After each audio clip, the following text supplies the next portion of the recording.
flames hit the sky, flames. The hotel room is burning down. The hotel room is burning down. I won't remove my eyes and I got to watch as the flames hit the sky, flames. The hotel room is burning down. The hotel room is burning down. I won't remove my eyes and I got to watch as the flames hit the sky, flames. The hotel room is burning down. The hotel room is burning down. I won't remove my eyes and I got to watch as the flames hit the sky, flames. The hotel room is burning down. The hotel room is burning down. I won't remove my eyes and I got to watch as the flames hit the sky, flames. The hotel room is burning down. The hotel room is burning down. I won't remove my eyes and I got to watch as the flames hit the sky, flames. The hotel room is burning down. The hotel room is burning down. I won't remove my eyes and I got to watch as the flames hit the sky, flames. The hotel room is burning down. The hotel room is burning down. Burning down. Burning down. Burning down. Burning down. Burning down.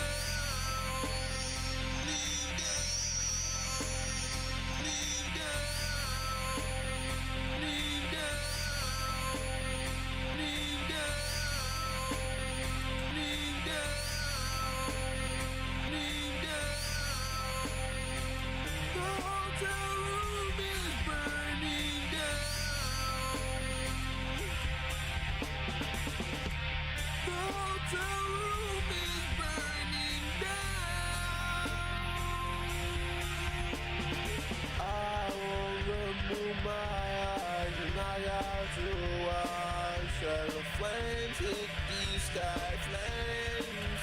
I think it's time to let it burn, let it burn. The hotel room is burning down.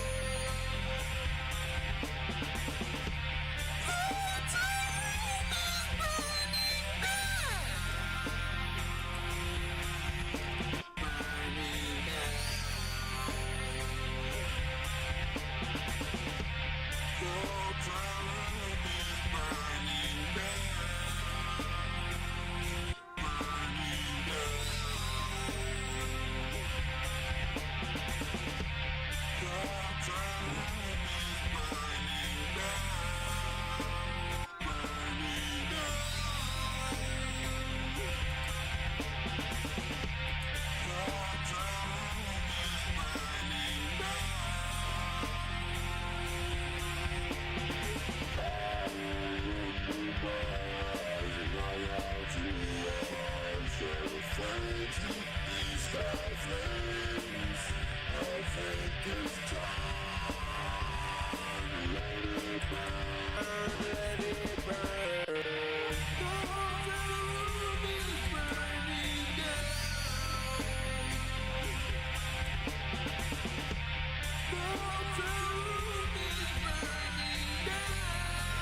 But you're not looking at chat. Sometimes mix this song. What you say though?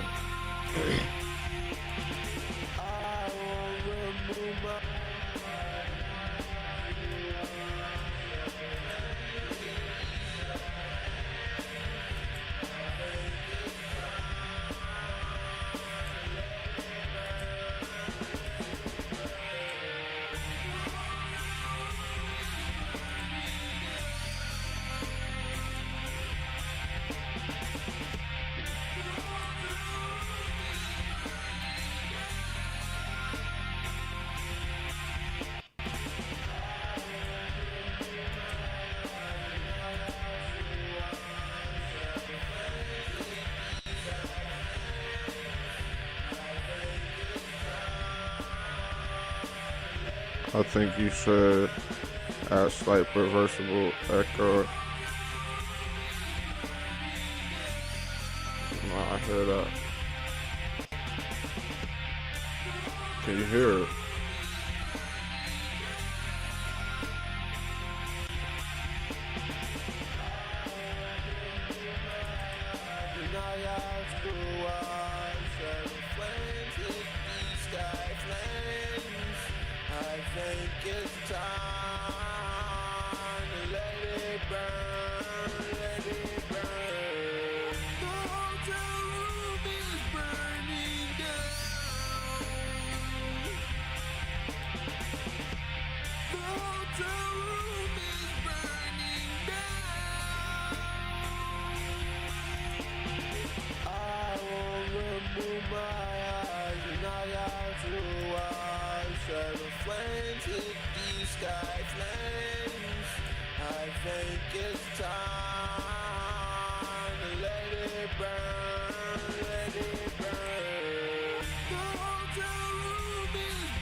Got some nice plugins.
share the flames, hit the sky flames.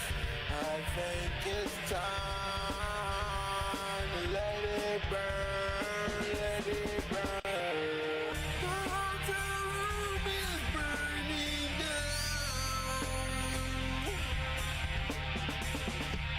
The hotel room is burning down. The hotel room is burning down. The hotel room is burning down. I won't remove my eyes and I have to watch as the flames hit the sky flames.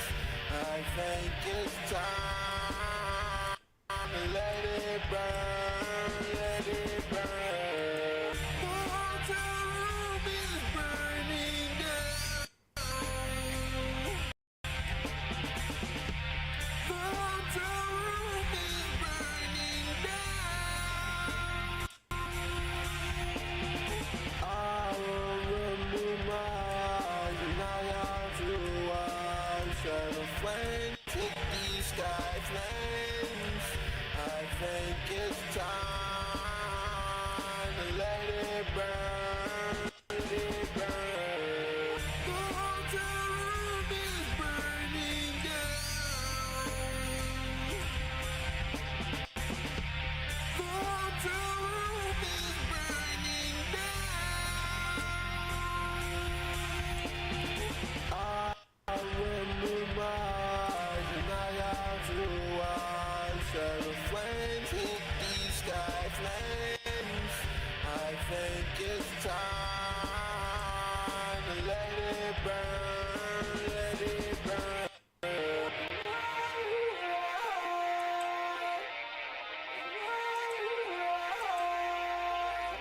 The flames, and I watch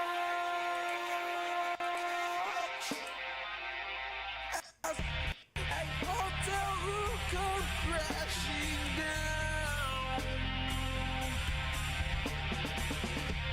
The hotel room is burning down. The hotel room is burning down. The hotel room, I think it's time. My thought of mine, I see you find inside. I see you lose it as I watch the way it burns. I love the way it burns. The hotel room is burning down. The hotel room is burning down. I will remove my eyes and I have to watch as the flames hit the sky flames. I think it's time to let it burn, let it burn.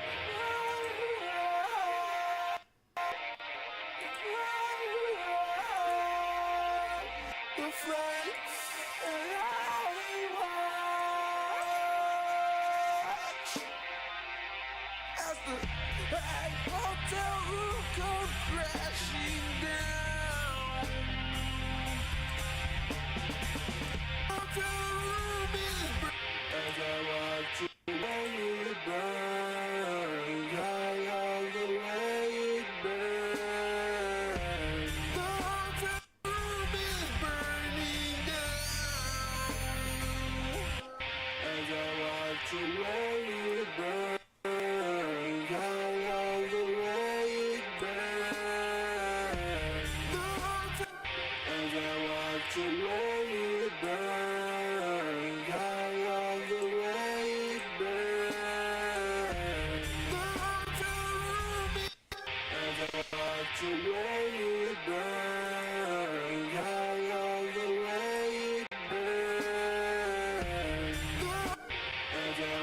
go.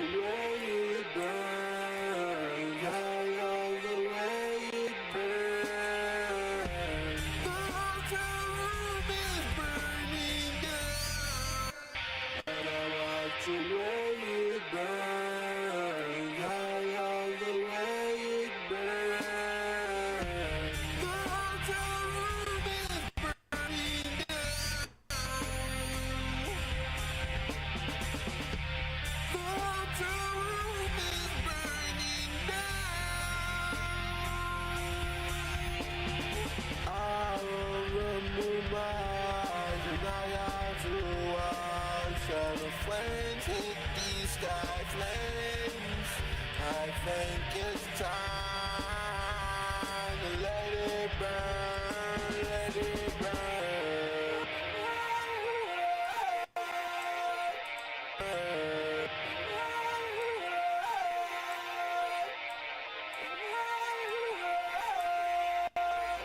The flames.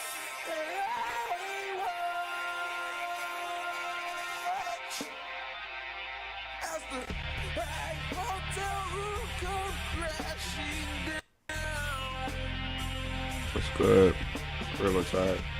The hotel room is burning down. The flames.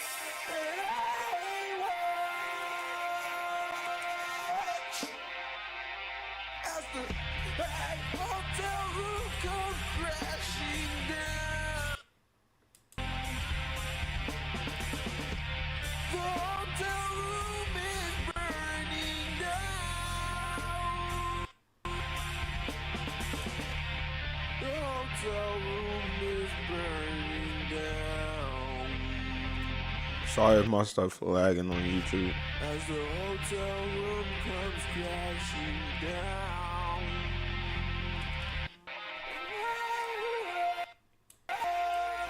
The flames.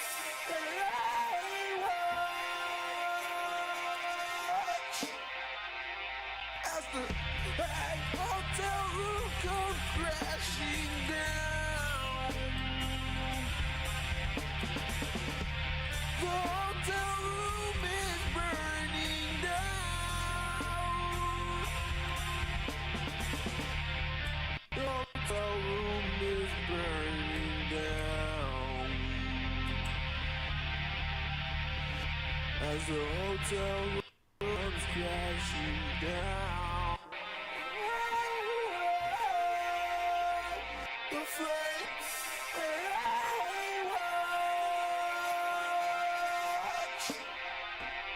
As the hotel room comes crashing down. The hotel room is burning down. The hotel room is burning down. I think it's time. Methodical mind, I see you do it. Find inside.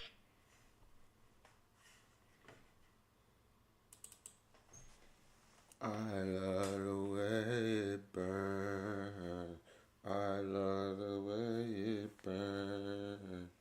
The hotel room is burning down.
Use some 808s. Let's see.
That's why it's been recording.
That beat right there.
This shit go crazy. Why everybody wait till I leave to come in here?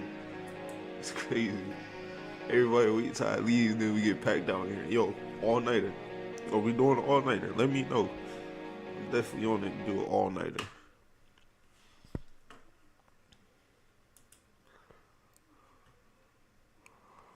I gave my heart to the world, you know. I can't tell you where I got that, where I got that idea from, fam. It's in my playlist though. I almost sung the song.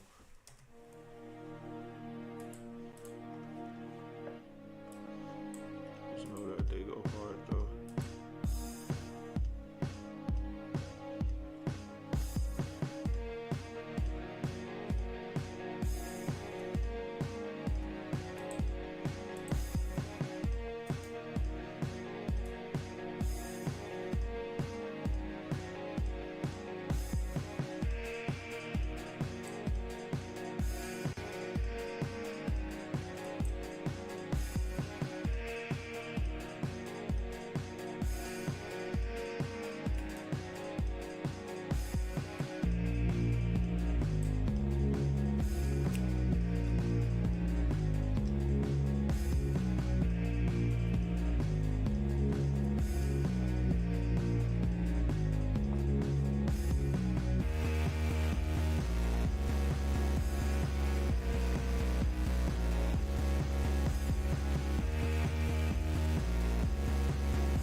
That's how this song is supposed to be. So the way I was just dancing, like if someone was to make fun of me dancing like that, I'm like, yo, I'm dancing to how the song is supposed to be. Like the song is called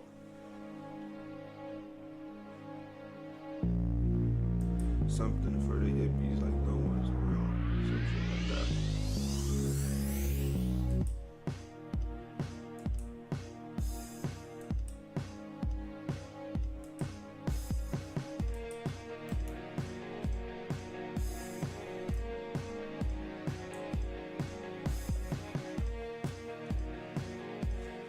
Yo, you know what we're gonna do tonight? I'm gonna put on a film too, but we're gonna binge mix my songs. We're gonna binge mix my songs, and then we're gonna watch a movie together, guys.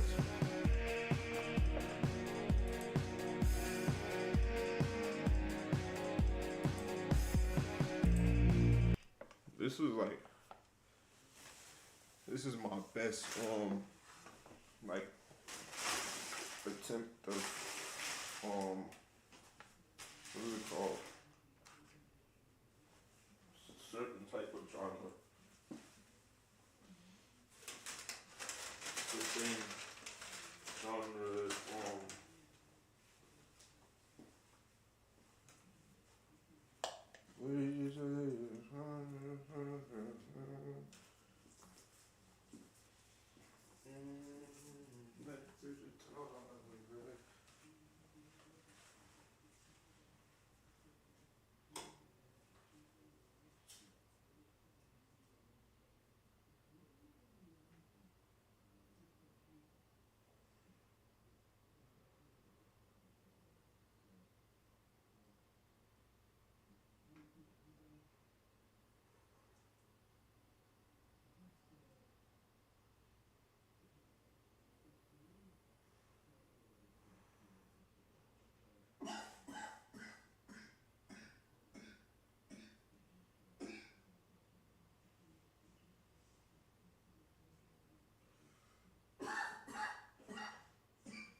We're back, guys.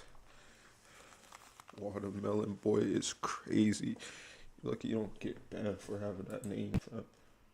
And I mean banned by me.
Appreciate the follow, guys.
Yo, what's good, brother?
Appreciate the share, man.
That's probably cold or something.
Appreciate the follow, man.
That song too cold. That songs out of this world.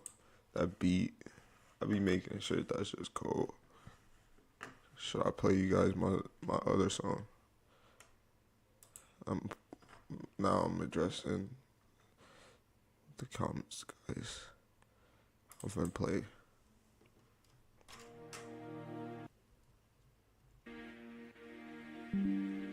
Yo, you guys gotta start using this sound. I appreciate everyone who followed me.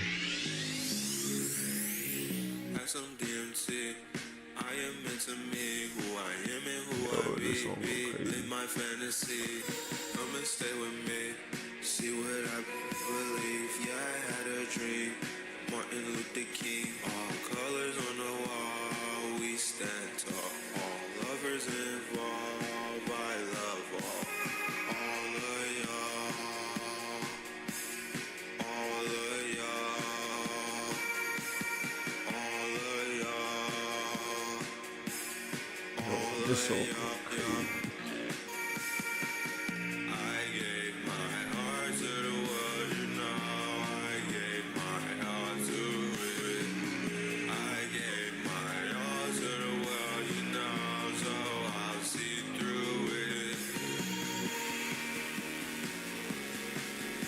Yo, this song go crazy. Ron made this song.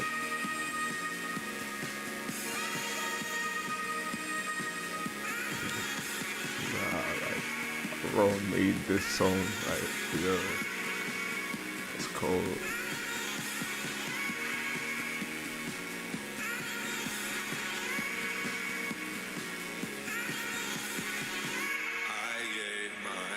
To the world, you know, I gave my all to it.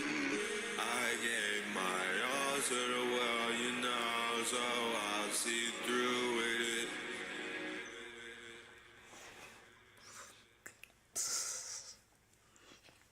Songs is like, it remind me, like, that's the song I was trying to make in England, but I made it here. Freaking, that's some shit that I actually go home and, like, well, England's not home, but I go back to England and play that and sit on the bench. Like, that'd be good times.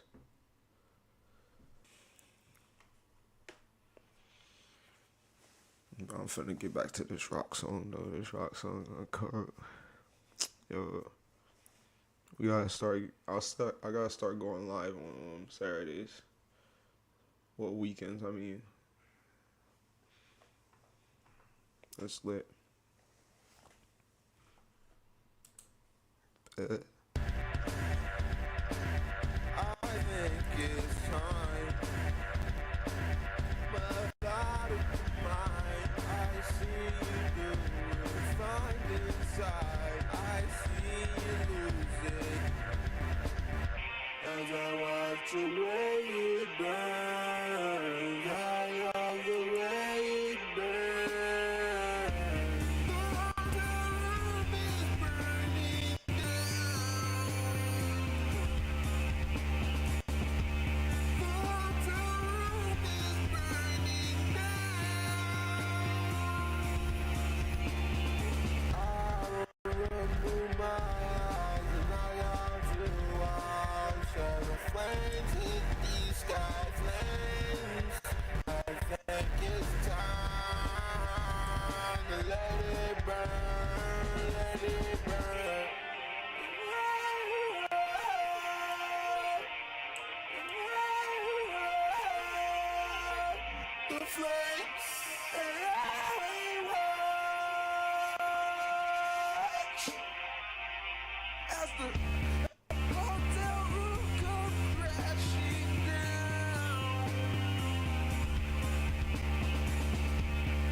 The flames and I watch as the hotel room come crashing down. The hotel room is burning down. Let it burn.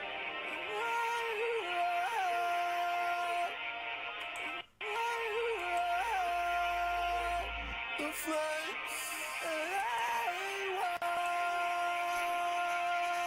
watch. Hotel room come crashing down. The hotel room is burning down. Let it burn.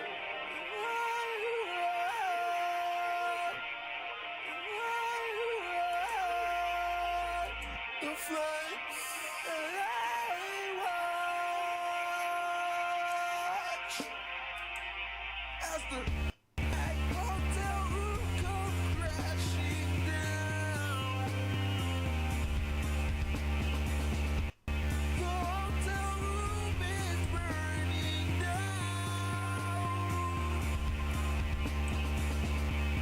The hotel room is burning down. The hotel room is burning down. As the hotel room come crashing down. The hotel room is burning down.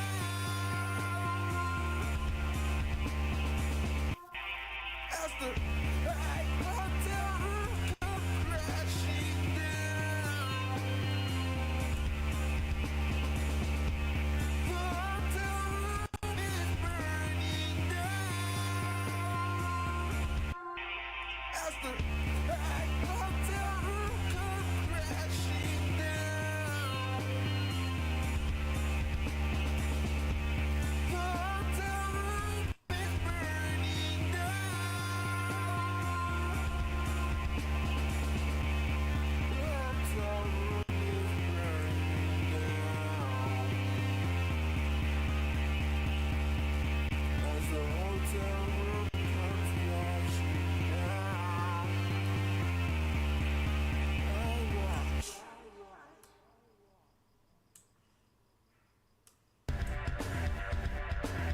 I think it's time, but I thought of mine. I see you do it, find inside. I see you lose it as I watch the way it burns. I love the way it burns.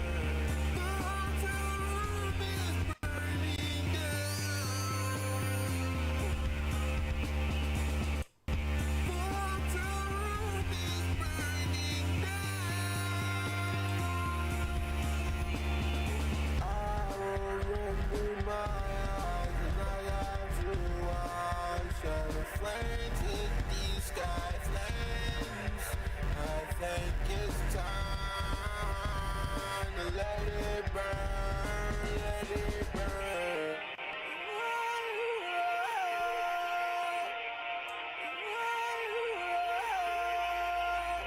The flames and I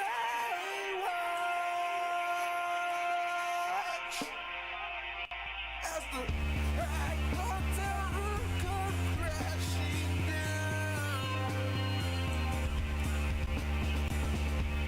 The hotel room is burning down.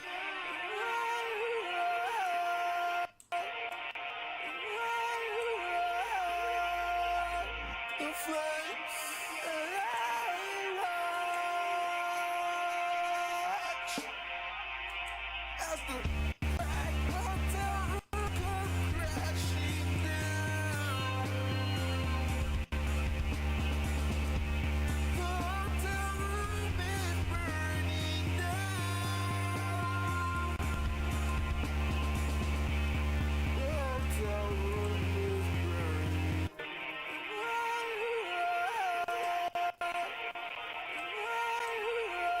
I think it's time.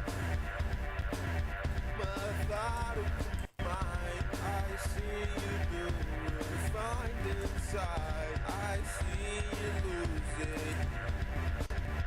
As I watch the way it burns, I love the way it burns. The hotel room is burning down. The hotel room is burning down. I won't remove my eyes and I got to I think it's time. Methodical mind, I see you do it. Find inside, I see you lose it. As I watch the way it burns, I love the way it burns. The hotel room is burning down. The hotel room is burning down. I will remove my eyes and I got to watch and the flames in these sky flames. I think it's time to let it burn, let it burn.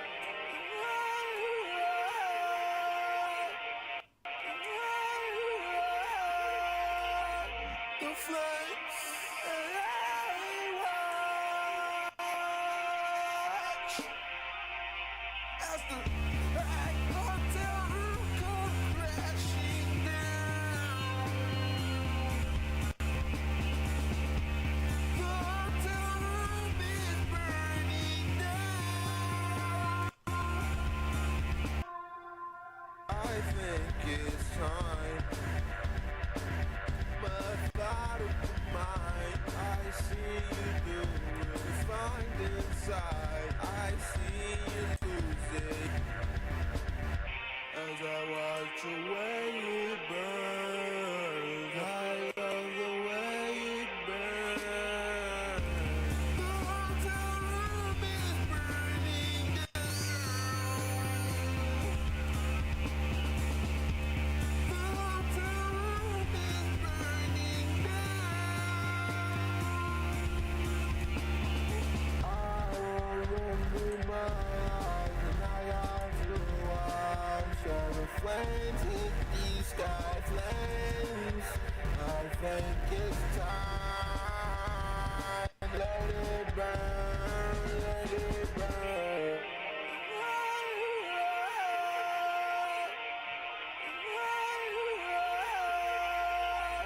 The flames and watch as the hotel room comes crashing down. The hotel room is burning down.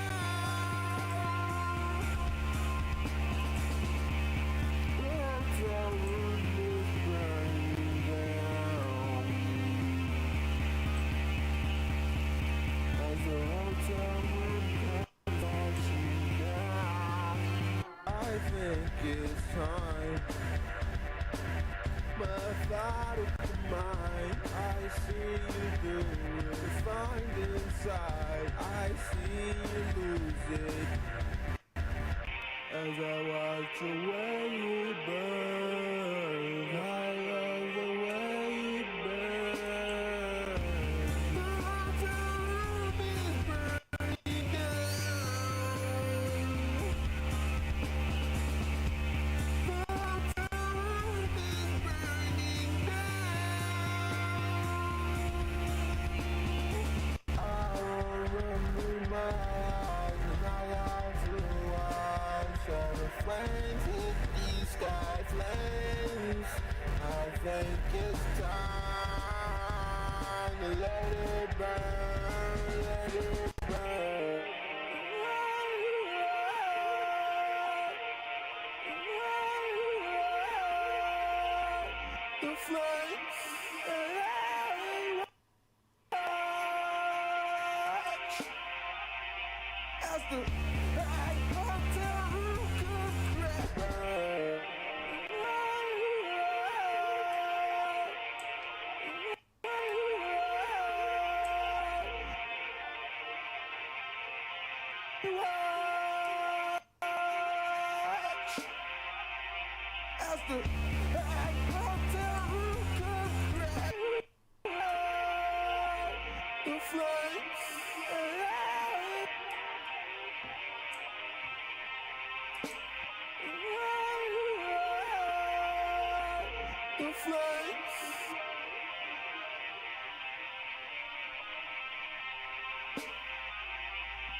I think it's time.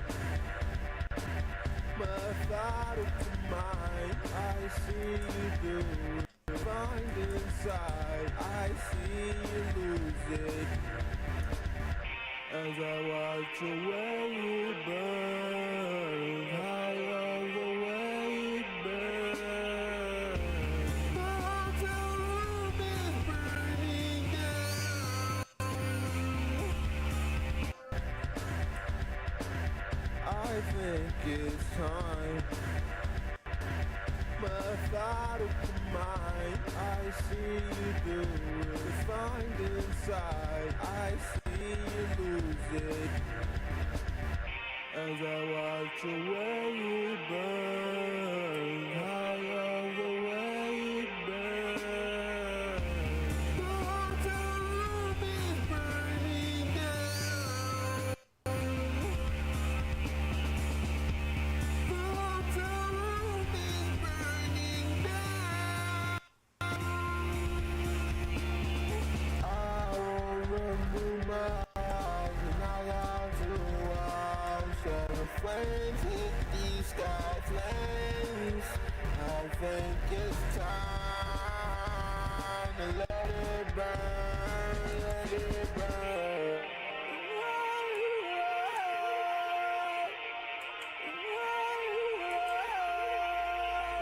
The flames,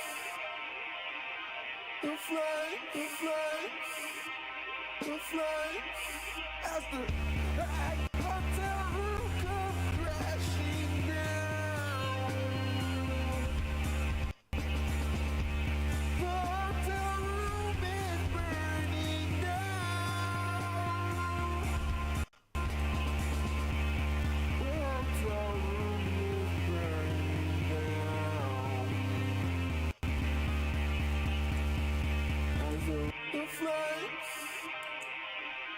the flames, the flames, the flames, as the hotel room come crashing down.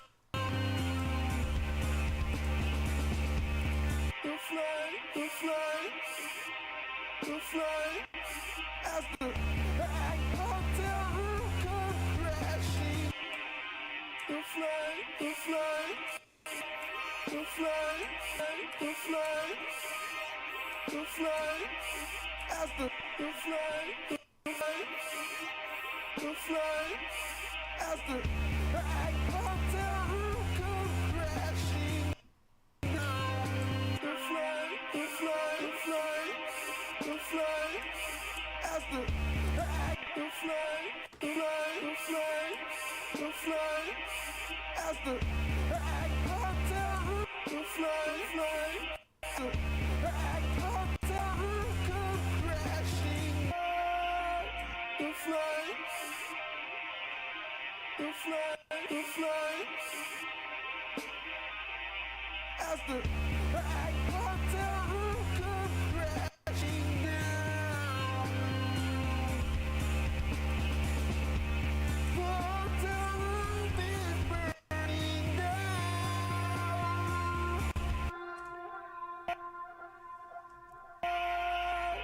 The flames, the flames, the flames, as the hotel room come crashing down. The hotel room is burning down. The flames, the flames, the flames, as the hotel room come crashing down. The hotel room is burning down. The flames, the flames, the flames, as the I think it's time, but out of mind, I see you find inside. I see you lose it as I watch your way you burn. I love the find inside. I see you lose it as I watch your way you burn. I love the way you burn. The hotel room is burning down. The hotel room is burning down. I will remove my eyes and I got to watch as the flames hit these sky flames. I think it's time to let it burn, let it burn.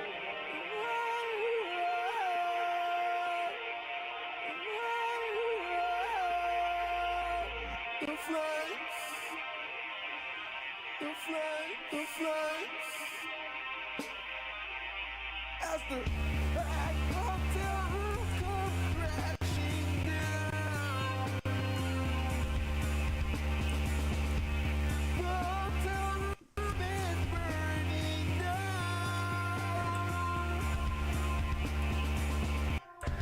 think it's time to fly as the hotel fly as the hotel fly as the fly as the hotel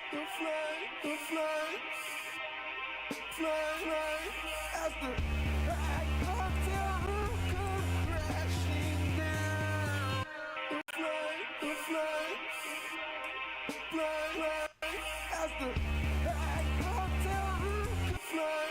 hotel fly as the hotel as the hotel as the as the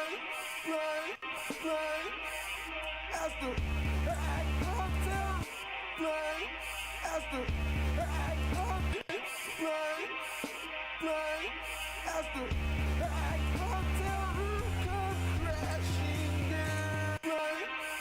Fly as the hotel fly as the hotel as the hotel crashing down. Hotel room is burning down.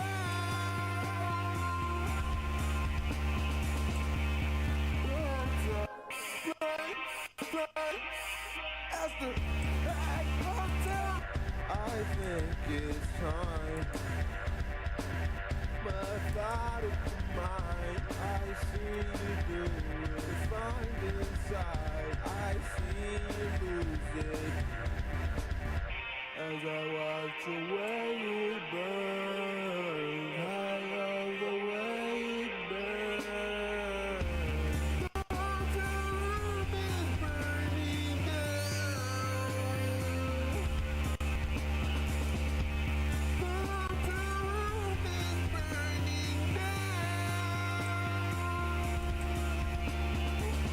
I remember my eyes when I got to watch all the flames hit these sky flames. I think it's time to let it burn, let it burn.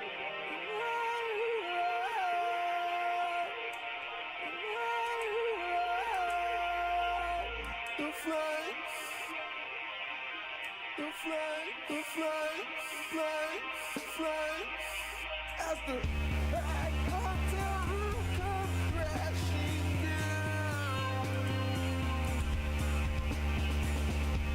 The hotel room is burning down.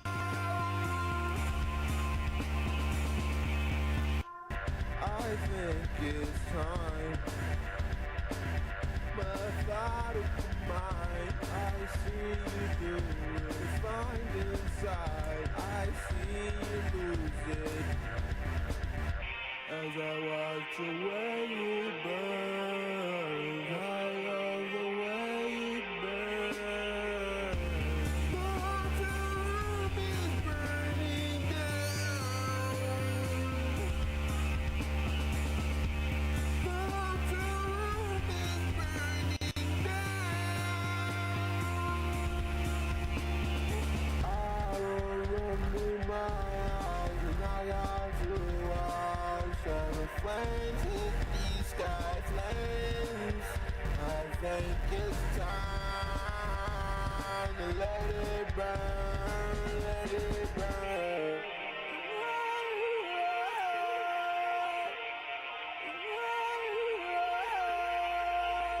The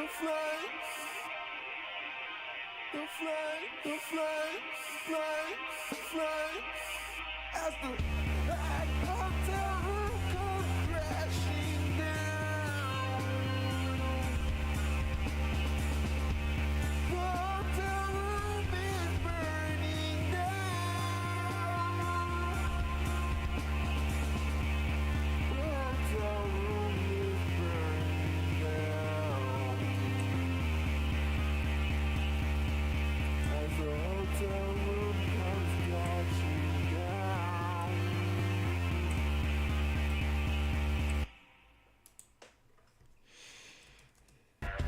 I think it's time.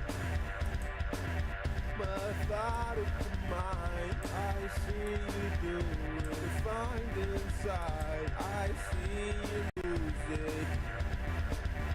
As I watch the way it burns, I love the way it burns. The hotel room is burning down. The hotel room is burning down.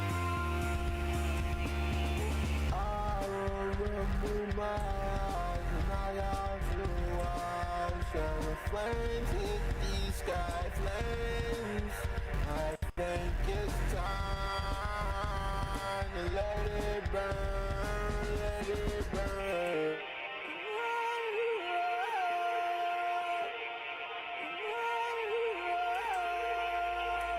The flames, the flames, the flames, flames, flames. As the hotel room comes crashing down. The hotel room is burning down. The flames, flames. As the hotel room comes crashing down. The hotel room is burning down. Appreciate the likes. Yeah, I'm just here trying to just make it. Everybody from dip after I play this. And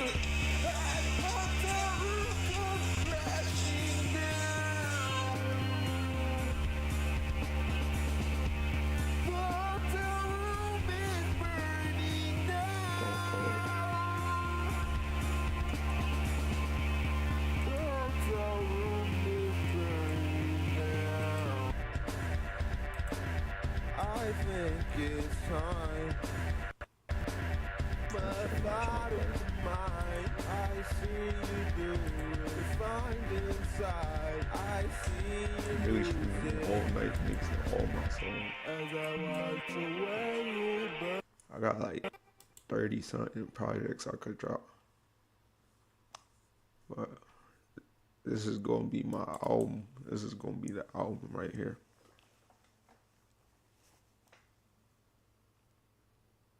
Y'all ready?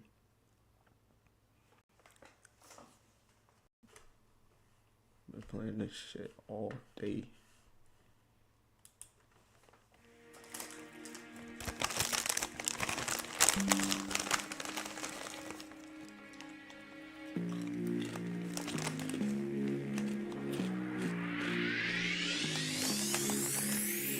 Have some DMT. I am into me, who I am and who I be. Live my fantasy. Come and stay with me. See what I believe. Yeah, I had a dream. Martin Luther King. All colors on the wall. We stand tall. All lovers involved. I love all of y'all. All of y'all. All of y'all. All of y'all. I gave my heart to the world, you know. I gave my all to it. I gave my all to the world, you know. So I'll see through it.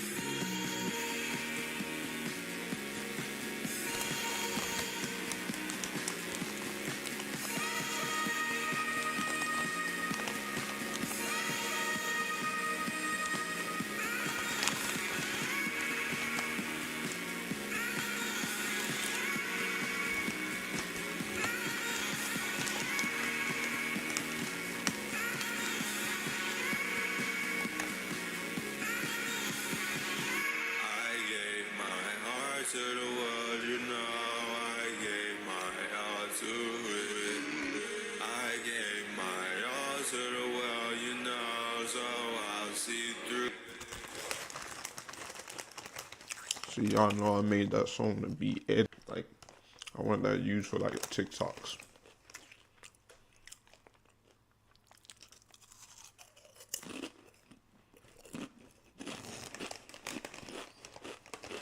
One second.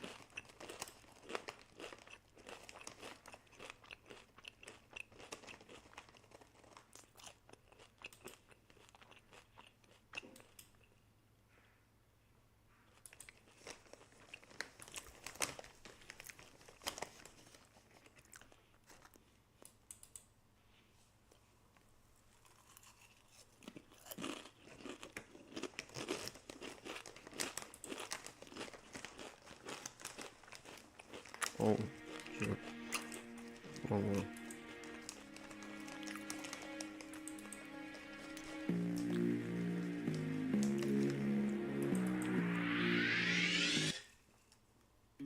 I fly away to space of grace. Get rid of my void. I look inside the mirror, see a beautiful face. Cut it. I don't want to hear no more noise. Voice, so to the Lord, bitch, I roar. That only ignite my flame. I had to move to LA, walk up the whole stairway, open up the heaven's gates. I went Prince, purple rain, make you wonder and think. Fun. I hit skies. Why you high now? You didn't get to the money yet. I was done, I ain't done yet. Still outside, still thugging, yeah. Jump in my life and that shit still jumping, yeah. Stay outside cause I had nowhere else. Fuck support, bitch, yeah, it's take care. Can I get a hell yeah? Life ain't fair, but I make the shit fair, yeah. I don't chase hoes, bitch, that's for the treadmill. I make shit go and pop off. Either I do that shit, pop off to the whole top off. That shit crazy, this shit tech fault. I'm like, damn kid, this what tech start. Tech hard stop.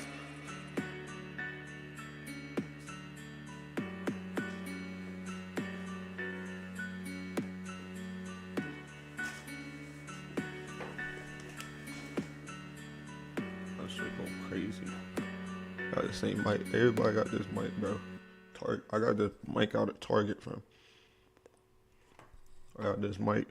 I got the camera, and then I got this light back there. All in the box for $20.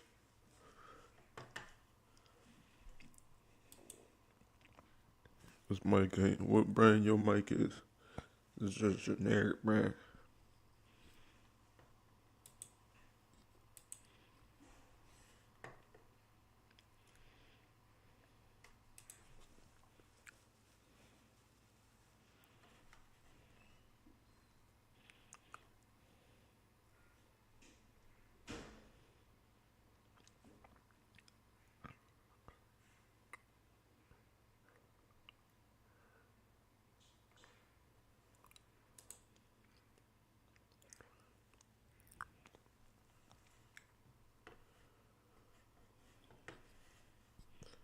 So what should I load up the game? Yo, guys, tonight's supposed to be movie night though, so before I go to sleep, I'm gonna put on a movie, scary movie, so we all can watch it. We're gonna wake up very early tomorrow, and we're gonna resume the stream. We're gonna keep the stream on basically.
That shit kind of cold still.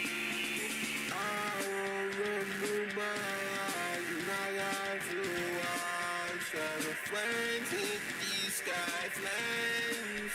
I think it's time to let it burn, let it burn.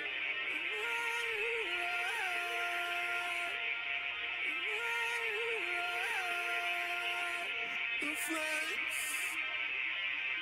the flames, the flames, flames.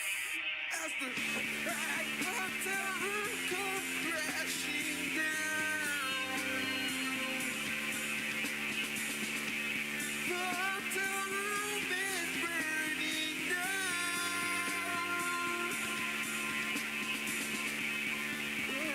Everybody just is streaming nowadays.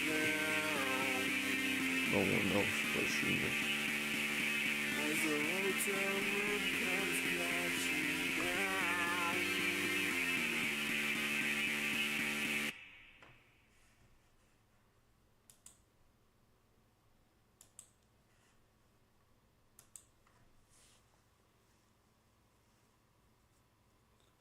So while you guys here,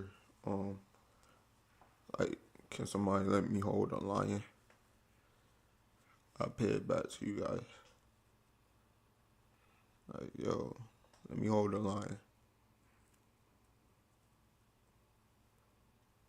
Anybody got a lion? Like, just a spare lion.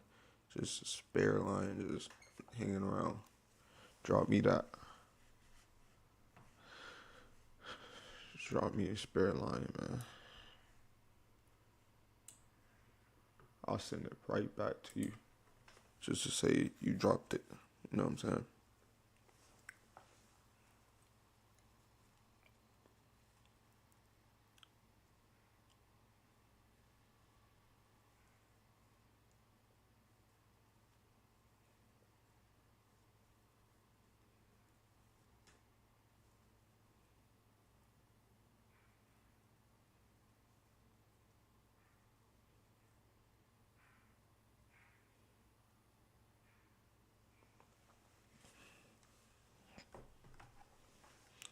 Alright, time to jump on Madden.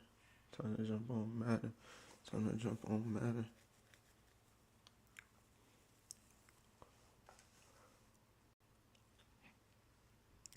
Everybody got this mic. The thing about this mic though, it don't got everybody. You know what I'm saying? You might got this mic, but this mic might not got you. You know what I'm saying? So keep that in mind, gang. Keep that in mind. Up here. You know what I'm saying?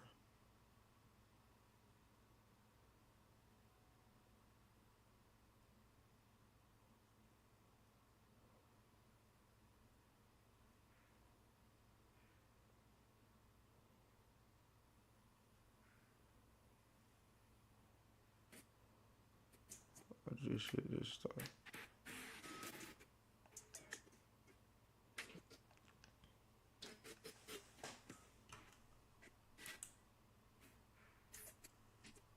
As soon as I load that motherfucker on, that motherfucker start acting up.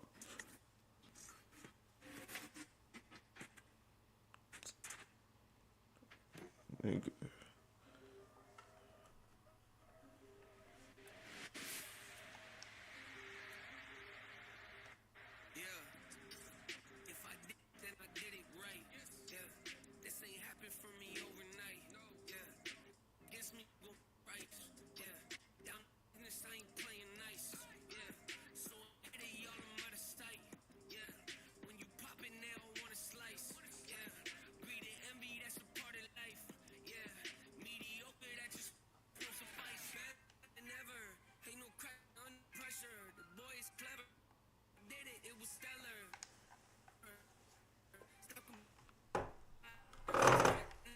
Like, the game glitched so bad that the controller is shaking, fam.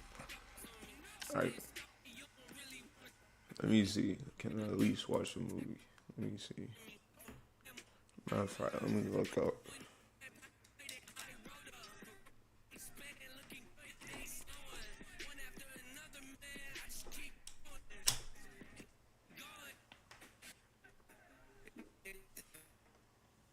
don't know why I took this out.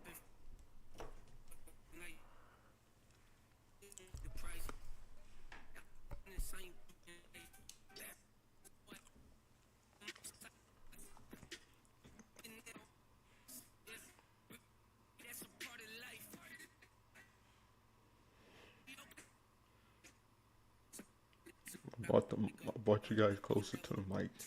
Alright, you guys want to be back there.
How long?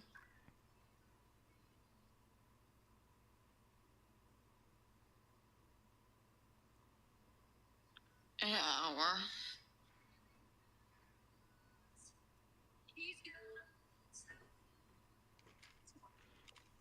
That's peak because you don't get to see who ever come into your life.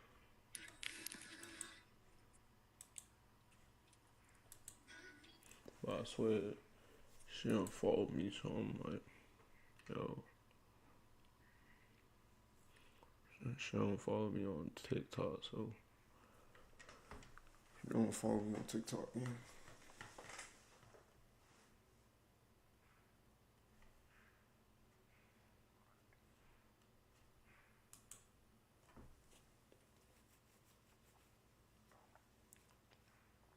Always listening about this some Dragon Ball Z shit. Welcome to Chapter 6, Season 2, Lawless. Let's break down some of the biggest changes to the season that competitive players need to look out for. Firstly, the new Gold Rush effect gives you faster sprint speed and a quicker pickaxe swing, making material farming much more efficient. This effect is obtainable through a number of different ways, one of which is by taking a dip in the gold water at the 4 new POIs. These POIs include a Gold Hunter's Dream Shiny Shafts, the Ruthless Hideout Lone Wolf Lair, the Hustle and Bustle of Crime City, and the perfect retreat from that, Outlaw Oasis. Speaking of POIs, the island is now host to numerous new vaults across the map, but breaking in will be no easy feat.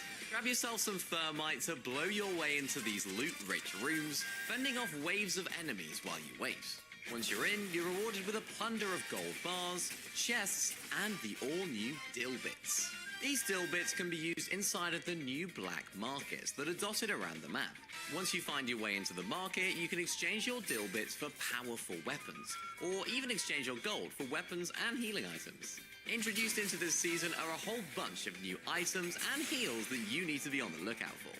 Firstly, the new Collateral Damage AR delivers high fire rate and solid damage, but isn't quite as effective from range. The Plasma Burst Laser is a laser beam of damage that can be great for mid-range engagements or opening up a fight with a solid amount of damage. Snipers are also back this season with the new Falcon Eye Sniper. This is of course super effective for long-range damage, and with 3 shots in each mag, you're able to take multiple shots at your opponents before needing to reload. The new heals this season include the Agile Chug Jug, which not only allows you to move around while using it, but also only use the amount of health that you actually need. The Medmist smoke grenade combines stealth with health. Everyone else inside of the smoke, much like the Medmist from the past. Finally, the Gold Splash is a great way to heal yourself and teammates while gaining the Gold Rush effect for a short while. The main mobility item this season will no doubt be the Kneecapper. This baseball bat allows you to run faster when it's equipped and also has a melee attack feature, which can be a great bailout. Comes new medallions. The Super Shield Medallion, which can be obtained by eliminating Shogun X, places a shield bubble around your character while healing. Take out Fletcher Kane at his marked spawn location to receive a mythic mammoth pistol with 2 shots in the mag and the Unstoppable Medallion. This gives you an increased sprint speed and the ability to knock back enemies. Finally, there are 5 new boons this season, so let's run through those. Adrenaline Rush gives you the slap effect when mantling, hurdling, or wall jumping. Gold Ammo grants you ammo while picking up gold bars.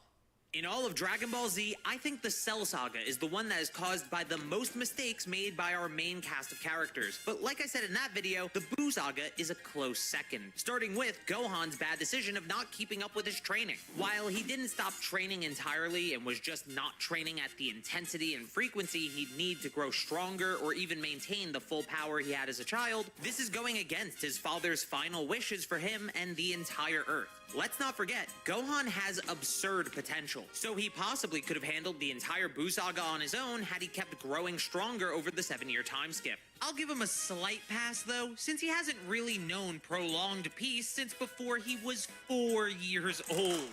After this, we jump way forward to the tournament where even Goku knows Videl should just concede to Spopovich or take the ring out. She's clearly no match for him, putting her own life in danger, but even more important than that, she's enraging Gohan. Something that seemingly leads to Gohan using Super Saiyan 2 against Kibito. That energy is stolen by Spopovich and Yamu and leads to Buu getting over half the energy required for his resurrection. But let's be fair here, Supreme Kai and Kibito are even more to blame.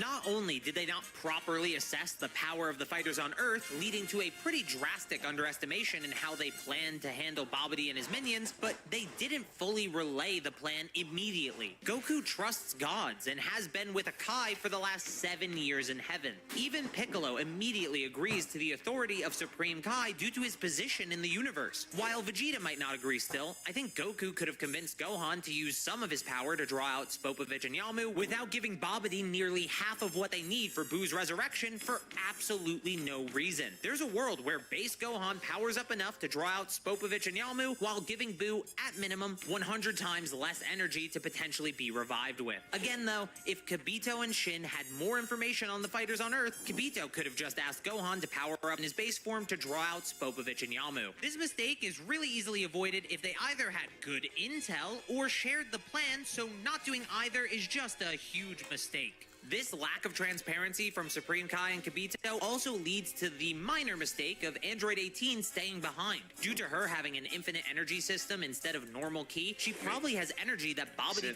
can't use towards the revival of Majin Buu, just like they specifically can't use Supreme Kai and Kibito for Buu's revival either. Man, this tournament sure has been going on for a while, huh? It keeps getting interrupted. Where'd you get that watch? What? Where'd I get my watch? Well, that's from this video's sponsor, Holzkern.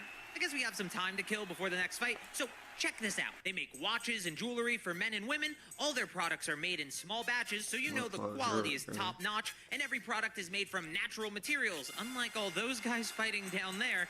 I mean, did you see that? What kind of juice lets you snap your neck back around like that? Anyway, I even got the Axis necklace and Modulus bracelet from Holzkern. They have a pretty sweet variety, so their products are also the perfect gift.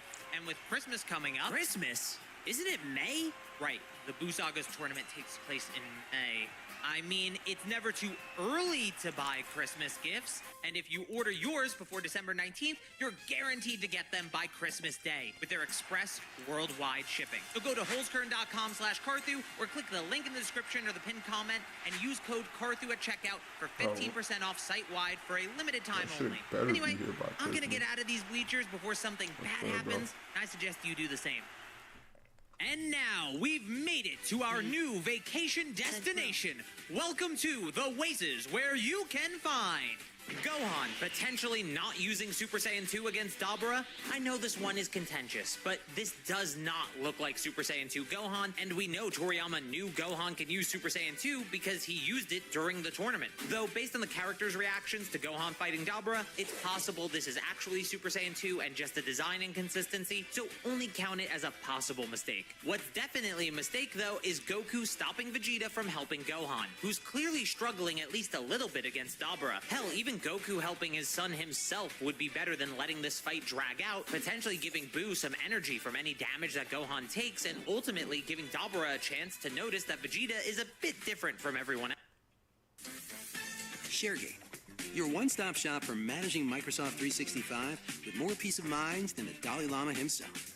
Migration? Yeah, we got you. Restructuring and cleaning your tenant in minutes? We got you. Or simply needing more control of your environment? Hey, whatever your battle is, we'll say it again. We got you. ShareGate takes care of your Microsoft 365 needs for today and tomorrow with an all-in-one management solution at one fixed price. Simple as that. So Let's level up your Microsoft 365 game and win.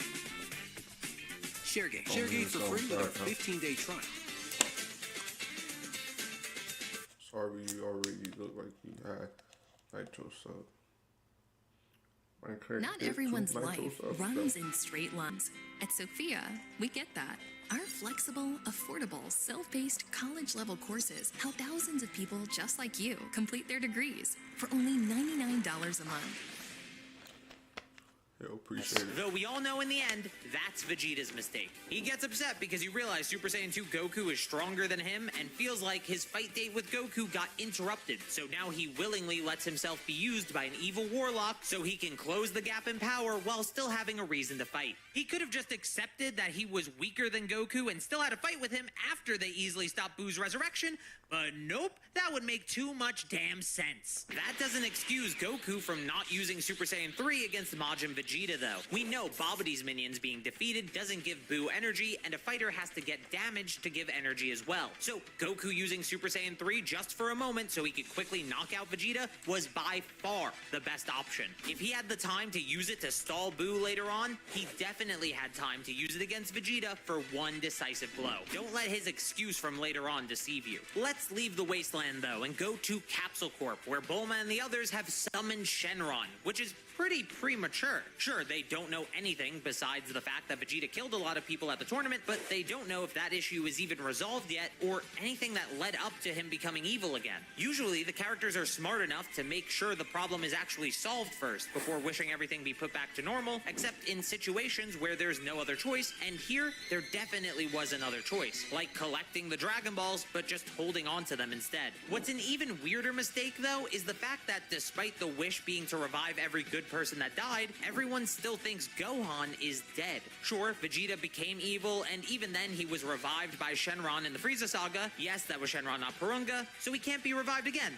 No, Dende's upgrade on the Dragon Balls never removed this limitation. Gohan, on the other hand, hasn't ever been revived, so if they thought he was dead, they should have known he'd be alive now for sure, and if they had that information, maybe King Kai could have connected Goku to him, letting the cast on Earth know about Gohan's training and allowing the kids fusing to be the backup plan rather than the bet they placed everything on. You could even argue that Supreme Kai and Kibito could train Gohan in the time chamber once he has the Z-Sword, since he has over a year remaining that he could still use. Which, now that I think about it, is also true for Goten and Trunks. Why not just put him in the Room of Spirit and Time? Piccolo actually suggests this, but Goku seems to care more about them having the full 2 days in the time chamber for a future threat instead of using at least a little bit of that time now. In this video, I'm going to recap one of the horror suspense films from 2017, titled It Comes at Night. Before we get to the story, wife and child, whom he left.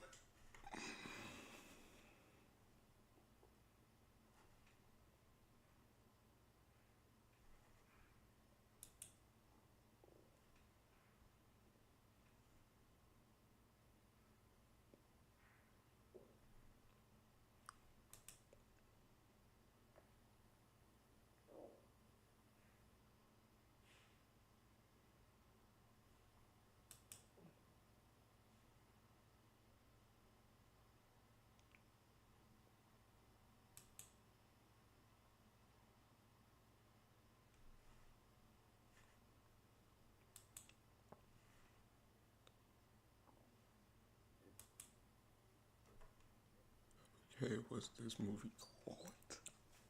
I love movies Hello, with a everyone. twist. Turret. Is it www.2K meme movies?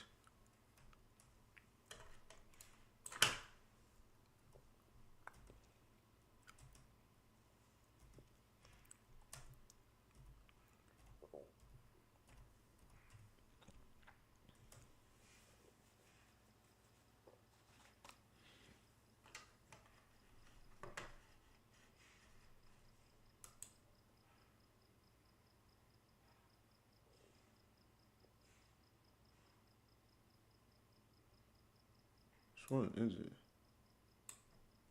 And then I searched that shit in Bing. Like, what the fuck? Bing's the nastiest search engine ever, fam. Bing is the nastiest search engine ever, bro. Mark my words.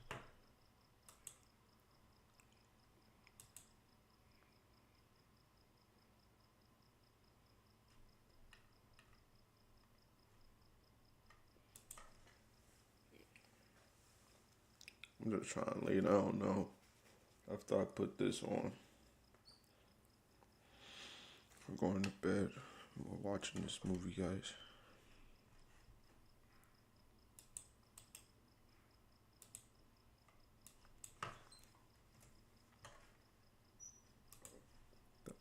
Turret.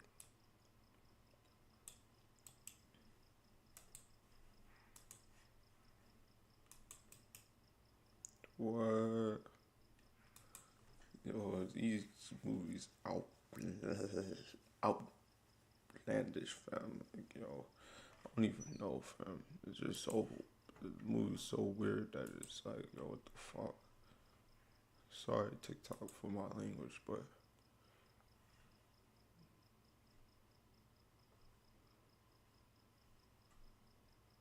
okay, let's just put on a horror film.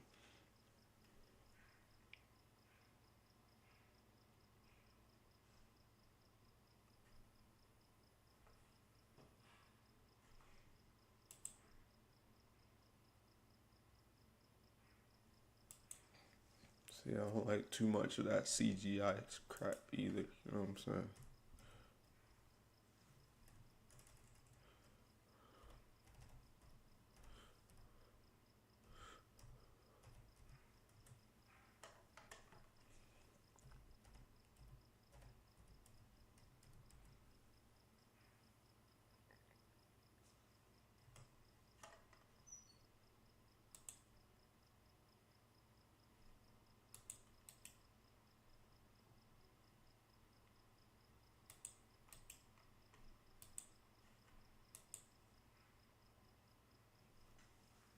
I miss the old movies.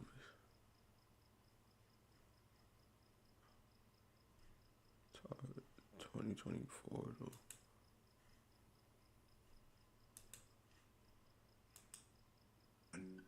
Back again with film recaps. In this video, I'm going to recap one of the horror supernatural films from 2024, titled Tarot. Terror.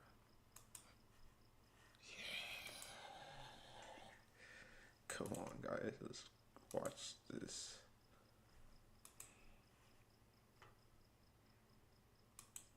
Why would you need a browser update? Like, come on, stop trying. I feel like ads be trying to scam me, fam. Like, yo, I knew it was gonna try that bull crap, fam.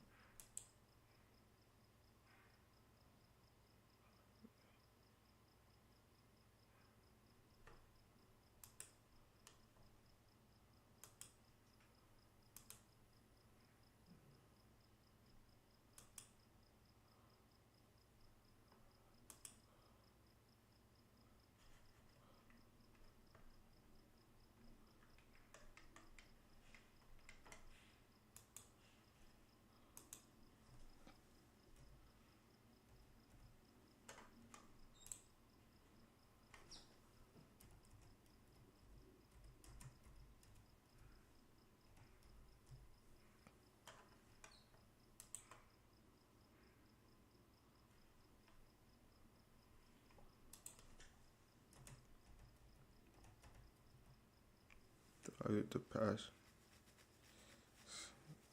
Bro, you just want to come in here and just say, like, you just, no, bro. If you gotta ask for the pass, then that means you don't have the pass. You just can't get the pass, fam. Especially if you gotta ask for the pass.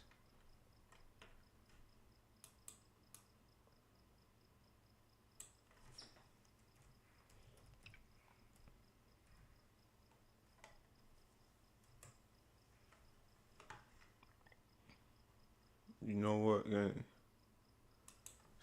If you could give me the line, then yeah, you got the pass, gang. You give me the line, fam. You got the pass. You can say whatever you want to.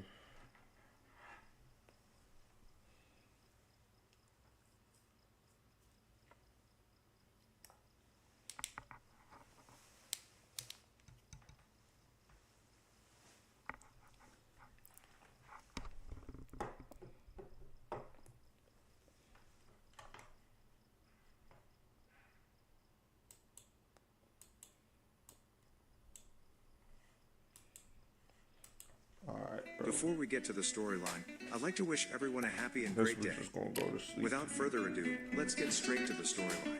That's all it is. The movie begins with 7 college friends drinking around a bonfire in front of a large mansion. The group includes Haley, Grant, Paxton, Paige, Elise, Madeline, and Lucas. It turns out to be Elise's birthday, so they have rented the vintage mansion to celebrate and have fun. While playing a game, the group teases Haley and Grant, claiming that they will be the first to get married as they have been dating since ages. However, this creates a very awkward situation for both of them, so Grant retreats to the mansion. Haley then informs her friends that they have recently broken up. Upon hearing this, her shocked friends advise her to reconcile because they appear to be the perfect match. But Haley believes their relationship was headed in different directions. Shortly after, the rest of the group enters the mansion and looks for more beer, but they quickly discover that they have run out of alcohol. Because the mansion is in a remote location and it's too late, they realize they won't receive any deliveries. But they assume that there might be some alcohol hidden away in the old mansion, and begin snooping around. While their search turns up empty, they come across a locked door with a keep out sign on it. Drunk and celebrating, they decide to disregard the sign and break into the secret chamber. The door leads them down into a dark basement, where they discover numerous strange antiques. They suspect that whoever lived in the house was an astrology and occult relic collector. Moments later, Paxton finds an antique box, inside of which he discovers some tarot cards. Haley never sees the tarot cards this scary before, and realizes they are hand-painted. Since she has some knowledge of tarot and astrology, her friends urge her to do a reading for them. Haley is hesitant to use a stranger's deck of tarot cards, but Elise insists, claiming it's her birthday wish. Following this, they light candles around the place and gather for the tarot reading. Just before they begin, a strong gust of wind blows through, making Haley very nervous. She tells her friends that they shouldn't do this, as it's an unspoken rule to use someone else's deck, but Elise continues to insist until she finally agrees to do the reading. Moments later, Haley starts the reading with Elise. She explains that 12 tarot cards form a circle to represent each zodiac, with an important 13th card in the center, indicating the reading's overall theme. Haley tells Elise that, as a Libra, Elise is naturally curious, and seeks to make sense of things. Elise receives the High Priestess card, which indicates that she's climbing the ladder towards success, but Haley warns her not to rush, as she may slip and suffer a serious blow. After that, it is Madeline's turn, and she gets the Hanged Man card, which represents ultimate surrender. Haley informs her that, as a Pisces, she tends to run from danger. She advises Madeline not to run away from problems, and she may also find technology failing for no reason.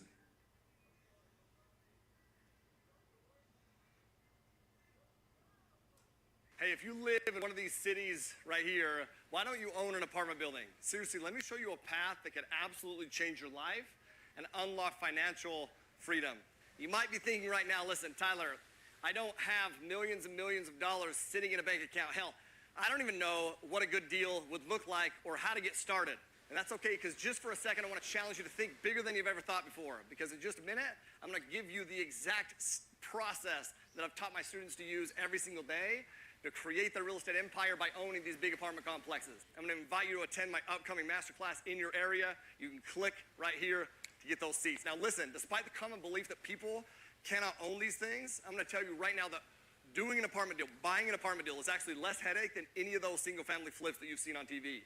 If you have the right tools and the right people, which we can help you with both of those, by the way, anybody can own an apartment complex. And I'm going to show you how right now. Okay, let's dive into this thing. First, we need to find an apartment, right? You're going to go to a place called loopnet.com where you'll find a whole bunch of apartment deals, but we're looking for specific apartment deals. You want to look for those that are listed by a residential broker or a for sale by owner. Those are going to be some of your best properties, your best opportunities right now. Now, number two, we need to use other people's money, or at least I certainly had to. Remember, these are big apartment deals. They're expensive.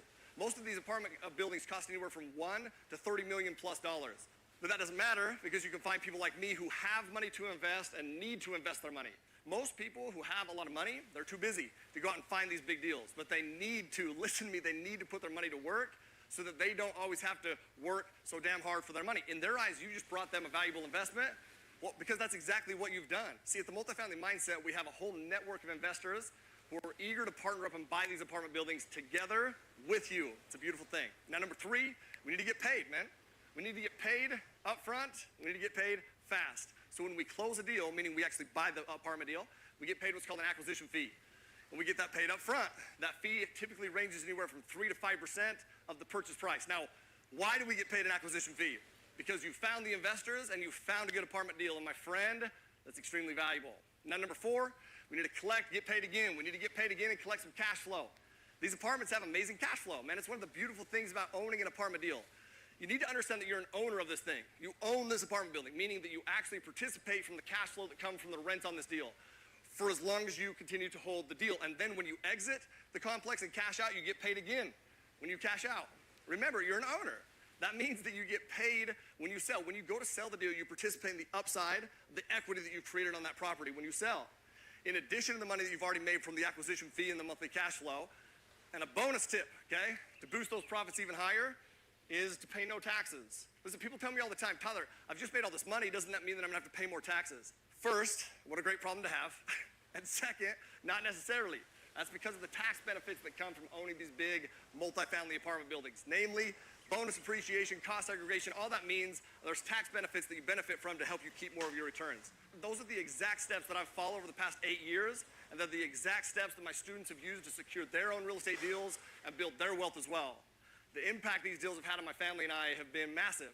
And to say that I'm grateful for that would be a huge understatement. But understand that's also why I teach people all over the country now to do the exact same thing in my live masterclass. Now the good news, if you're watching this video, that means that you can unlock even more secrets because we're coming to your area to teach one of those masterclasses at these cities right here. So click the link, reserve your seats, claim your bonus, bring a friend, and man, can I...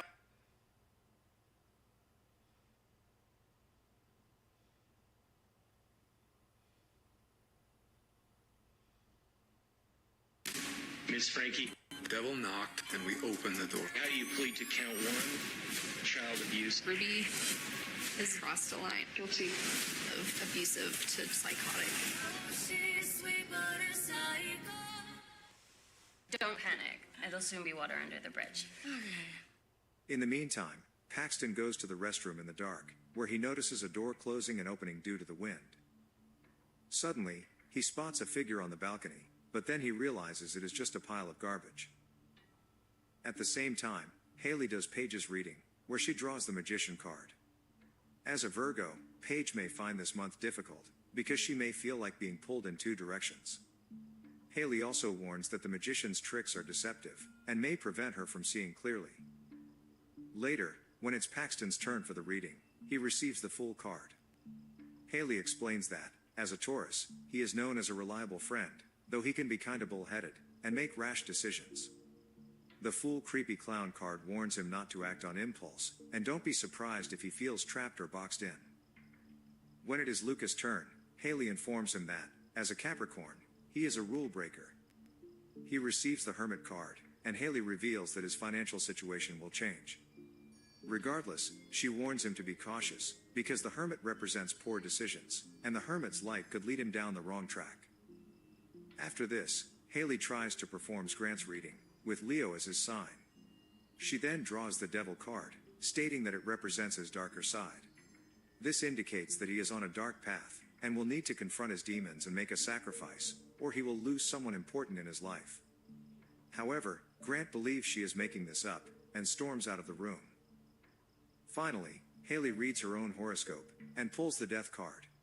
She claims that every time she conducts a reading for herself, she receives the same card, which states that love will be the cause of her death. The scene then cuts to midnight, when we see the tarot card box begin to glow, and some sort of ritual scene appears on the screen.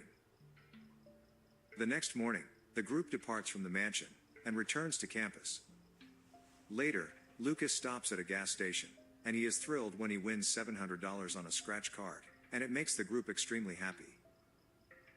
That night, Elise and Haley are dropped off. The two besties hug each other before parting ways. Elise returns to her dorm and takes a shower.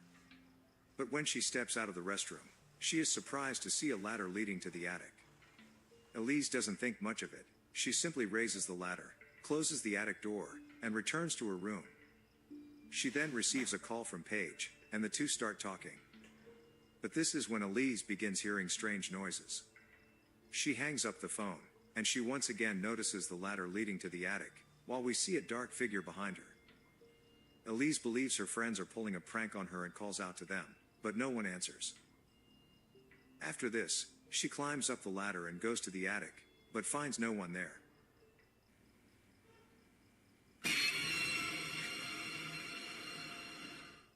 Seconds later, the lights in the hallway go out. Startled, Elise looks back at the attic and suddenly sees it filled with lit candles and upside-down crosses. She also notices the High Priestess card, right when the High Priestess appears in front of her, making her fall to the ground. She then receives a call from Paige and attempts to grab her phone. But unfortunately,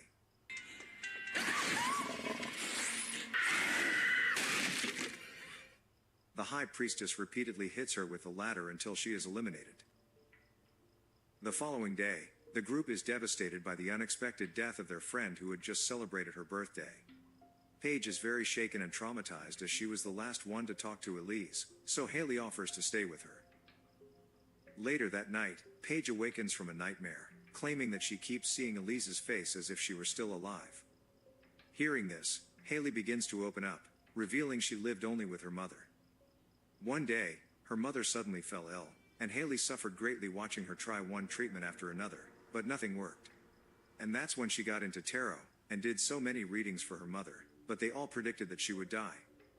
This is when Haley realized she was unable to prevent her mother's death, so she believes that some events are destined and cannot be changed. In another scene, Lucas is walking alone through a subway station when the lights begin to flicker. He then comes across the figure of the hermit, who begins to chase him. A terrified Lucas runs for his life, and accidentally enters a restricted area. There, he sees a newspaper with his photo and the headline, "You Die Today." Suddenly, the scary figure shows up, so Lucas anxiously hides in an abandoned train. Inside, the hermit scares him several times. Until this happens.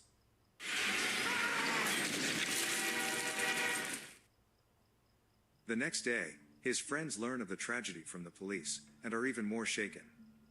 It is at this point that Haley realizes that their two friends' fates match the tarot reading predictions. It all begins with Lucas winning a scratch card, Elise's ladder incident, and Lucas accidentally breaking into a restricted area. She suspects it has something to do with the deck, and they start searching for similar incidents on the internet. After some digging, they keep coming across the name Alma Astrum. It turns out she's an expert in horoscope divination, and has seen similar situations before. The group attempts to contact her, but she is unavailable, so they decide to go directly to her home. After 3 hours of driving, they finally arrive at their destination. Alma's house is in the middle of nowhere, and when the group knocks, she refuses to speak with them. However, when Haley mentions that 2 of her friends have already died because of the tarot cards, Alma finally agrees to talk. Once inside, Haley describes in detail what happened and how her friends died. She also describes the deck, but Alma seems to already know about it. Alma then recounts a series of similar incidents. In 1951, 6 people died in Mexico City under mysterious circumstances in under 48 hours. One connection between the victims was that they all had their horoscopes read at a wedding. In 1969, a similar case occurred in Woodstock, where 8 people died in 3 days, all of whom had their horoscopes read. The next incident took place in London in 1988, when a group of friends went on a weekend trip and had their horoscopes read. Only one of them walked away alive, and it turns out that Alma was the sole survivor, because she did everyone else's reading except her own. Since then, she has been attempting to locate and destroy the deck. Plus, according to Alma's research, the deck belonged to a Hungarian astrologer in 1798. She worked for a count who practiced the occult and believed her every tarot prediction. The count and his wife were expecting their first child, but the astrologer predicted that neither the mother nor the child would survive childbirth. This upset the count, who demanded that she repeat the reading, but each time the outcome was the same. As a result, the enraged count banished both the astrologer and her daughter. But the reading eventually came true, and his wife and child died during childbirth. This infuriated the count, who accused the astrologer of witchcraft, and ordered his men to track her down. He then murdered the astrologer's daughter, leaving her devastated. In retaliation, the astrologer carried out a blood ritual. She sacrificed herself and bound her spirit to the cards, resulting in the death curse. As a result, the count and his associates were eventually murdered, and the astrologer exacted her revenge. Unfortunately, killing the count and his associates wasn't enough for the astrologer.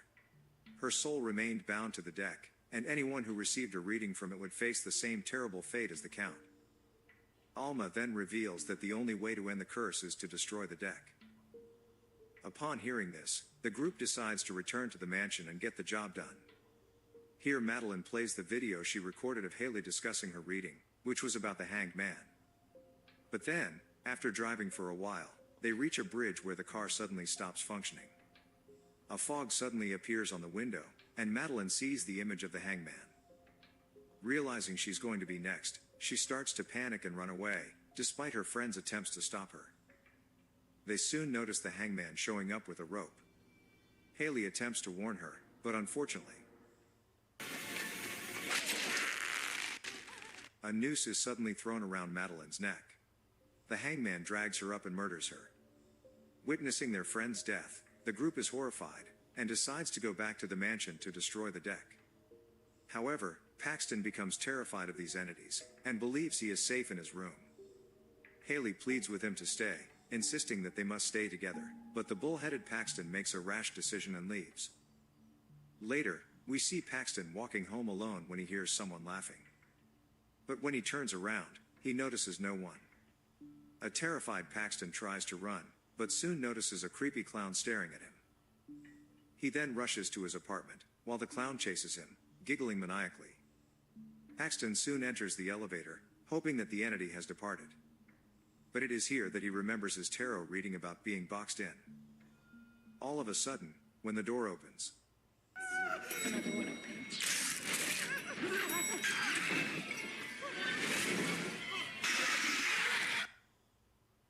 on the other hand, the three friends finally arrive at the mansion, and attempt to destroy the tarot cards in the box.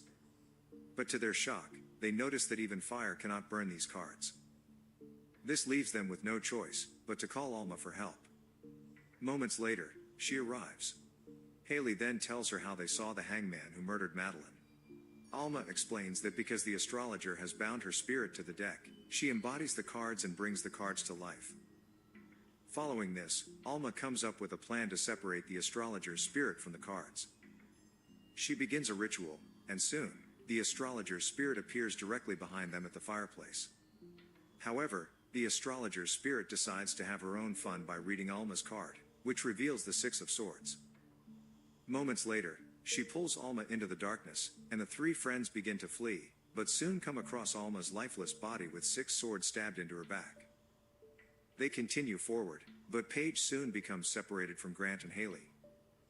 Shortly after, she hears Haley's voice in the basement, asking for help. She walks inside, but the door quickly slams shut behind her. Meanwhile, Haley and Grant rush into a room, and barricade the door with furniture as the spirit bangs on the door. Returning to the basement, Paige continues to hear Haley's voice, which soon turns demonic. The lamp suddenly bursts into her face, hurting her vision. Just then, the magician appears in front of her and performs a few tricks. He also chains her feet in front of a ghostly audience. A terrified Paige crawls to hide in a box, but soon realizes she's trapped and cannot escape, while the magician drags the box in front of the crowd. Moments later, the magician brings a huge saw and keeps stabbing the box with the saw. The panicked girl tries her best to avoid it, but sadly, she ends up being cut in half along with the box, which is then pulled in two directions. Haley and Grant hear her screams from the locked room, but can do nothing to help her. At this tense moment, Haley realizes that if the cards curse whoever has a reading done, she might be able to reverse it for the astrologer by doing her own reading. But then, while they're discussing this, Grant is suddenly pulled out of the window by the devil. A terrified Haley attempts to flee, but the death from her tarot card appears and begins chasing her. The poor girl runs around the mansion, but the death eventually catches up to her. But just when she's about to be killed, Grant shows up the entity with a rod. He then tells Haley to finish the reading while he deals with the entities. Following this, Haley arranges the cards and notices that they are all reversed, implying that the astrologer is in severe pain. Meanwhile, we see Grant being pulled by the entity. Haley then begins the reading, prompting the astrologer's spirit to attempt to stop her. Our brave heroine tries to engage her in conversation, saying she understands what it's like to have someone taken away from them. Staying stuck in the past won't change the future. Unfortunately, the enraged spirit is having none of it, and grabs Haley by her neck to finish her off. But just then, Haley lays out her card, which is also death, meaning her end has come. Seconds later, a black gust sweeps through the room, and the spirit begins screaming, before being pulled into the flames. Following this, we see her reunited with her daughter in the afterlife. As a result of this, the tarot cards can finally be destroyed, breaking the curse. In the aftermath, Haley and Grant walk down the main road. They soon notice a car approaching them, and suspect the horror isn't over yet. However, it turns out to be Paxton, who has managed to survive the ordeal. The three are very happy to see each other again. They get into the car, and head back to the city. On the way, Paxton explains that he managed to survive because his roommate opened the elevator door just in time, causing the fool to disappear. Okay guys, thanks for watching. See you again in the next video.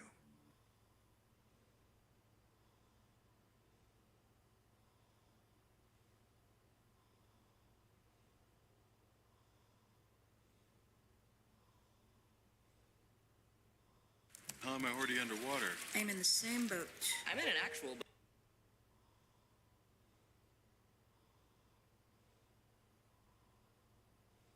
boat. Because I've been using Grammarly's AI for years to keep me high and dry. Try it. Grammarly can point out what's missing. Right there. The CEO will want to see a deadline. Oh. And here you should connect the projections back to company strategy. Yeah. Mia, can you do a deep dive? On it. 10% higher revenue by next year. I'm sending it in. Budget and headcounts are approved. Download Grammarly for free. Trust isn't hoping, it's knowing. With a world-class network where technology brings visibility to every step. One more reason, UPS is the most trusted shipping brand. UPS, be unstoppable. Hello everyone. Back again with film recaps. In this video, I'm going to recap one of the horror mystery films from 2023, titled Baghead. Before we get to the storyline, I'd like to wish everyone a happy and great day. Without further ado, let's get straight to the storyline. The movie opens in an old pub in Berlin, with a strange hole in the wall, owned by an elderly man named Owen. One stormy night, a guy named Neil arrives at the pub and insists on seeing the woman in the basement. But Owen vehemently refuses, saying he won't find any peace through that door, only pain and suffering. Neil then offers him €2,000, and explains that he just wants to say goodbye to his late wife, but Owen is firm in his decision, and tells him not to return here again. After Neil departs, Owen creates a video message for the future owner of this place. He reveals that the property comes with a special resident called Baghead, who lives in the basement and is very dangerous. He asserts that whoever signs the deed for this property will become her guardian. Baghead will do everything possible to escape and venture into the world, but it's up to the guardian to prevent this. The owner cannot stay away from the house, or else death and illness will follow. He claims that he will try to end Baghead's curse tonight, but he isn't sure if he will survive. After finishing the recording, Owen goes to the basement, where we see a deranged and monstrous woman, who is tied up to her chair.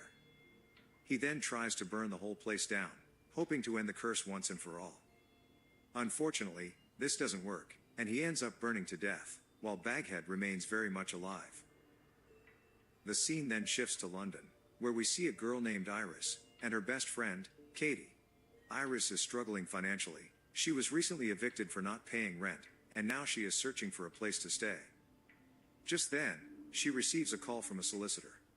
He informs her about her dad's death, and asks her to come as soon as possible. The next day, Iris flies to Berlin, and is horrified to see her father's burnt, lifeless body. She turns out to be Owen's daughter, who died at the beginning, but they haven't seen each other for a long time. The solicitor reveals that she has inherited a property from her father, and Iris didn't expect her old man to leave something to her. She doesn't even know her dad owns an old pub, and the solicitor gives her a tour of the place. He explains that its various facilities have deteriorated, and it requires a lot of money for its restoration. Thus, he will find a buyer and arrange to sell it as soon as possible. However, Iris tells him that she doesn't want to make that decision yet and asks for some time. She decides to stay the night at the place as she's homeless, and although the solicitor doesn't seem pleased with the idea, he can't refuse her. That evening, Iris calls Katie, and reveals that her father abandoned her many years ago, so she doesn't feel sad at all. Katie insists that she should not be alone during this difficult time, and promises to fly to Berlin soon. Around midnight, Katie is fast asleep when she is startled awake by an alarm clock noise coming from the basement. Curious, she gets out of bed, but sees nobody's around. After looking around for a while, she eventually arrives at the basement door. There are some spells written on the door, but she can't go inside because she doesn't have the keys yet. And then suddenly,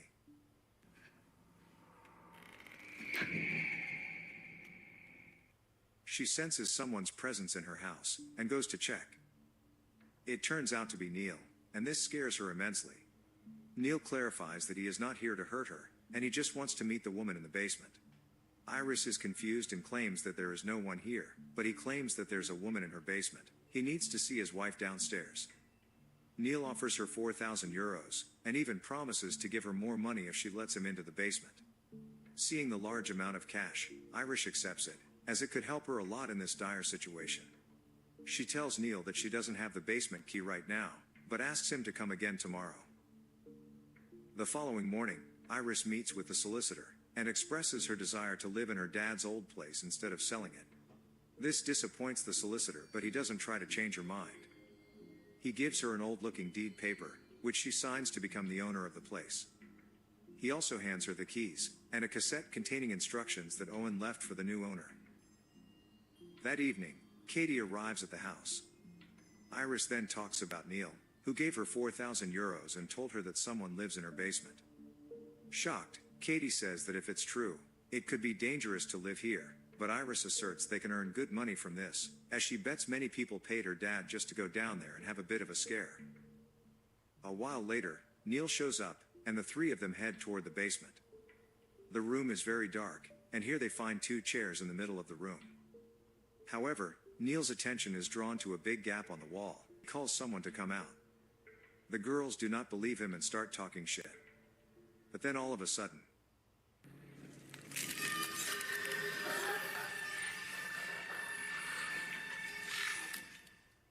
they see Baghead walk toward them.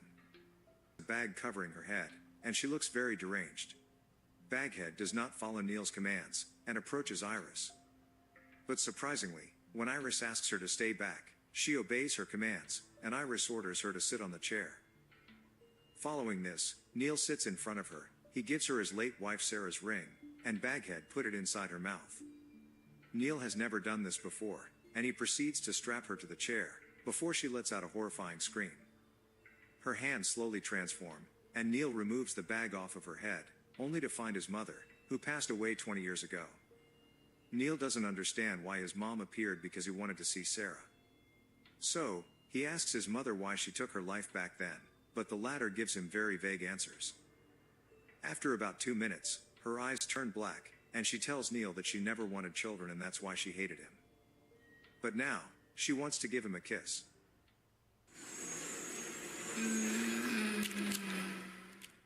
All of a sudden, she disappears from the chair, and then shows up. She pins him to the ground and releases water from her mouth. Here Iris commands her to stop, and she puts the bag again on her head. Once again, Baghead obeys her. She returns Sarah's ring, before returning to the big hole in the wall. After they exit the basement, Neil realizes that his mother appeared because the ring originally belonged to her, before he gave it to Sarah. He also reveals that he forgot to tell them that the conversation with a deceased person cannot exceed 2 minutes. Because after that, Baghead will take control of the spirit and become aggressive. Despite the failed attempt, Neil is adamant on meeting Sarah because he misses her a lot. Iris refuses because she has already seen enough, but Neil hands her the money, and says he only wanted to say goodbye to his wife. He also gives her his address, and asks her to contact him in case she changes her mind. After he leaves, Katie and Iris watch the video instructions left by Owen for the new owner. The old man reveals that Baghead listens to and follows only the Guardian's command, whose name is on the property deed. She has the power to bring back the dead. Anyone who wishes to speak with their dead relatives must only talk for 2 minutes, otherwise, Baghead may start manipulating their mind and become hostile. He then admits that the more one uses Baghead, the more powerful she becomes, so it's better to not use her at all. Or she'll crawl inside their head, and even if they try to leave, she'll bring them back there, with her only goal being to get out of the basement. Upon learning all of this, Iris finally realizes why her dad suddenly left so many years ago. It was because he wanted to keep his family safe from the monster, but the solicitor ended up contacting her and bringing her to the old pub. Meanwhile, a terrified Katie suggests that they should run away from the place, but Iris doesn't want to leave because she doesn't even have a place to live. She says that Neil is very rich, and is willing to pay whatever he has, and if they let him talk to Sarah for one last time, they will have enough money to start their own lives. Katie doesn't like the idea, but she reluctantly decides to stay for the sake of her friend. The following morning, Iris returns to the basement and announces that she is the new owner of the place.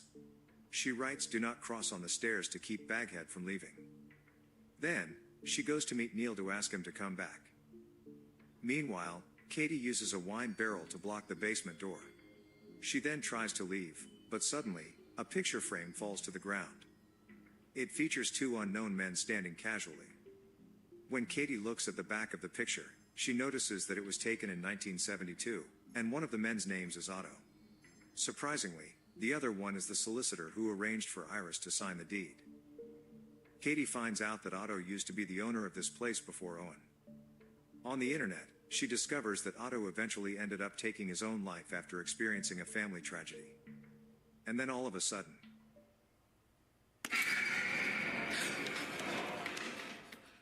she sees Otto, but then realizes that the man is gone.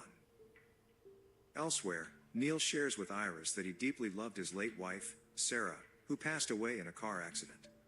Her death left him devastated, so he began attending a grief counseling group. It was there that he learned about Owen, who could supposedly connect them with the deceased for a fee of €2,000. In the evening, Neil, Katie and Iris return to the basement. Neil gives Baghead an item that belonged to his wife Sarah, and Iris sets up a 2-minute timer.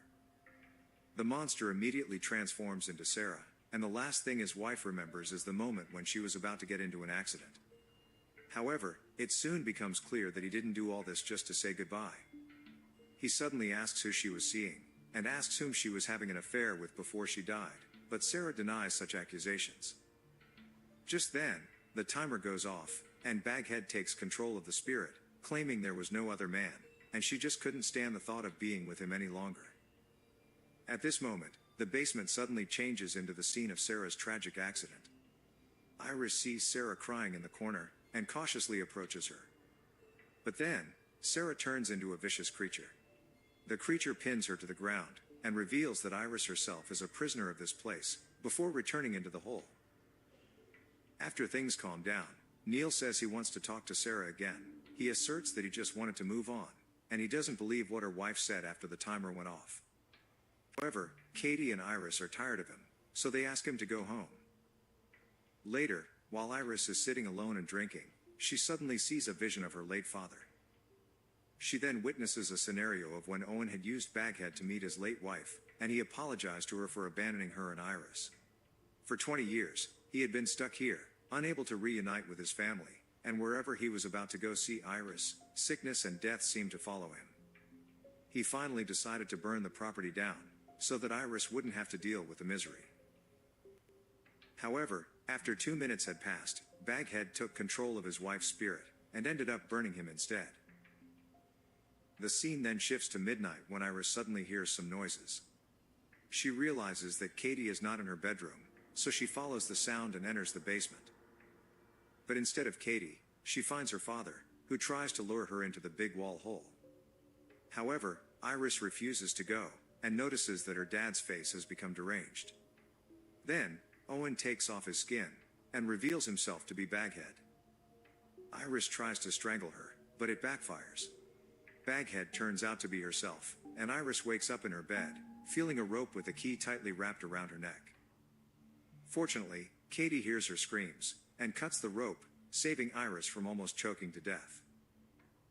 In the afternoon, the girls try to reach out to the solicitor, so that they can remove Iris's name from the deed, but he seems to have vanished into thin air. Upon returning home, Katie worries for her friend's safety, and urges her to leave the place immediately. However, Iris doesn't want to go back to her ordinary life where she doesn't have anything. She accuses Katie of being jealous now that she has her own property, and the upset Katie eventually packs her belongings and leaves the house. Despite the fight, Katie is still concerned for her best friend, so she heads to Otto's abandoned house. It's a series of documents that prove how desperately he was trying to escape from the curse. Meanwhile, Iris goes to the basement, and uses Baghead to meet her father. Here, he reveals that he wanted the pub to burn down, didn't even leave a will and didn't want her involved. Iris gets angry at him for holding on to all these secrets for so long, but he couldn't leave this place to meet her earlier. He asks for forgiveness, pleading with her not to bring him back again. Following this, a frustrated Iris returns upstairs, where she tries to burn down the deed papers. But no matter how much she tries, the paper does not catch fire. She then realizes that she is trapped here after making a wrong decision. A while later, Katie returns to the pub and tries calling Iris repeatedly, but gets no answer. This is because she is lying unconscious in one of the rooms.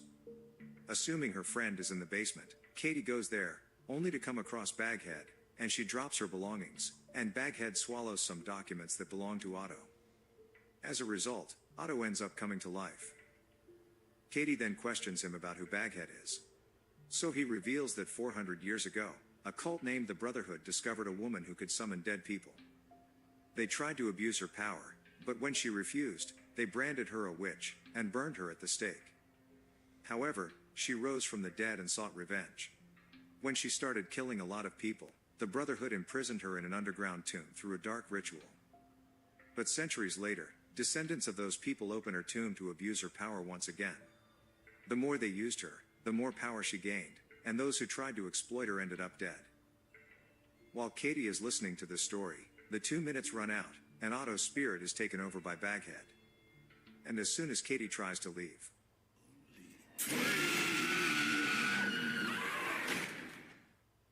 the following morning, Iris wakes up to a call from Katie, who pleads for help from the basement.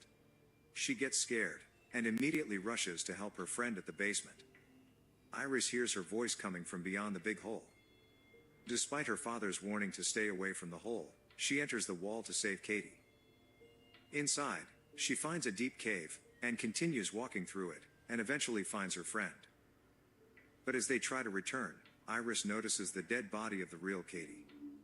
Turns out the person behind her is none other than Baghead. The creature then tries to attack her, but Iris quickly gets up and escapes through the wall opening. Fortunately, Neil shows up at that moment, and he takes her away from there. When they get upstairs, Neil gives her some pills, claiming they will help her calm down. She then consumes them, and reminds Neil that no one will use Baghead again, so she'll be powerless. Suddenly, she begins to feel dizzy and, seeing this, Neil asks her to rest for a while. In the next scene, Iris wakes up and realizes that it is already dark. She then rushes to the basement and hears Neil talking to someone. There, she discovers Neil making a deal with Baghead. He proposes to be the creature's guardian and, in exchange, he wants to stay in touch with his wife for the rest of his life. Neil even writes his own name on the deed paper, but it disappears again because Iris is still alive. Soon, Baghead impersonates Sarah and tells him she was pregnant when she died. Neil was too controlling and insecure, so Sarah was afraid and wanted to leave him. He even sneakily drugged her to calm her down, but she ran to her car and eventually got into the car crash. Consumed by guilt, he begins to cry, so Sarah tells him that they can still be together, but they can't if Iris is still alive.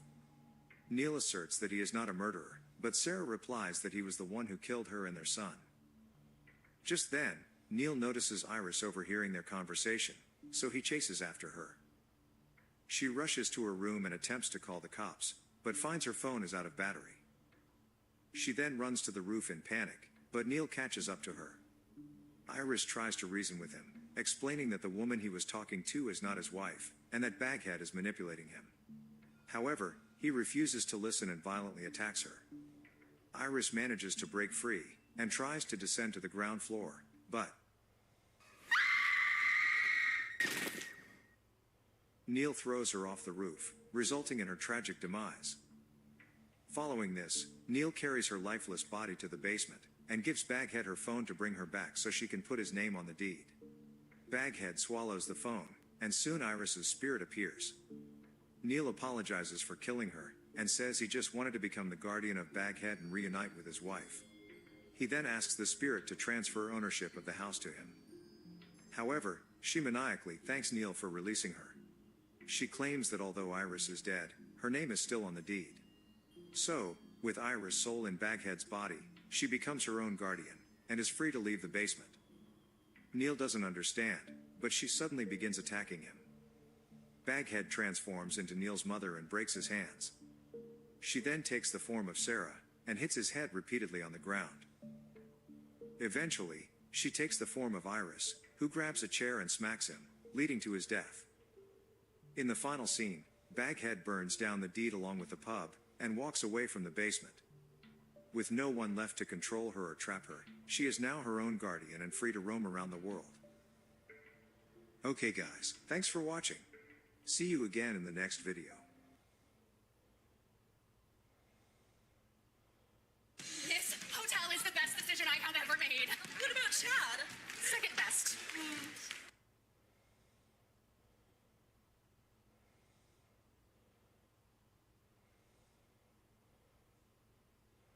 Hello everyone. Back again with film recaps. In this video, I'm going to recap one of the horror mystery films from 2017, titled Marrowbone. Before we get to the storyline, I'd like to wish everyone a happy and great day.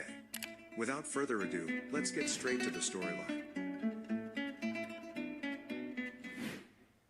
In 1968, a single mom brings her 4 children to her rural childhood home, the Marrowbone residence. They have come all the way from England to start a new life. Mom then asks all her children to forget about their gruesome past and make new memories. She also declares that they will no longer use the surname Fairbairn, and they shall now use Marrowbone, her maiden last name. Her youngest child nervously asks, will he ever find us? But Mom assures him that no one will bother them again. Following this, the family begins living happily in their new residence. Since they are new in the area, no one knows them and they can finally roam around as they please. One day, as the 4 kids are strolling near the woods, they come across a peculiar skull rock formation. Here, they meet a girl named Allie, and quickly befriend her. Over the course of the next few months, the group has a lot of fun, and they spend most of their time together. It appears that the Marrowbones have finally attained peace in their life after their horrible past. However, tragedy strikes once again. Mom suddenly falls ill, and the family has no money to cure her. In her final moments, she calls her eldest son, Jack, and asks him to take care of his siblings. She also warns him not to tell anyone about her death until he turns 21, as that is the age he can legally take care of his siblings. Until then, Jack has to stay hidden with his siblings. Mom also directs him towards a secret box hidden in a cupboard. When Jack opens it, he is completely taken aback to find that she had her husband's money all this time, and this is when she takes her final breath. In the aftermath, Jack calls all the other siblings in the room, and reads his mother's final letter, in which she has requested all of them to stay together. After Jack, the second son is Billy. Then there is Jane. And finally, the youngest kid is Sam. Here Jack makes them vow that no one will ever separate them. Following this, they bury their mother, and start living anonymously in the Marrowbone residence. One day, as Jane is chilling in her room, a gunshot shatters her window, and then she spots a man holding a rifle in his hand. This freaks her out and she immediately starts calling for her elder brother Jack. The movie then cuts to 6 months later, and it appears the siblings have moved on from the incident. They have either moved or covered all the mirrors in the house to protect them from an apparent ghost that lives in the attic. The siblings believe that he is long gone, but nonetheless, they don't want to take any chances, and keep the mirrors hidden. Jack often tries to go to the attic to check, but every time he gets a bad headache, forcing him to retreat. Among all the siblings, Jack is the only one who goes outside the house to get supplies. One day, he visits a pharmacy in the nearby town to get medication for his mom, implying that he still kept her death hidden. We can also see a wound on Jack's head, but it's uncertain how he got it. After this, he goes to the local library, where Allie works as the librarian, and turns out they are having a romantic affair. Allie helps Jack with some books so that his little brother, Sam, can be homeschooled. But their conversation is interrupted by the sudden arrival of the town lawyer, Porter. It is revealed that he has a one-sided love for Allie, and often comes here to visit her. But when he sees Jack alone in the room with her, he gets jealous. So, he approaches the boy and reveals that he's in charge of the Marrowbone estate. Tomorrow, he'll be visiting their home to collect the transfer charges and his mother's signature, which will finally put the estate in their name. Jack claims that his mother is really ill, so he offers to take the documents home and return it tomorrow. However, Porter insists on visiting their home as he needs to certify their mother's signature. He also mentions that the transfer charges amount to $200. When Jack reaches home, he anxiously tells his siblings about the situation, and if the lawyer gets to know about their mother's death, they will be separated. They also have no money to pay the transfer charges, so Billy suggests they use the money their dying mother left them. Jane vehemently refuses, reminding her brother of the promise he made to never touch it again, but Jack knows they have no choice. Since they had already discarded the box in the woods, Billy is tasked to retrieve it at a secluded spot on the beach. Soon, he comes across a narrow cave where he finds a knife. He also finds the box, and quickly brings it home. That night, the siblings open the box, and find a lot of cash in there. This makes the brothers happy, but Jane is still upset that they broke the promise, claiming it is the cursed money of their father. The very next morning, the four begin renovating the house to make it seem like they're a normally functioning family. Jane is tasked with forging her mother's signature, so she spends hours practicing it. Jack also enters his mother's room to get some belongings, and little Sam wants to go inside too, but Jack forbids him. Shortly after, Porter arrives at the residence, and he is greeted by Jack. Jack gives him an envelope containing £200, and the cunning lawyer happily accepts the cash because it's worth more than $200. Jack then claims that his mother is really unwell, and she would be embarrassed if someone sees her. So, he requests Porter to give him the papers, so he can go upstairs, have his mother sign them, and come back. The lawyer reluctantly gives him the documents, and Jack rushes to his mother's room. But Jane becomes even more worried when she learns that she has to sign not one, but 2 documents. At the same time, Porter decides to take a tour of the house. There is no one around, which slightly confuses him. He also spots a covered mirror near the stairs, and removes the cloth.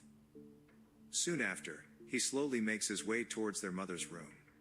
Jack hears it from the other end, so he asks his sister to hurry. Fortunately, they manage to get the signatures done, right before Jack can find out about their deceit. The lawyer then signs the same papers, and officially transfers the estate to their name. Before leaving, he also talks about their father, who had apparently done bad things in the past. This means that he knows the entire history of the Marrowbones. That night, the siblings celebrate their success by engaging in a pirate board game. At one point, Billy gets so excited that he throws his dice on the floor, and it ends up in a different room. Little Sam goes to check the numbers, and he slowly proceeds towards the darkness. But when he reaches the stairs, the cover on the mirror by the stairs suddenly falls to the ground. This frightens him and he immediately shouts that the ghost has returned, so a panicked Jack hides all his siblings in a fortress they've made inside the house. The trio awaits in anxiousness, while Jack goes to cover the mirror. Jack climbs up a ladder, and somehow gets the job done. But when he peeps through a hole in the ceiling,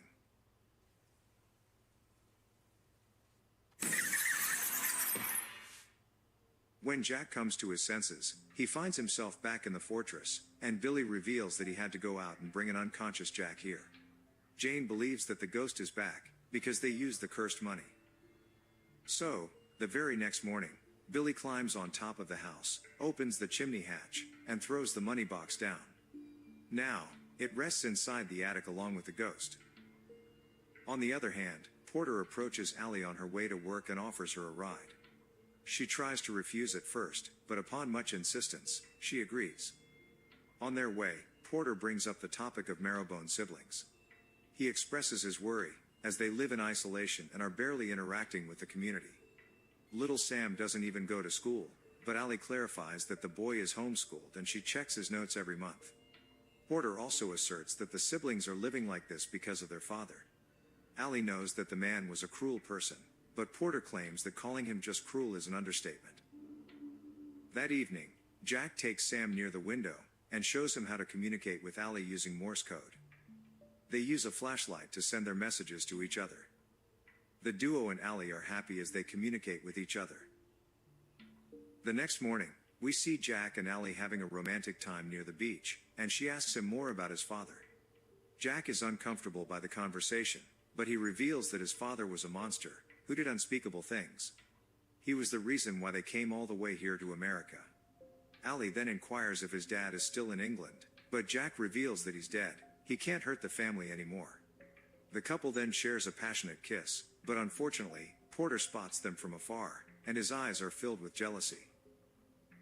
When Jack returns home, he is confronted by Billy. The latter is fed up with being a prisoner in his own house, while his brother can roam around any time he wants. They had made a deal that Jake can only venture out. Now he's dating Allie behind their backs. The brothers get into an argument, which causes Jack to become inexplicably weak. In the evening, while Jack is taking a bath, Sam steals his keys and sneaks inside his late mother's room, where all the mirrors are kept and covered. Sam really misses his mom, which makes him break Jack's rule that he can't go into their mom's old room. He then tries to close the window curtains, but he slips and falls. Suddenly, a cloth covering the cabinet mirror falls, and he comes face to face with the ghost in the mirror.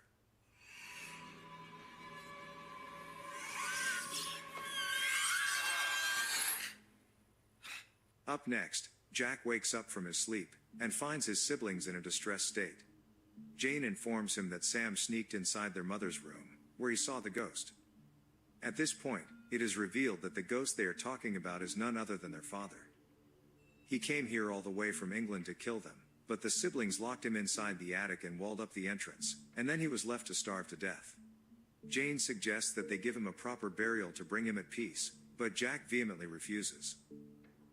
Elsewhere at the library, Porter comes to visit Ellie once again. He is about to be transferred to another city for a higher position. Taking this opportunity, he asks Ellie to come live with him, assuring her that they'll have a good life. However, she rejects him and says she never looked at him that way. Porter knows that she rejects him because of Jack, so he gives her a case report about the Marrowbone siblings. After he departs, Allie opens the folder, and finally comes across the shocking truth. Turns out the siblings' father, Mr. Fairbairn, was a serial killer who committed a lot of murders. He also assaulted his own daughter, Jane, and he was finally put behind bars when Jack testified against him in court. But just a few months later, Fairbairn somehow escaped from prison. At home, Jane is busy with her chores when she hears her pet raccoon making noises from the attic. She approaches it from a hole in the wall, but when Jane extends her hand to feed it,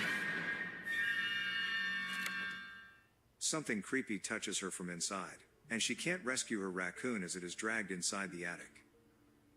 On the other hand, Porter receives a call from his superior, informing him that his transfer has been called off.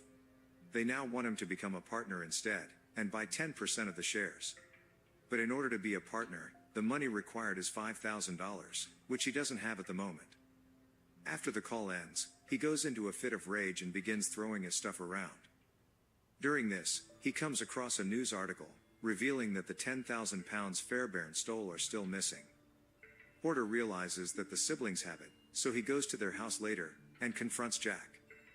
He claims to know about their forgery, and threatens to expose it unless Jack gives him the 10,000 pounds as compensation. After he departs, Jack goes inside the house, where his worried siblings are already waiting for him. Jack claims that it's all over now, as they have no way of retrieving the box from the attic, but Billy has other plans. That night, while everyone is asleep, he goes to the roof of the house. He opens the chimney hatch, ties himself to a rope, and slowly climbs down to the attic. Once there, he lights a matchstick to observe the surroundings, and shockingly spots half-eaten animals, and a container which has been filled with water. He eventually finds the money box, and proceeds to depart. But just then, he hears a noise, and a creepy figure emerges from the shadows. He is none other than their father, who has managed to stay alive. Panicked, Billy climbs the rope with all his strength, but his dad starts pulling it from below. This causes the boy to get entangled within the ropes, and he also drops the money box back inside the attic. Fortunately, he manages to cut himself free with a knife, and climbs back to the roof. In the morning, Jack wakes up on the floor, visibly hurt and disoriented. He finds Billy in a severely injured state, and the latter claims that he went into the attic to retrieve the money, but failed. Shockingly, he came across their dad, who is alive. The old man has managed to survive by storing rainwater and feeding on rodents. Hearing all this, Jack becomes so disoriented that he collapses and starts having a seizure. Jane manages to calm him down, but she knows that her brother's health is at great risk. Therefore, she suggests to tell the entire truth to Allie, as she's the only one who can save Jack. That night, the siblings interact with Allie using Morse code, and ask her to come to the skulls tomorrow. The following morning, Allie arrives at the said location, excited to meet the siblings after long. But all she finds is a book with the title Our Story. She goes through the first few pages, and learns how the family arrived here in America and settled in.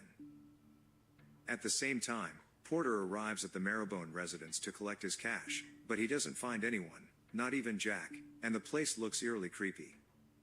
Porter takes this opportunity to venture inside their mother's room, and finally confirms that she's dead. Moments later, he finally comes across the walled-up entrance to the attic. Porter believes that the siblings have hidden the money there, so he grabs a hammer and starts tearing down the wall. On the other hand, Allie continues reading the book. She reaches the point where a man suddenly showed up outside the Marrowbone residence and shot at a window. This sends the movie into a flashback, and we learn that the man was none other than Fairbairn. He had come all the way here to kill his children. Jack, being the eldest son, locked all his siblings in the attic and decided to deal with the man alone. He grabbed the box containing the money, and waved it at their father, assuming that he's after it. As soon as Fairbairn saw the box, he called his son inside the forest. Once they reached a secluded location by the beach, Jack asked the father to take the box away and never cause tragedies to the family again. Unfortunately, the father is a very sick and vengeful man. He attacked him. Jack stabbed him in the throat with a knife and managed to get away from there. But he was eventually cornered by his father on a cliff. Then, in a cruel act, Fairbairn pushed his son down from there, before proceeding towards the rest of the siblings. Fairbairn then descended inside the attic through the chimney and attacked his children. Jack regains his consciousness shortly after, and with a wounded head, he rushes to save his siblings. But by the time he reaches the attic, there is complete silence. Back in the present, Porter manages to break inside the attic, where he comes across a horrific sight: the rotting bodies of the three siblings, Billy, Jane, and Sam. In the past, when Jack realized that his siblings were killed, he didn't open the door, but bricked up the whole attic.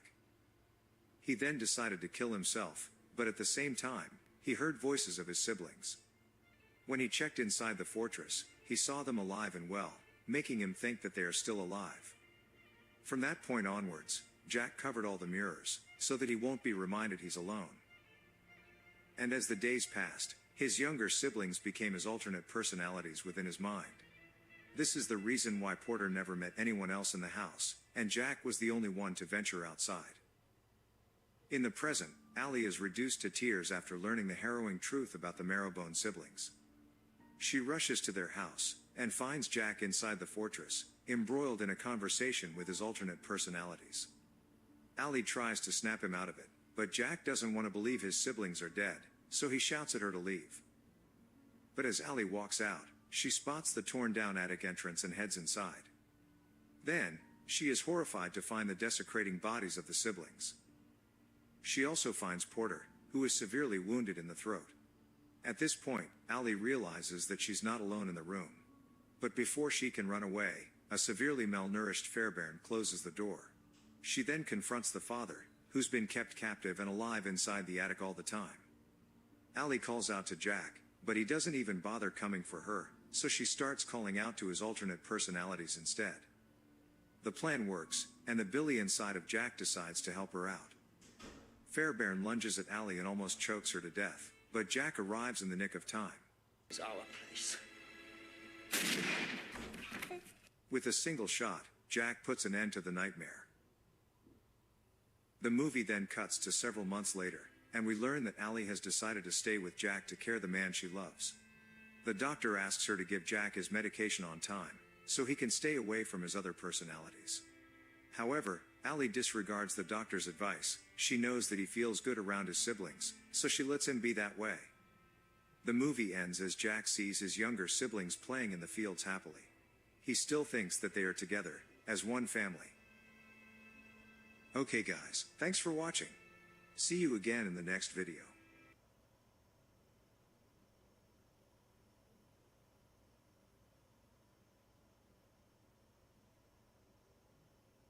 Hello everyone. Back again with film recaps. In this video, I'm going to recap one of the psychological horror films from 2021, titled A House on the Bayou. Before we get to the storyline, I'd like to wish everyone a happy and great day. Without further ado, let's get straight to the storyline. The film begins with Jessica, anxiously awaiting her husband John's return from work, her tear-filled eyes hinting at the burden of troubling news she carries. When John questions the reason behind Jessica's gloomy face, she reveals her knowledge of his affair with one of his students named Vivian. John wants to explain, but Jessica isn't interested in hearing it. Because she loves her daughter, Anna, and the life they have built together, she doesn't want to throw it all away by divorcing John. In order to restore their relationship, Jessica lays down 3 conditions. John must never see Vivian again other than to tell her that their relationship is over. Also, they must never disclose this truth to Anna. And lastly, they will go on a family vacation to reconnect. The husband enthusiastically agrees to satisfy all 3 of Jessica's requirements, after learning that divorce is not an option. The family plans a vacation to Bayou, where they will stay in a giant house in the middle of nowhere. Wait until you see the pool. The owner of the house, who happens to be selling it, enlisted Jessica's agency to oversee the arrangements. While Jess prepares it for the market, they have graciously allowed Jessica and her family to stay there temporarily. Jessica had been telling John for months that she wanted to stay in the house, but the husband couldn't even remember what she said. Inside the house, Anna releases her beloved cat, Toby, and lets him roam around the room. The couple's relationship has undergone a noticeable change, and Jessica finds herself easily irritable, often mentioning John's infidelity as a painful reminder. She then instructs John to purchase wine and veal meat for their evening meal. Despite being aware of John's dislike for veal cutlets, she insists on making them, seemingly doing so as a revenge tactic. Anyway, John takes Anna grocery shopping, and we see that the suspicious shopkeeper keeps staring at them. The father deliberately avoids purchasing veal cutlets, fully aware of Jessica's intention to prepare them for dinner. Meanwhile, Anna encounters a teenage boy named Isaac, who quickly attempts to befriend her. He compliments Anna's beauty, and then begins asking about her stay in Bayou. Before leaving the shop, Isaac invites Anna to get ice cream sometime, to which Anna responds with a wide smile. At the checkout counter, John tells his daughter that the store is out of veal cutlets, and the shop owner hands them the receipt for their grocery purchases. However, things take a strange turn for John when he notices an ominous message in the receipt: "You are being watched by the devil." Disturbed by this eerie note, John decides never to visit the shop again, feeling uneasy about the situation. Upon arriving home, John and Anna discover Jessica attempting to open a door using a screwdriver. Since she doesn't have the keys to this door, plus, this room wasn't on the house plan, she is curious about what lies beyond. At the same time, she questions John about the veal cutlets, and John explains that the veal cutlets are out of stock. Just then, the doorbell rings, revealing Isaac, who extends an invitation to the family for dinner. It turns out that Isaac is the grandson of the old man at the shop, and here Jessica learns that Isaac will be preparing veal cutlets for dinner, because there are a lot of them on display in their store. Hearing this makes Jessica upset and disappointed, and so, she promptly accepts the invitation. Jessica then confronts John, who becomes defensive and continues to lie to her. Additionally, he expresses reluctance about going to the dinner this evening, because of the inappropriate note Grandpappy wrote on his receipt. Jessica thinks of the message as a joke, and she brings up about her husband's cheating again, prompting an angry response from John, who says that he feels better when he is with Vivian than when he is with Jessica. Jessica breaks down in tears, and John finally comprehends his past mistakes, and sincerely apologizes for his recklessness. Anna inadvertently overhears their intense argument, causing her immense stress, and leading to a nosebleed. Since Anna is not feeling well, Jessica decides to call off the dinner, but she doesn't have Isaac's number to inform him. Just as John expresses his intention to visit the grocery store and apologize for their absence, a knock resounds at the door. To their surprise, it's Isaac. He explains that their oven malfunctioned, which ruined their cooking plan, so the next best thing they thought was to bring the food to join the family for dinner. Unwillingly, the couple extends a hesitant welcome to Isaac and his grandpappy into their home, but John remains uneasy about his presence. Out of curiosity, he asks the old man about the message he wrote on the receipt.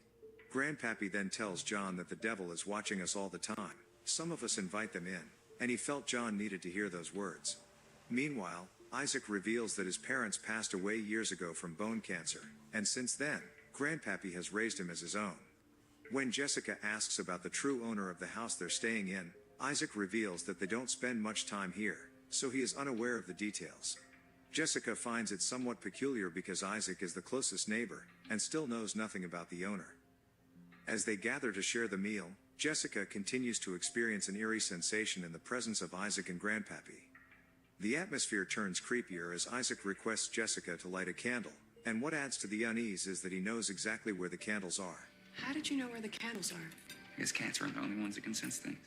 Jessica then gets some matches for Isaac, and then she and John have a serious talk about how they need to kick their guests out. However, when they return to the table, Anna excitedly tells them that Isaac lit the candle with his finger, which was a cool trick. Jessica tells Isaac that he and Grandpappy should leave immediately after dinner, but their request doesn't yield the expected response. Isaac is upset by how they are treated, and points out the vacant rooms in the house, suggesting they could stay overnight. Among these rooms, he even mentions the locked room Jessica had been trying to open earlier, but before John can inquire further about how he knew it, Anna's nose begins to bleed again. Feel good. Oh, get her. Hey, baby. Concerned for their daughter's well-being, the couple sternly orders Isaac to leave their house. However, Isaac's demeanor begins to reveal his true, unsettling nature. Adding to the escalating tension, they discover that Anna's cat has been locked inside the mysterious room, and Isaac possesses the only key to it. John attempts to snatch the key from Isaac, but their efforts prove futile. Unsettling noises emanate from the locked room, suggesting that Toby is under attack by an unknown entity. Faced with the puzzling situation, John commands Grandpappy to leave the house with his grandson, and here, Grandpappy cryptically responds that Isaac is not his grandson. The old man also suggests that a coyote may have entered the room with Toby, prompting John to once again request the key from Isaac, who this time tells him to look in his back pocket. He successfully acquires the key from Isaac, only to be consumed by anger as the key fails to unlock the door. When Isaac goes to the bathroom, Grandpappy tells them that he has something to talk about. The grandfather finally reveals that their intentions aren't for robbery. He cryptically remarks that lying, cheating and murder will open a door, with his gaze clearly directed at John. The old man discloses that Isaac isn't his biological grandchild, but rather an orphan who appeared one summer, walked out of the bayou, and ended up in his care.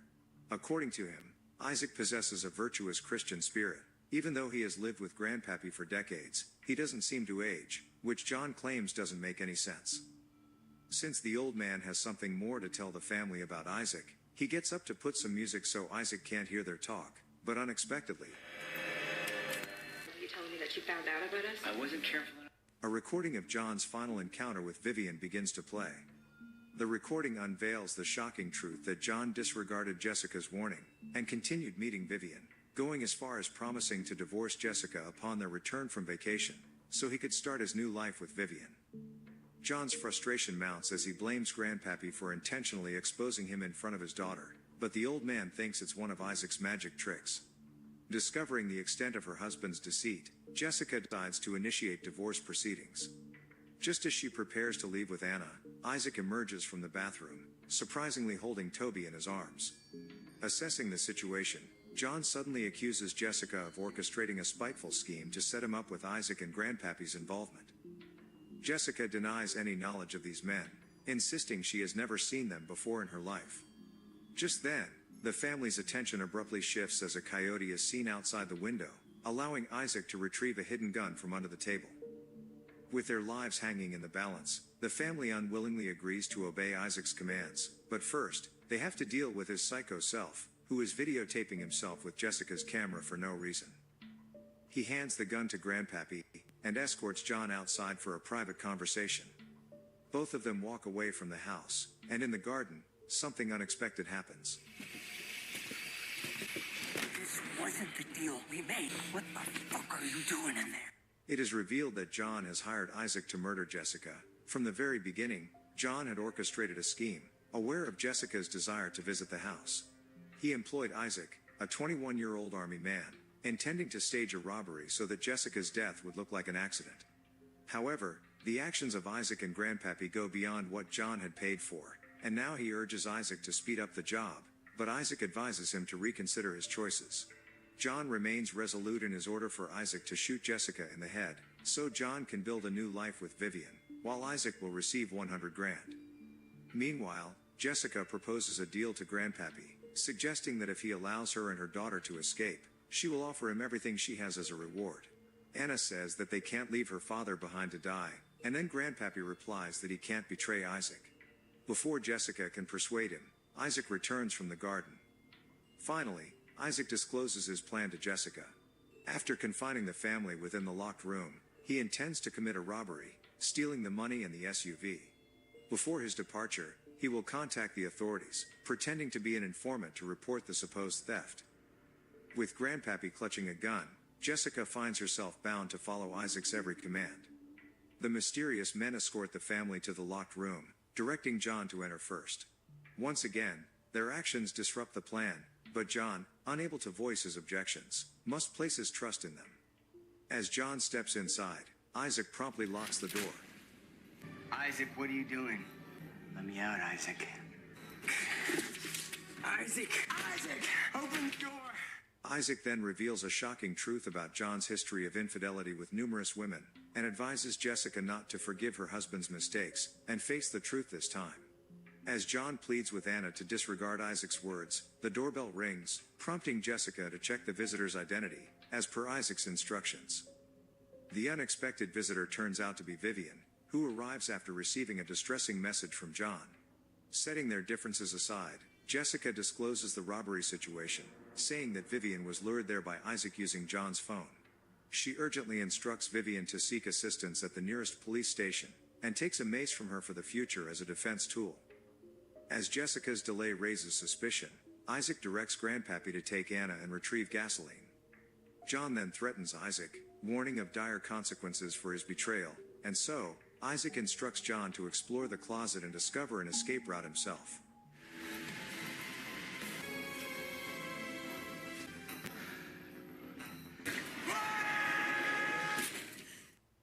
On the other hand, as Vivian struggles to start the car, she realizes the door is jammed, leaving her trapped inside. Meanwhile, Grandpappy arrives with the gasoline, and instructs Anna to douse Vivian's car with it. Jessica requests the old man to let Vivian go, but she is compelled to obey under the threat of a gun. Ignoring Vivian's desperate screams and appeals, Grandpappy sets the car ablaze.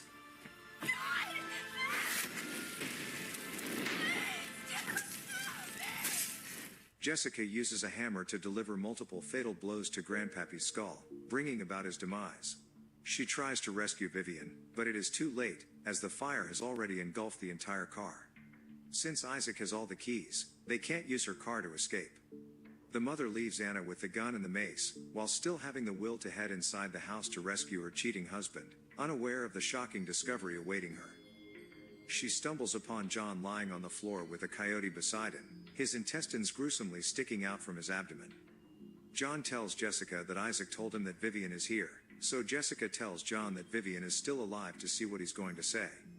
Again, to Jessica's dismay, John asks her to tell Vivian that he loves her. As Jessica closes the door, the sounds of Coyote's deadly bites and the demise of John echo in her ears. Upon her return to the garden, Jessica is confronted with another problem. Isaac has seized Anna as his hostage, expressing his desire for her to become his wife. Isaac then discloses to Jessica that it was John who hired them to carry out her murder, but she's still unable to believe it. According to Isaac, John deserves to be killed, not Jessica. Anna then seizes the opportunity to mace Isaac, while Jessica wrests the gun from his grasp, and without hesitation, she fires at him. Here she discovers that his claims of wanting to marry Anna were mere jokes.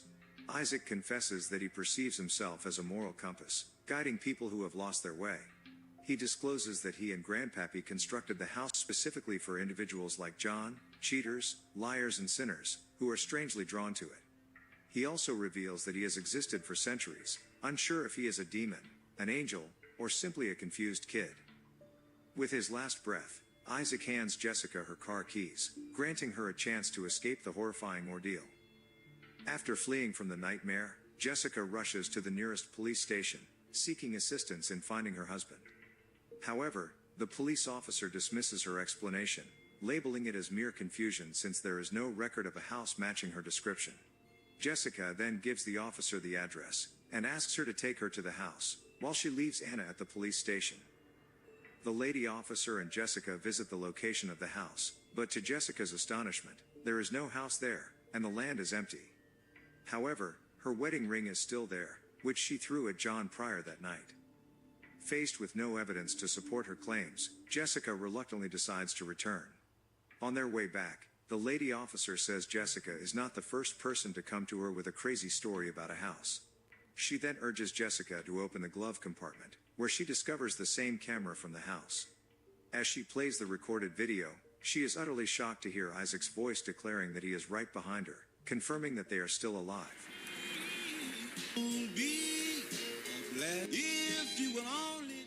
The lady officer then discloses that Isaac and Grandpappy exist beyond human understanding, and assist the authorities in maintaining order. Plus, the officers will protect Isaac while he takes care of those who commit evil. Hearing this, Jessica plans to expose her story to the public, but no one would believe her.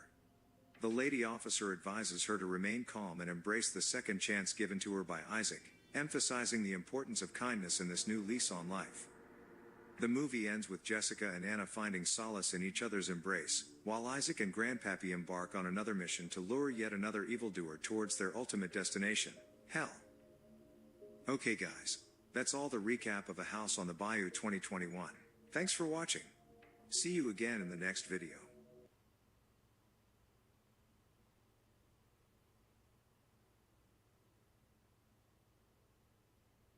Hello everyone. Back again with film recaps. In this video, I'm going to recap one of the psychological thriller films from 2018, titled Greta. Before we get to the storyline, I'd like to wish everyone a happy and great day. Without further ado, let's get straight to the storyline. The movie opens in the bustling subway of Manhattan, New York, where a woman has just got out of the metro. On the other side of the town, we are introduced to our waitress, a charming and beautiful young woman named Frances. After work, she catches the metro as usual to head home, but then she spots an unattended bag nearby. She picks it up with the intention of returning it to the owner. Inside, she finds an ID card, revealing that it belongs to a certain Greta Hiddig. Frances goes to the Lost and Found to hand the bag, but the department is closed. In the next scene, we see Frances at home, where she lives with her best friend, Erica. The latter curiously opens the bag and finds cash, and she proposes that they use this money to treat themselves to a spa. But the good girl Frances asserts that she's going to return it to the owner. The following day, she arrives outside Greta's door, using the address from her ID, and explains her predicament. Greta, a lady probably in her 50s, claims that she had been looking for her purse all around and is extremely grateful to Frances. She invites the young woman inside for some hot tea. Once inside, Frances reveals that she is originally from Boston, and that she has relocated here very recently. She says that she's staying at her best friend's apartment in the city. As the two continue talking, some banging noises come from the wall near her piano. This annoys Greta, so she asks her neighbors to keep it low. She claims that they are remodeling the place. After this, Greta reveals that her husband passed away several years ago due to a disease. Her daughter's picture is also in the room, but she doesn't talk much about her. Here, Greta starts playing the piano, while explaining that she used to have a dog in this house, but it died. Now, she is left alone and lonely. Hearing all this, Frances feels sad for the woman, so she offers to help her find a new dog. Greta believes that she's not ready for it, but Frances gives her number in case she changes her mind. Later at home, the apartment phone rings, and it is none other than Greta. She says that she has changed her mind, and now wants to get a dog. Greta asks Frances if they can meet during the weekend, to which the latter happily says yes. After the call ends, we see that Erica is a bit skeptical about the meeting. The scene then cuts to the weekend where the two visit a dog pound. All the dogs here are put to sleep if they aren't adopted within 5 days of their arrival. Greta asks if any dog is serving its last day here, and the owner directs her to a lovely boy named Morton. Greta likes the dog right away and thus, she adopts it. Later, the two hang out at a park, where Frances clicks several pictures of Greta on her phone. The lady claims to be bad at technology, so Frances teaches her how to send those pictures to other contacts. Here, Frances reveals that her mom died a year ago, and this makes her visibly emotional, so Greta consoles her and offers some words of wisdom. That night, while at home, we see that Greta isn't exactly clueless when it comes to technology, as she is now stalking Frances' social media meticulously. The next Friday, the two once again meet, and go to a nearby church. Later, while heading home, Greta is seen talking on the phone with her daughter, Nicola. After the call ends, a curious Frances asks about where Nicola is, to which Greta claims that she's studying in Paris. The two then go to her house where Greta starts playing the piano beautifully. Greta once again gets emotional and says that everyone leaves her, but Frances, who has started liking the old lady, claims that she will always stick by her side. A few days later, Erica is excitedly getting ready for a party. She hopes that her best friend will join her too.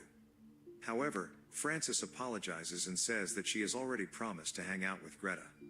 This obviously enrages Erica, and she believes that the whole situation is weird.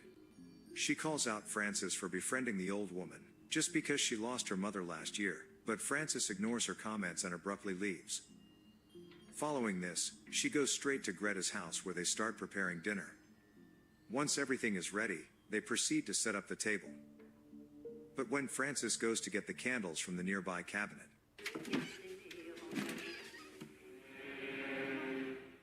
she accidentally opens the wrong drawer and sees several handbags, similar to the one she found on the subway.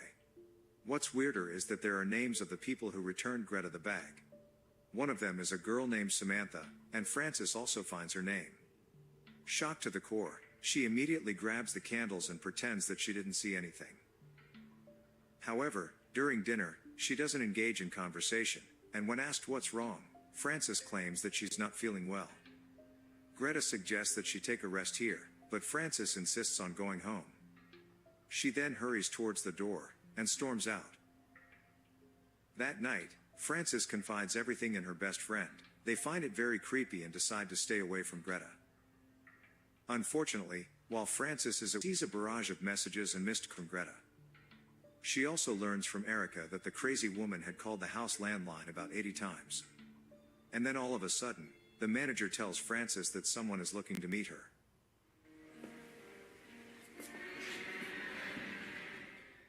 Frances pleads with her manager to send Greta away, but the arrogant boss is too busy for that, so Frances gathers her courage and confronts the freakish woman. Greta, as usual, tries talking in her sweet nature, but Frances gets straight to the point and calls out Greta for her deception. She reveals that she found the bags in the drawer, and one of them had her name on it. Hearing all this, Greta tries to explain herself, but Frances doesn't listen and abruptly walks off. That night, she keeps on receiving texts and calls from the lunatic. In the morning, Frances listens to one of the voicemails, where Greta apologizes and admits that what she did was wrong. But she claims that she did all this due to loneliness, as her husband died, and now her daughter is away. At work, however, as Frances is about to serve drinks to a customer, she suddenly notices Greta standing by the road. Even worse, the crazy woman remains there until night, so Frances decides to call the police. But to her dismay, the officer says that Greta has done nothing wrong. It is well within her rights to stand by the road as long as she doesn't harm anyone. That evening, after her shift ends, Frances looks around the place but doesn't find Greta. Frances then heads to the subway and boards a metro. But to her utmost horror, Greta claims that she is sorry and just wants to talk, but Frances doesn't want any conversation. She then reaches home by a different route, thinking that she's safe now. Please. Jesus, what? Unfortunately, Greta shows up here as well, having tracked her house address. Greta says that she's lonely and that she deserves a friend. But when Frances still doesn't listen, the crazy bitch spits a chewing gum in her hair and leaves. Fed up with the situation, Frances heads to the police station along with Erica. She wants to file a restraining order against Greta. However, the officer says that in Manhattan, it may take months for the judge to even review her case. This means that Frances is left with no choice but to simply ignore her tormentor. However, the next morning, she starts fearing for Morton's safety. To check if the dog is still alive, Frances arrives outside Greta's house and hides in a corner. Notices the woman going out with Morton. And then inside the trash can, she finds a returned mail, which had been sent to Nicola. But the address says that Nicola lives in Brooklyn, contrary to what Greta had claimed. Frances wastes no time and sends a voicemail to Nicola, hoping they can meet and talk about the situation. One night, when Frances returns home from work, she learns that Erica has left for a party. The place is eerily quiet, so she's definitely scared a bit. Just then, her dad calls her to ask how she's doing. Turns out Frances isn't on good terms with her workaholic dad after the death of her mother, and this is probably why she came to New York to be on her own. Still, Dad loves her a lot and would do anything to be with her. Their conversation is abruptly interrupted when Frances receives a message from Greta. To her utmost horror, the crazy woman is now stalking Erica and has sent a picture of her.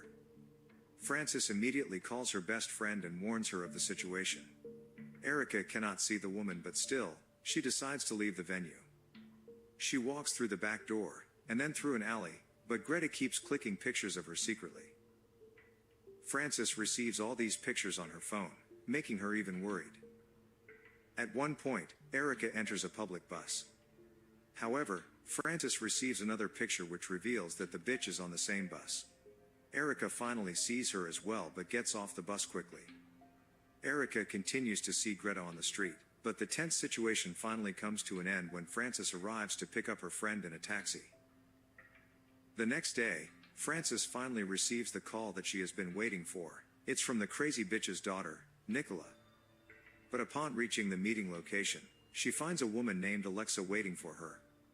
This woman reveals that Nicola actually killed herself 4 years ago due to her mother's sadistic behavior, and she had never studied in Paris. Alexa was her counselor as she was suffering from alcoholism. The counselor further reveals that Greta is a sick woman who used to confine her daughter inside a box. Later that day, while she's at work, Frances's dad calls and tells her that Erica has told him what has been happening, warning her to be careful. But then all of a sudden, Greta shows up, having booked a table. Frances urges her boss to kick her out, but the rude man isn't going to do that to a customer. Our poor girl reluctantly obliges and goes to serve the deranged woman. She tries to do her work, but Greta insists that she only wants to talk. Frances refuses, and this is when Greta becomes aggressive and charges towards her. The situation only comes to a halt when several restaurant employees restrain her. In the aftermath, the cops arrive at the scene and take her away. However, the very next morning, she is released from custody, because why not? At this moment, Erica comes up with an idea, which is to use the slow fade technique to Greta. She suggests that Frances apologize to Greta, and says that the problem is her, not Greta, and pretends that she has her own problems to deal with right now. The two friends can then go on a holiday to Mexico, and by the time they arrive, Greta will already have moved on with someone else. Heeding to the advice, Frances approaches Greta at the same church and apologizes to her. She pretends to be sorry for ignoring her, and claims that she was just upset because of her mother's recent death. Frances also says that she'll be going away for a while to clear her mind. Greta understands her situation, and gives her a big hug before departing. In the next scene, we see the lady mixing some chemicals in a bowl of milk. She then feeds it to Morton, which he happily consumes. On the other hand, Frances arrives home after cycling around the city. She nonchalantly prepares a cup of coffee and drinks it. But soon after she does, she becomes dizzy and falls to the ground. During this, she notices Greta approaching her. Seems you forgot to pack. Now, which shoes would you like to bring? This crazy bitch drags Frances outside the house, and puts her in a taxi, pretending that she's sick. Upon reaching her home, Frances notices the dog lying unconscious on the floor. Greta then opens a secret door, which turns out to be behind the piano, and takes her inside. She unlocks her phone using her fingerprint, puts Frances inside a toy chest, and shuts the door. Just then, Frances realizes that it was all just a nightmare. She becomes relieved to see her friend in the house, and her dad also shows up downstairs to pick her up. Frances then hurries to meet her dad, hoping he can take her away from all this madness. However, as soon as she enters the elevator, it suddenly malfunctions. What the hell?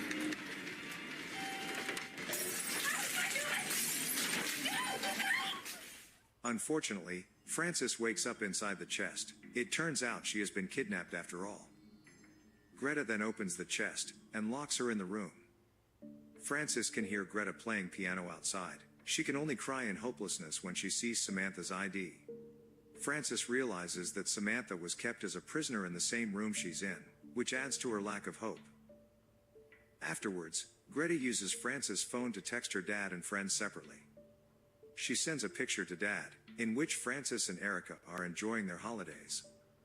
Then, she sends another one to Erica, in which Frances and her dad are having a fun time. This gives both of them the false impression that Frances is safe and sound. After a few weeks, Dad eventually decides to visit town as he hasn't heard from his daughter for long. But when he meets up with Erica, they finally realize that Frances is missing. Panicked, Dad immediately hires a private detective named Brian to find his daughter. They learn that Greta was a nurse at a local hospital, but she was fired for the misuse of anesthetics. On the other hand, Greta is slowly asserting her way of life onto Frances. She teaches her how to play the piano and punishes her when she makes a mistake. One day, during a cooking lesson, Greta is talking with a cookie cutter in her hand. Frances then strikes her hand, causing her little finger to be chopped off, and strikes the bitch in the head, knocking her out. After this, Frances runs throughout the house, trying to find a way out, but it seems that all the doors and windows have been boarded. She runs to the basement, where she shockingly finds Samantha, who is still breathing. But then, Greta suddenly shows up from behind and suffocates her to unconsciousness. When the poor girl wakes up, she is tied onto a bed by both her hands and feet. Afterwards, the detective, Brian, shows up outside Greta's house. Brian then gets straight to the point and asks Greta about Frances, but Greta claims she hasn't seen Frances for a while. As usual, she puts on her charming demeanor and invites him in for some tea. From her room, Frances hears them talk, so she starts screaming and banging her bed with all her might. The sound is faintly heard in the living room, but Greta plays some music and claims it's her hungry dog. She then grabs a bowl and pretends to go upstairs to feed it. While she's away, Brian suddenly spots that the piano is moving slightly, and finally realizes that there's someone behind the wall. But then, the bitch shows up and injects him with a sedative.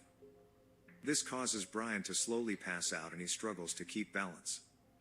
He brings out his gun, and fires several shots at her, but each of them misses. Eventually, he is knocked out cold, and Greta uses his own gun to kill him. As the days pass, Greta returns to the subway, and plants her green leather bag to find her next victim. We then see that another innocent girl find Greta's handbag and take it. Just like Frances, she makes the same mistake and decides to return it personally. Greta welcomes her like always and starts her routine. When Frances hears them talking, she starts banging again, but Greta dismisses it as her neighbors, who are remodeling the house, just like at the beginning of the film.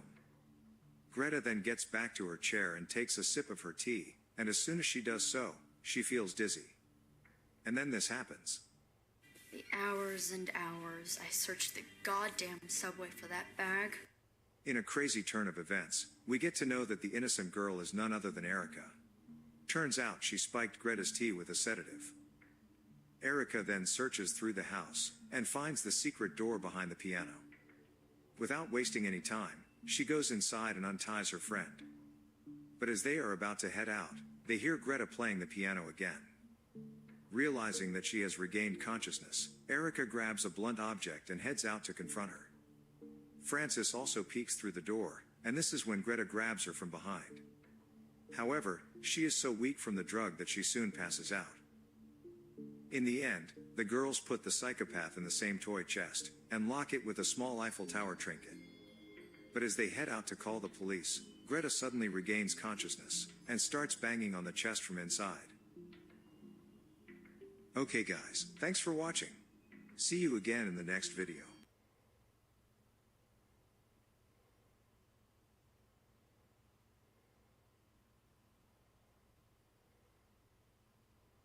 Hello everyone. Back again with film recaps. In this video, I'm going to recap one of the thriller mystery films from 2018, titled In Darkness. Before we get to the storyline, I'd like to wish everyone a happy and great day. Without further ado, let's get straight to the storyline. The movie opens with our blind protagonist, Sophia, performing as a pianist in an orchestra. After finishing her work, she heads home, and stops by a cafe next to her building. Sophia overhears a news story there recounting how, between 1992 and 1995, over 10,000 people were killed, and millions displaced during the Bosnian War. The news also mentions Zoran Radic, a former Serbian war criminal turned philanthropist. It turns out he's now facing accusations of orchestrating an arms dealing and human trafficking operation. Upon returning to her building, Sophia comes across her neighbor, Veronique, who lives upstairs. Sophia cheerfully compliments her scent, revealing her sharp sense of smell. Veronique then thanks her for performing at her father's event, and asks if she was comfortable with it. In response, Sophia claims that her dad is ill, and needs the money, so she doesn't care about anything else. Sophia then asks about the name of her perfume, but Veronique responds that it's a secret. Later on, Sophia is playing the piano in her apartment, when she's distracted by loud noises coming from upstairs. She soon overhears Veronique and someone else having an intense argument, but she ignores the noises and decides to go to sleep. She then has vivid nightmares of her childhood, where someone locked her in a wardrobe to protect her. When she wakes up, she again hears Veronique arguing upstairs. The next day, as Sophia returns home from work, she slips on the stairs and injures her hand. Sophia grabs the thing she stepped on and discovers a woman's shawl, which she proceeds to smell. She then checks her mailbox, where she discovers a small glass vial containing liquid, and then she proceeds to smell the shawl again. She later goes to the basement to throw out the trash, and takes the elevator back to her apartment. At ground floor, a terrified-looking Veronique suddenly enters the elevator with her, being chased by a man. A concerned Sophia asks what's going on, but Veronique reassures her that she's fine. Before parting ways at Sophia's floor, Veronique suddenly comes close to Sophia and tells her to look after it for her, and also reveals that her secret perfume's name is Liquid Gold. Afterward, while in her room, Sophia hears Veronique arguing with someone at her apartment upstairs, before suddenly laughing like a maniac. And then all of a sudden,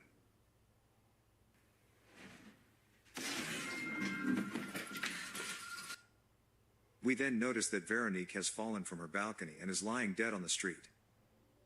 Not long after, some cops arrive at Sophia's apartment and inform her of the tragedy. A detective named Oscar Mills asks about her relationship with Veronique, so Sophia responds that she didn't know Veronique very well and rarely spoke with her. When Mills asks Sophia if she heard anything from upstairs earlier, she denies it, claiming she was wearing headphones at the time. In another scene, we meet a guy named Mark, who was chasing Veronique earlier in the elevator. He is sitting in a car with his sister, Alex, looking very distraught. Alex then requests the USB drive that was supposed to be with Veronique, but Mark claims she didn't have it. Hearing this, his sister urges him to go back to the apartment and search for it. We also find out that it was Zoran Radic who sent them on this mission to kill Veronique. However, a worried Mark mentions that there was a woman in the elevator who saw him, so Alex urges him to get rid of her. The scene then cuts to the morgue, where Detective Mills arrives with a doctor. The doctor reveals that the evidence suggests Veronique killed herself, as there are no signs of a struggle. However, they also learn that she recently got a nose job, and dyed her hair just a week ago. The detective wonders why anyone would go through such trouble if she was planning to kill herself. The next day, we see Sophia at the orchestra, where she's struggling to concentrate. On her way home, she hears the news about Zoran Radic again, and it is shockingly revealed that he is Veronique's father, and has just left the morgue after identifying her body. However, people are not treating him sympathetically, as Radic is a widely despised figure. Later, when Sophia arrives at her apartment, we notice that Mark has been waiting for her with a gun. But as he observes her, he quickly realizes that she is blind. In the bathroom, Sophia hears a noise outside.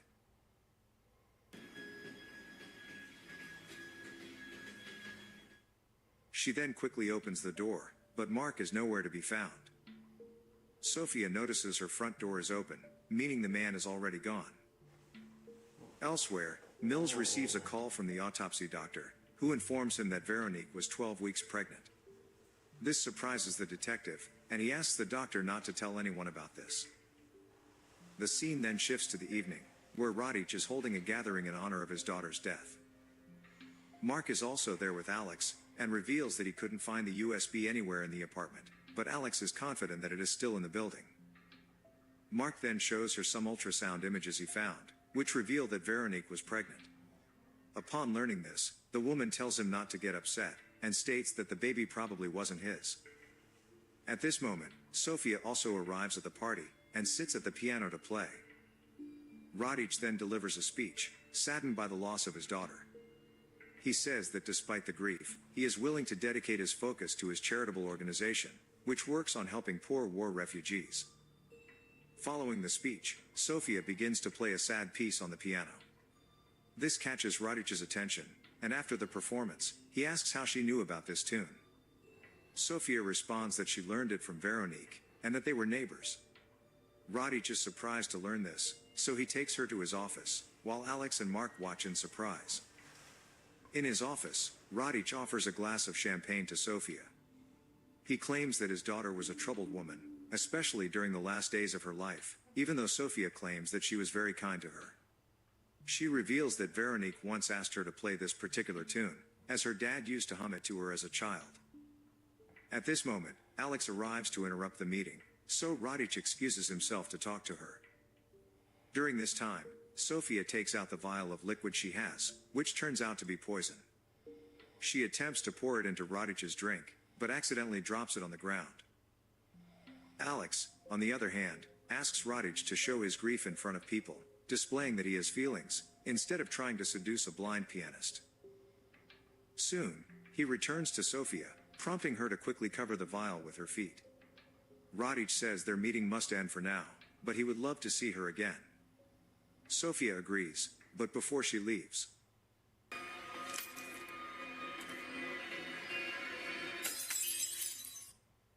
she discreetly crushes the vial and drops her champagne glass to cover up the broken vial. Later, Sophia senses someone is following her as she heads home, and it turns out to be Mark. And not long after, she enters a dark alley, where a group of perverted men begin harassing her. And then, Mark surprisingly comes to her rescue, and fights off the thugs. Afterward, the two head to a nearby cafe. Mark reveals that he works for his sister, who runs a security consulting firm. Sophia then talks about how a woman above her apartment passed away this week, and she's still shaken by it. She also shows him Veronique's shawl, and claims that she can still smell her. When Mark asks if she heard what happened that day, Sophia says no because she was wearing headphones. She then thanks Mark for saving her and prepares to leave. But outside the cafe, she asks her cafe musician friend to play a specific piece of music if he ever encounters Mark. The next morning, Sophia has a horrible nightmare about her childhood again, where her family was killed by someone, and her house was burned, but she was saved by a man. Later, while playing the piano, she recalls the last time she met Veronique, and how she slipped something into her pocket, which turns out to be the USB drive Mark has been looking for. Just then, Sophia is visited by Detective Mills, who claims he was just upstairs and heard her piano playing. He then questions if she recalls anything new about the incident, but Sophia says no. Mills reveals that Veronique was pregnant before she died, leaving Sophia in shock. After the detective leaves, she heads outside, and soon meets a man named Neil, who turns out to be her adoptive father. Neil asserts that she needs to disappear, because Detective Mills is a dedicated man, who will soon uncover her real name and background. However, Sophia refuses, and suddenly insists that she must take revenge on Radic first. It is then revealed that she is a victim of the Bosnian War, and her whole family was killed on Radic's orders. Neil, who rescued her from the war and gave her a new life, has remained her guardian since. Here, Sophia hands a USB drive to Neil, saying that it's definitely something important, as Radic killed his daughter over it. She tells him. Meanwhile, we learn that Mark is keeping an eye on them from a distance. Later, on the way home, Sophia is suddenly kidnapped by a group of thugs. In the van, they begin torturing her, demanding to know where the USB is. Sophia denies having it, but they don't believe her. And then all of a sudden, the van is attacked. It turns out to be Mark again, and he brutally beats up all of the thugs, and manages to rescue Sophia from the dangerous situation. In the aftermath, Mark urges Sophia to give him the USB drive, so he can help her, but she once again claims to know nothing about it. Mark knows she's lying because he saw her earlier with Neil, speaking in Bosnian. He asks if this is revenge against Radic for his war crimes, but Sophia denies this as well. Just then, Mark is attacked by one of the thugs from earlier, but he stabs him with a knife. Mark immediately walks away while the police arrive to help the blind woman. Later, we see Sophia in a hospital bed, and Neil comes to visit her. He reveals that he's very sick, and won't survive much longer. He thus returns the USB, confirming that the password was correct. Neil claims that the USB contains all the information needed to take down Radic's operation. He also explains that Veronique was betraying her father by passing on this critical information to the Russians. However, she wasn't working alone, and two aliases named Cerebro and Zlato were communicating with each other. Zlato, which means gold in Bosnian, was Veronique, and now they just need to find Cerebro, which means silver. After the old man leaves, Sophia gets up and sneaks out of the hospital. When she arrives home, she notices that her family picture is missing from the frame. But then she hears sad music coming from the cafe, which she had asked the musician to play in case Mark was nearby. Moments later, the musician approaches Mark with Veronique's shawl, claiming that Sophia has invited him to meet her. Soon enough, Mark arrives at Veronique's apartment. Here Sophia begins talking about her childhood, and reveals that she once had a sister. Sophia describes how her father used to blindfold her sister, and teach her to play the piano, so that both of his daughters would be equal, and share the same pain. After saying this, Sophia blindfolds Mark, and the two end up making love. Afterward, Sophia opens up that she's from Bosnia, and that her parents knew Radic from long ago, as they were neighbors.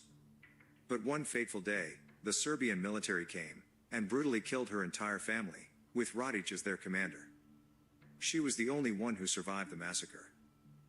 She suddenly shifts the conversation, admitting that she heard the noises upstairs that night, and questions who sent Mark to kill Veronique. Mark responds that it was his sister, but clarifies that he did not kill Veronique.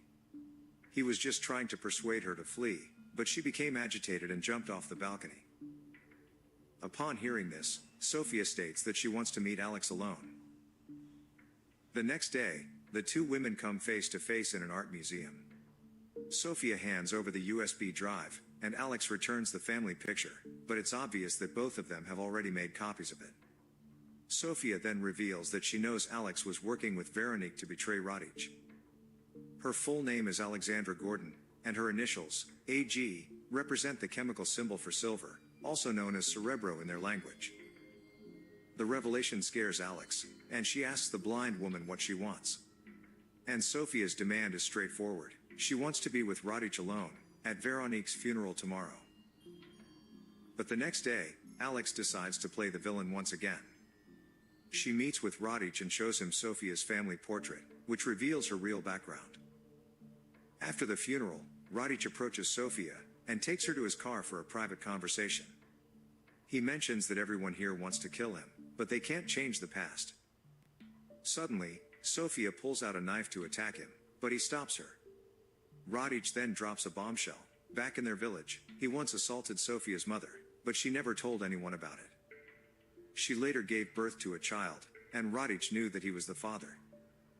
This revelation shocks Sophia, as it means she is the sick man's biological daughter. Furthermore, Radic reveals that when the war broke out, he returned to the village, and assaulted Sophia's mother again, before ultimately killing her. As the blind woman processes this, Radic suddenly attempts to kill her. In desperation, Sophia reveals that someone close to him is betraying him, and this person is called Cerebro. She then opens the car door and makes a desperate escape through the crowd of protesters. Following this, she calls Neil, but is devastated to learn that he passed away the previous night. However, the person on the other end reveals that Neil had made all the arrangements for Sophia to escape the country. Elsewhere, Alex meets with Radic, who tells her that he's going to get rid of the blind girl tonight. He suddenly asks her to sign some documents, and then Radic notices her signature, and comments on how simple it is, just AG, which stands for Cerebro. Alex now realizes that Radic has figured out the truth. Panicked, she later meets with Mark, claiming Radic knows everything and will kill her. But Mark calmly tells her to go to the airport and try to escape. He states that he will go to Sophia, and help her since she is in danger. Alex pleads with him for help, insisting they are bound by blood, but Mark refuses, as he holds her responsible for the death of his unborn child. After he leaves, a distraught Alex gets into the car that will take her to the airport. But then,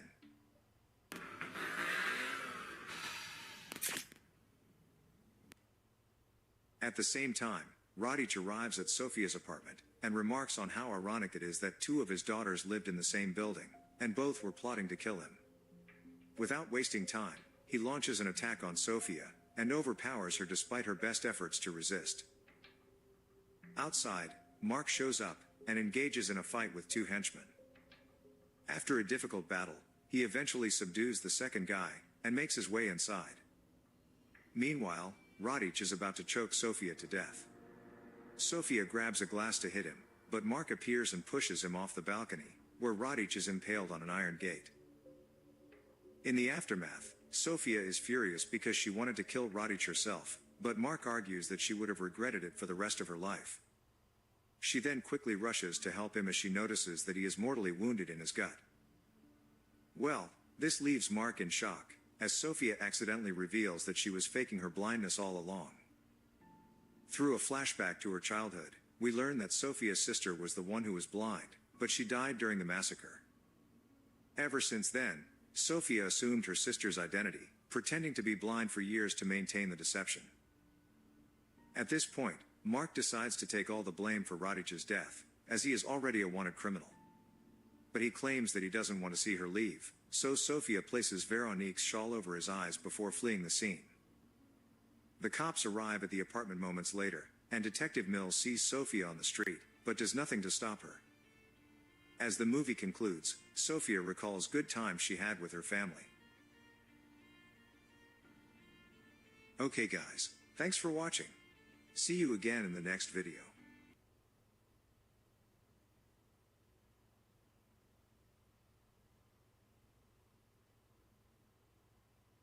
Reveals that he works for his sister, who runs a security consulting firm.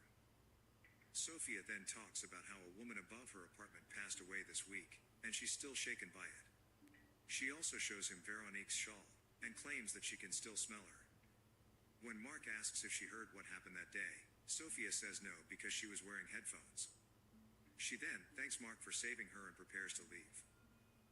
But outside the cafe, she asks her cafe musician friend to play a specific piece of music if he ever encounters Mark. The next morning, Sophia has a horrible nightmare about her childhood again, where her family was killed by someone, and her house was burned, but she was saved by a man. Later, while playing the piano, she recalls the last time she met Veronique, and how she slipped something into her pocket, which turns out to be the USB drive Mark has been looking for. Just then, Sophia is visited by Detective Mills, who claims he was just upstairs and heard her piano playing. He then questions if she recalls anything new about the incident, but Sophia says no. Mills reveals that Veronique was pregnant before she died, leaving Sophia in shock. After the detective leaves, she heads outside, and soon meets a man named Neil, who turns out to be her adoptive father. Neil asserts that she needs to disappear, because Detective Mills is a dedicated man, who will soon uncover her real name and background. However, Sophia refuses, and suddenly insists that she must take revenge on Radic first. It is then revealed that she is a victim of the Bosnian War, and her whole family was killed on Radic's orders. Neil, who rescued her from the war and gave her a new life, has remained her guardian since. Here, Sophia hands a USB drive to Neil, saying that it's definitely something important, as Radic killed his daughter over it. She tells him to try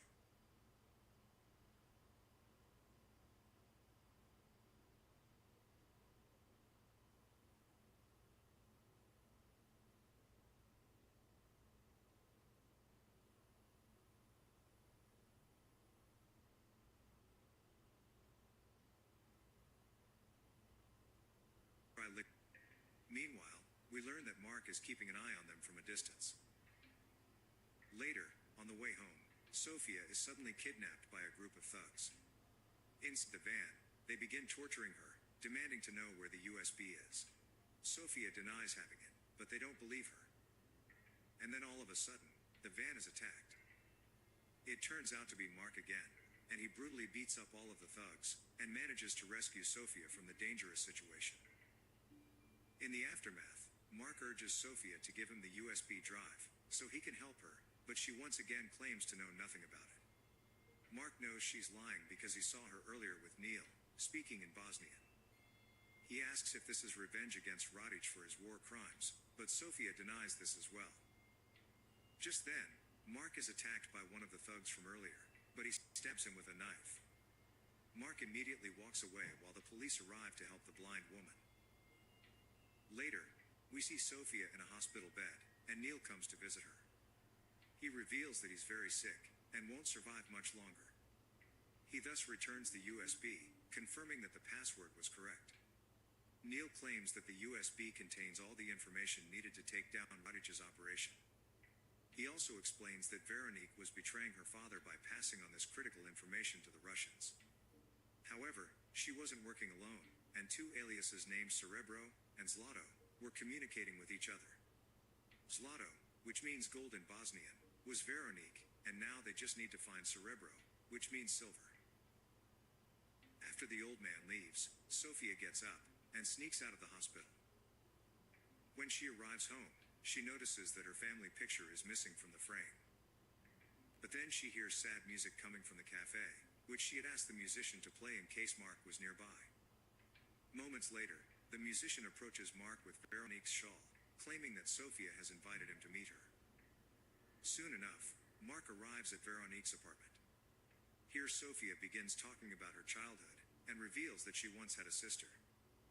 Sophia describes how her father used to blindfold her sister, and teach her to play the piano, so that both of his daughters would be equal and share the same pain. After saying this, Sophia blindfolds Mark, and the two end up making love. Afterward, Sophia opens up that she's from Bosnia, and that her parents knew Radic from long ago, as they were neighbors.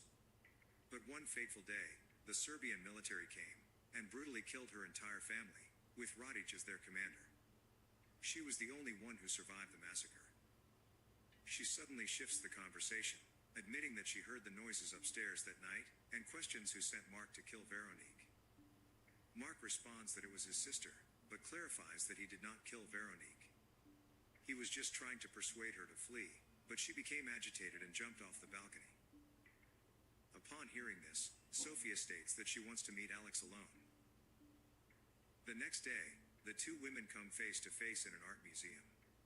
Sophia hands over the USB drive, and Alex returns the family picture, but it's obvious that both of them have already made copies of it. Sophia then reveals that she knows Alex was working with Veronique to betray Radic.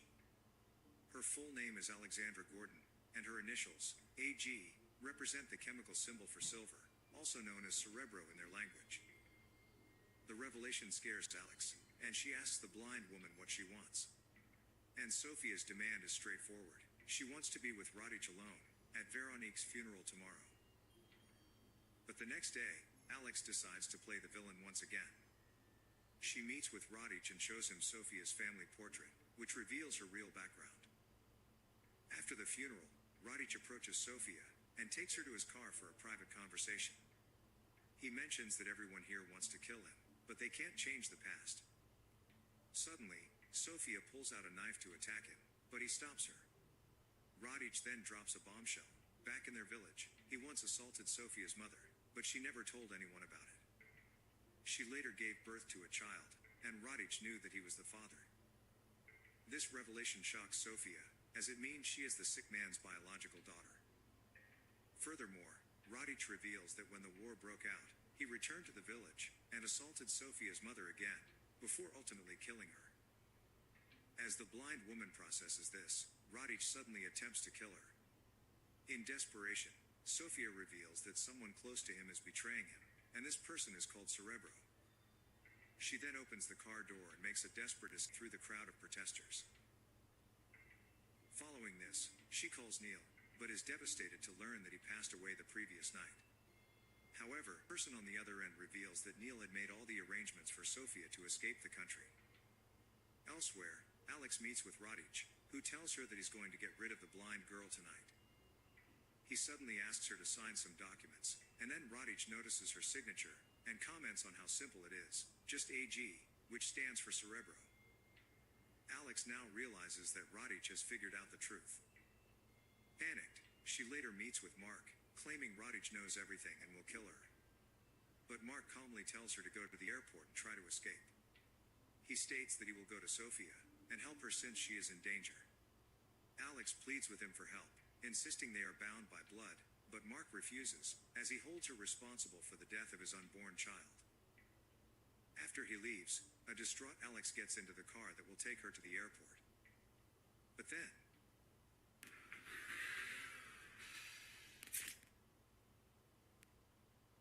at the same time, Radic arrives at Sophia's apartment, and remarks on how ironic it is that two of his daughters lived in the same building, and both were plotting to kill him. Without wasting time, he launches an attack on Sophia, and overpowers her despite her best efforts to resist. Outside, Mark shows up, and engages in a fight with two henchmen. After a difficult battle, he eventually subdues the second guy, and makes his way inside. Meanwhile, Radic is about to choke Sophia to death.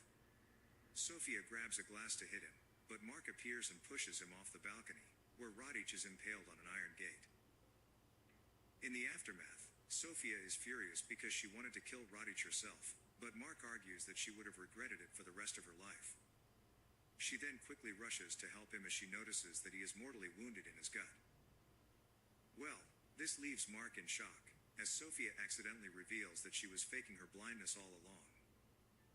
Through a flashback to her childhood, we learn that Sophia's sister was the one who was blind, but she died during the massacre. Ever since then, Sophia assumed her sister's identity, pretending to be blind for years to maintain the deception. At this point, Mark decides to take all the blame for Radij's death, as he is already a wanted criminal. But he claims that he doesn't want to see her leave, so Sofia places Veronique's shawl over his eyes before fleeing the scene. The cops arrive at the apartment moments later, and Detective Mills sees Sofia on the street, but does nothing to stop her. As the movie concludes, Sofia recalls good times she had with her family. Okay guys, thanks for watching. See you again in the next video.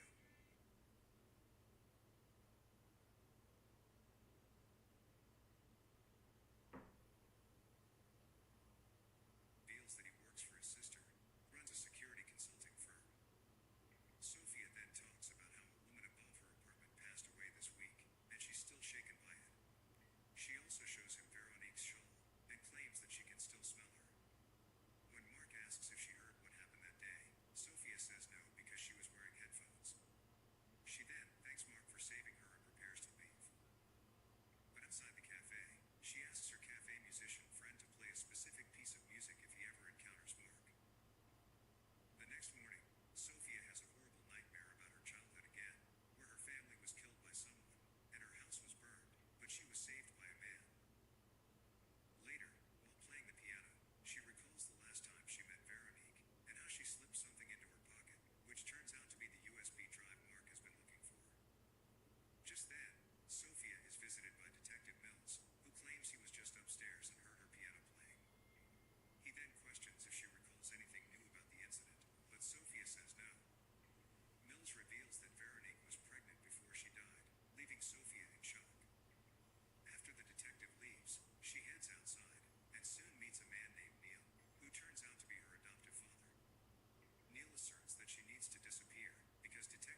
musician approaches Mark with Veronique's shawl, claiming that Sophia has invited him to meet her.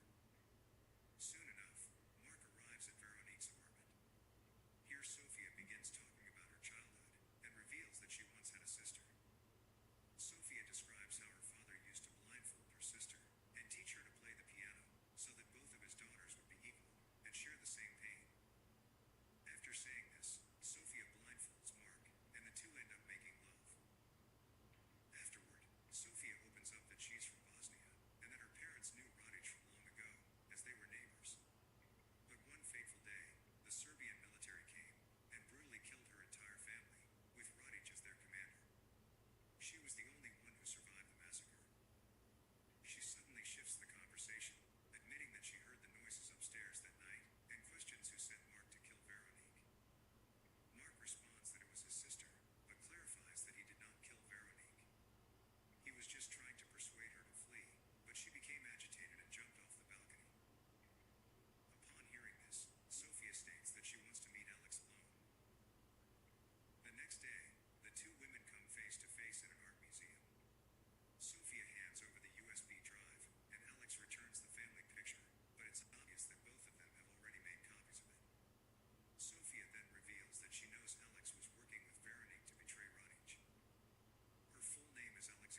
Mako FN.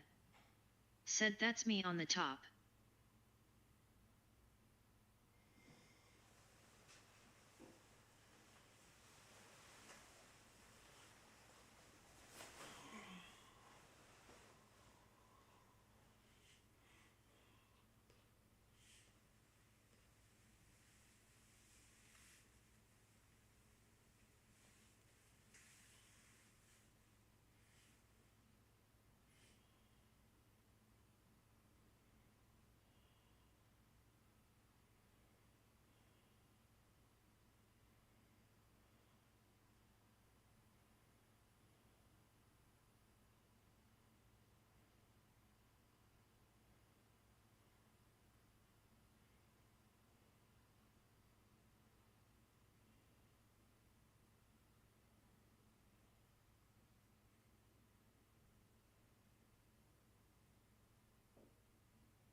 That's me on the top.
Tiger Beat. Said yo, I'm back.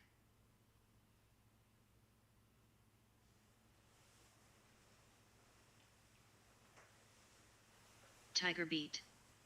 Said congrats on 6K. Appreciate it.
Tiger Beat. Said hello new person.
Tiger Beat.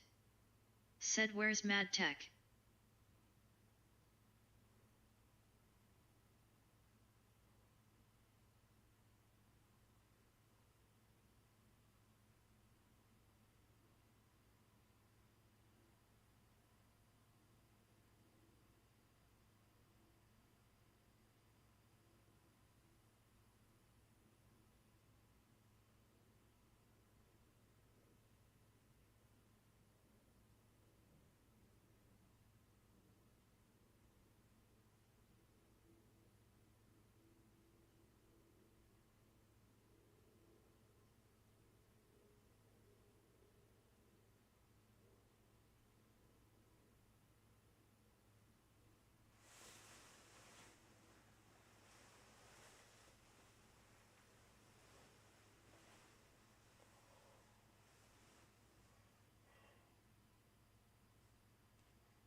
Tiger Beat. Said yo, I'm back.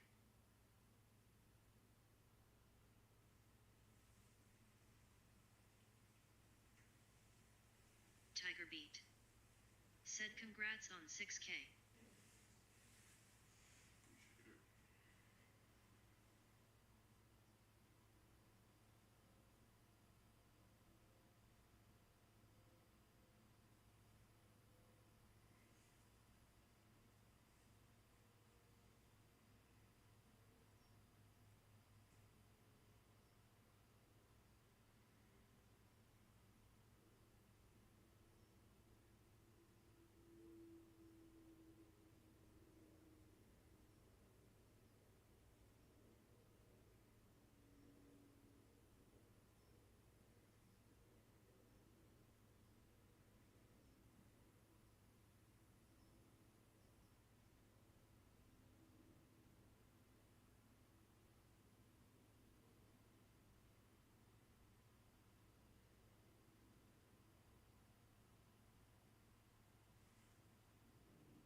Tiger Beat. Said hello new person.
Tiger Beat. Said where's Mad Tech?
Terry Hall said hi.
Said hi.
so powerful. I could feel that shit leave. Sometimes it don't be. I'm not like that all the time. Like, you just gotta like feel yourself, you know.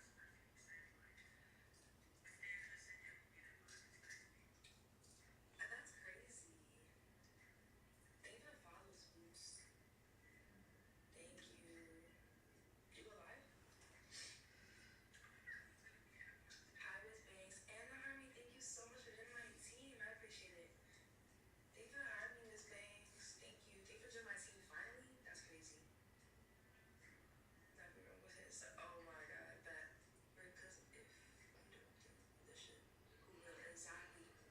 If you don't love yourself, nobody's gonna love you. You have to love yourself first before somebody loves you. Yeah, but I be streaming. Oh, you be streaming me. This weekend, Jasmine was going to be your baby moms. That's what God told you?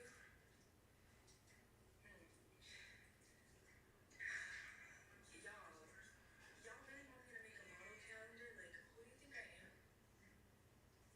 It's God's word. You guys kill me, bro. Nah, cause why did Keith bless me this morning? I need 2 more things in the gift gallery, child. We need 2 more things. Oh my gosh. He doesn't be lying. But maybe it's a gift. You know how many Johnsons are in this room? I'm good. How are you? How's your day? How is your day? I just stream, child. Why is my lash like this? But yeah, I had fun though. I bet. Nah, low key. Wait, low key what? Nah, you know this actually bad. I'm crying. I'm bad. On the streets, I think like 8. I'm good. Blessed to see another day. Yes, exactly, Jordan. Yes, exactly. So it's gotta be real. My ears like that. Nah, for so funny. Exactly. Clock that tea, refresh it. Not facts. We need Jasmine with like 3 Z's in that shit. Like, there's not shit, bro. Well, what happened? Roll up. Twinsky, what's good, Twinsky? Talking about how like everybody needs to have confidence. Hi, Glenda. How are you?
try it.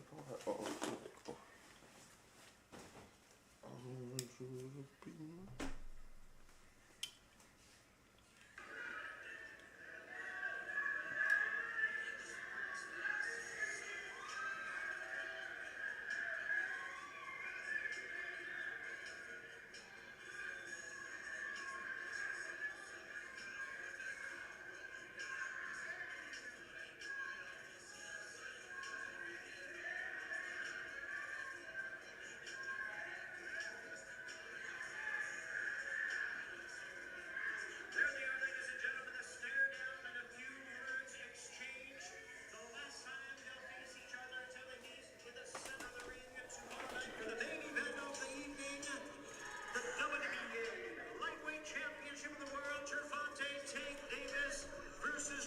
Tank better beat that boy ass today, fam.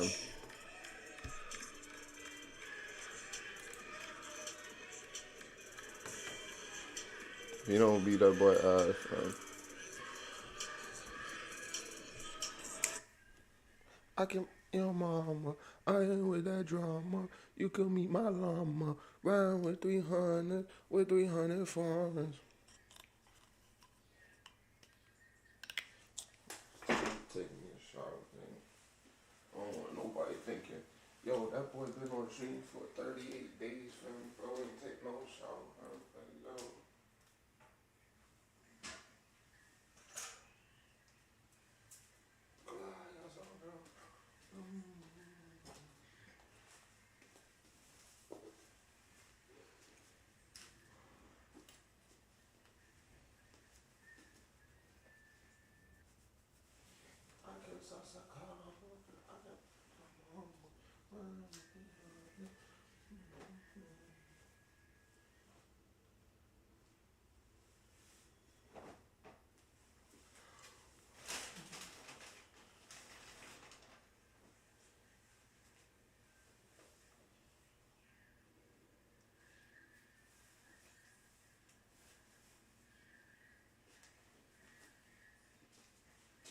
I bought these scrubs, fam, and I forgot to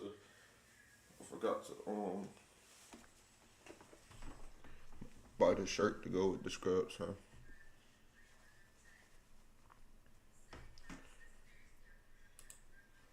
I guess I should come. I think it's time, but out of mind, I see you do it. Find inside, I see you lose it. As I watch the way you burn, I love the way it burns. The hotel room is burning down. The hotel room is burning down. I remember my eyes and I got to watch as the flames hit these sky flames. I think it's time to let it burn, let it burn.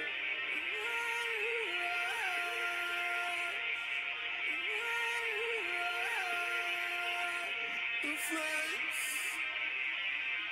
the flames, the flames, the flames. As the hotel room come crashing down. The hotel room is burning down. The hotel room is burning down. As the hotel room comes crashing.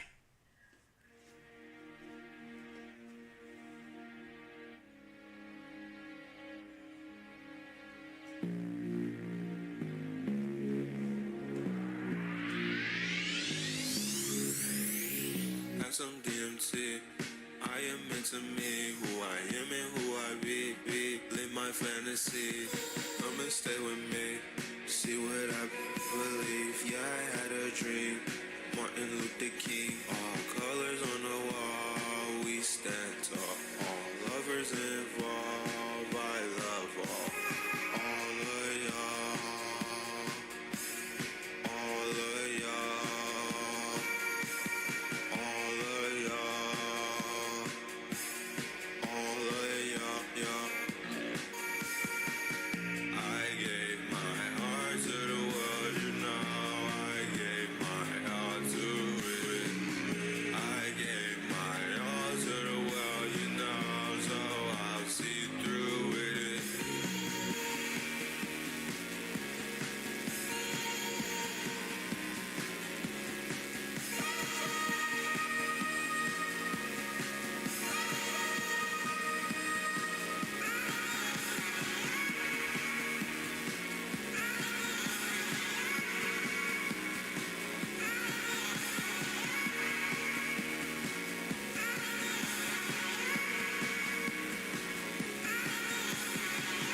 I gave my heart to the world, you know. I gave my all to it. I gave my all to the world, you know. So I'll see through with it.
You gotta be careful, folks who listen to Eminem.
just know, I'm gonna tell you guys right now.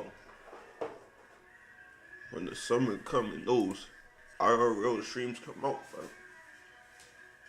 When IRL streams come out, fam. Outside, fam. I'm outside when it's time for it. When it's time to come outside, bro, I'm outside, man. Wherever we gonna go, it's gonna start off in the RDC thing. I'm hitting up Houston, going to the RDC Comic-Con. Freaking, what? Spring break. Bet finna be spring break. Alright, what else? Cause yo, flights really like, man, they gotta fly private, fam, but flights really like, really get, swear. Oh, swear, I didn't even realize it. I didn't even realize I had the stream on, you know what I'm saying? But yeah, I'm trying to be everywhere for spring break, everything, whatever we need, I'm there. I'ma just be there. That's me on top. Oh, Gorilla is you. Me just go ahead and play.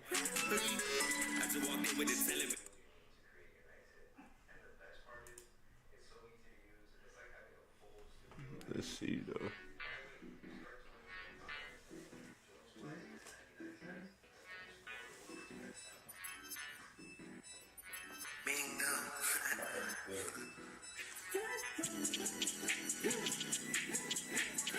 I just put a bit of time. I'm geek like Crane. Benny Crane got the same. Yeah, same Crane's get a brain. Bitch, I don't know when I'm late. I just put him on the plane. I just fuck about shit. But y'all thinking we're the same. Roll runs in the rain. We got guns no range. Constantly taking these permanent shit, you be fucking my brain. It's not like who be realer than this. It's not like who gon' tell you this shit. May LLA, I'm taking this shit. I don't worry, get money, that's it. Make my money do that with a flip. I used to be shaking and sip. My money gon' blow me a kiss. My homie a thread some tricks. How the hell you gon' make you some money? Nigga don't be taking no risks. Maybe I just be crying about anything and everything. Ain't look at my wrist. I can't rolling my wrist. You know that I'm keeping my blick. Little bitch, fucking the top of the middle. Yeah, I'm fucking the bitch for the stick. Yeah, I didn't know how I am, little bitch. Yeah, I'm man of the year. I want to buy me the year, little bitch. You don't know how to steer. Look at my face, and you don't see no fear. I already touched like 15 mil this year, do a little out of care. I only go up like stare. Suck on the bottom of my ball said, bitch, do a little out of care. I always know I was gon' win, yeah. Bitch, do a little like that. I'm on the side of the speed, bitch, I don't give no fucks, bitch, swear. Be alright, cause like they say, bitch, you don't know I was there. I had to sacrifice everything. You don't know like no fear. I just put a bit of time. I'm geek like Crane. Benny Crane got the same. Yeah, same Crane's get a brain. Bitch, I don't know when I'm laying. Yeah, I just put him on the plane. I just fuck about shit. But y'all thinking we're the same. Roll runs in the rain. We got guns no range. Constantly taking these permanent shit, you be fucking my brain. It's not like who be realer than this. It's not like who gon' tell you this shit. May LLA, I'm taking this shit. I don't worry, get money, that's it. Make my money do that with a flip. I used to be shaking and sip. My money gon' blow me a kickflip. My homie a thread some tricks. How the hell you gon' make you some money? You don't be taking no risks. Maybe I just be crying about anything and everything. May I look at my wrist.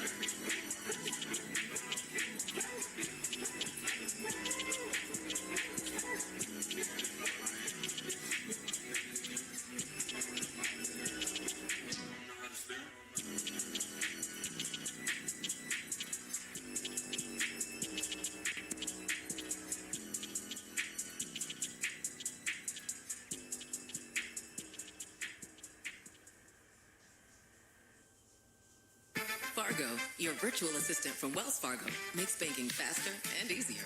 Like this. Fargo, what did I spend on groceries last month? And this. Fargo, turn off my debit card. And this. Fargo, what's my checking account routing number? And that's just the beginning. Do you, Fargo? You can in the Wells Fargo mobile app. Learn more at wellsfargo.com/getfargo.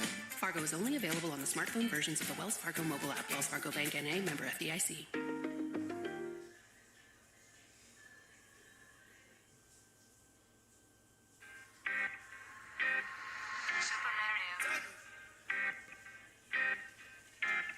people. This editing, by the way, I promise.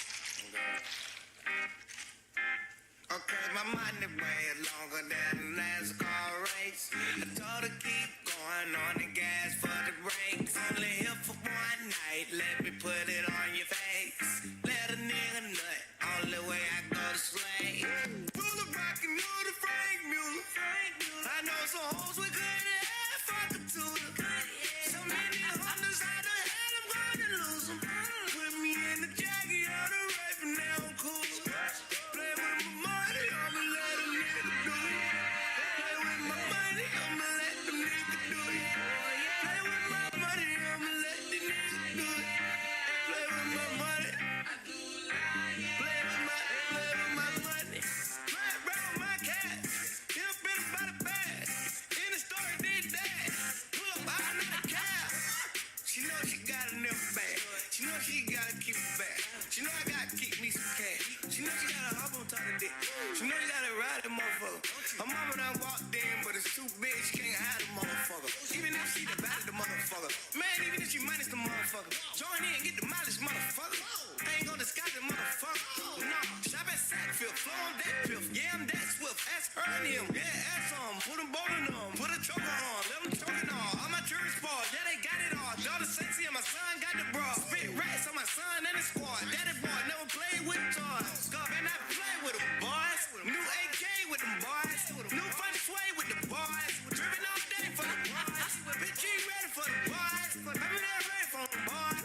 If you ever play with the boys, I'ma turn the blade on the boys. I do say a slap. I do slap, slap, do slap, slap. My money way longer than a NASCAR race. I told her keep going on the gas for the brakes. Only here for one night, let me put it on your face. Let a nigga nut, only way I go to slay. Pull the rock and know the Frank Mueller. I know some hoes with good ass, fuck a tutor. So many hunters out of hell, I'm gonna lose them. Put me in the jacket, out of rape, and now I'm cool. Hey, hey, watch that door. Watch, nigga plotting on the boy. Spot him, quick target on the head. Dot him, boom. And I'm good, got a right foot in my wallet. Let me bring it up. Then drop, juice and sit up. Then show you body, got a picked up, got a juice, grab a mallet. I caught it up like she ran to everybody. I do my head, I do my head, I do my head, I do my head. My money way longer than a NASCAR race. I told her keep going on the gas for the brakes. Only here for one night, let me put it on your face. Let a nigga nut, only way I go to slay. Pull the rock and know the Frank Mueller. I know some hoes with good ass, fuck a tutor. So many hunters out of hell, I'm gonna lose them. Put me in the jacket, out of rape, and now I'm cool.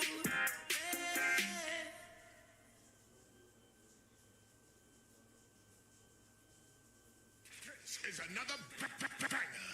Turn it the fuck up.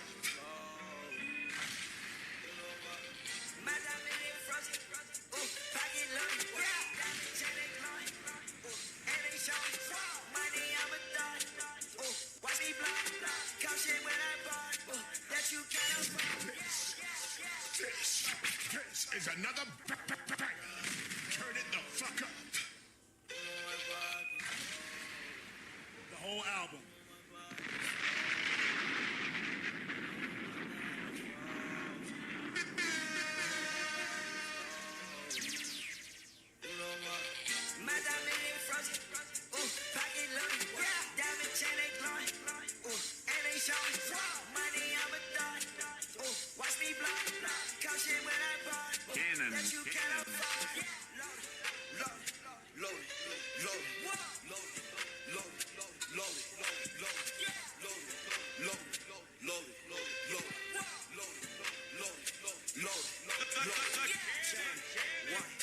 like snow, drama, car, like it's stolen.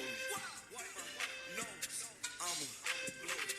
Watch the 81,000 lights around. This is another bang. Turn it the fuck up.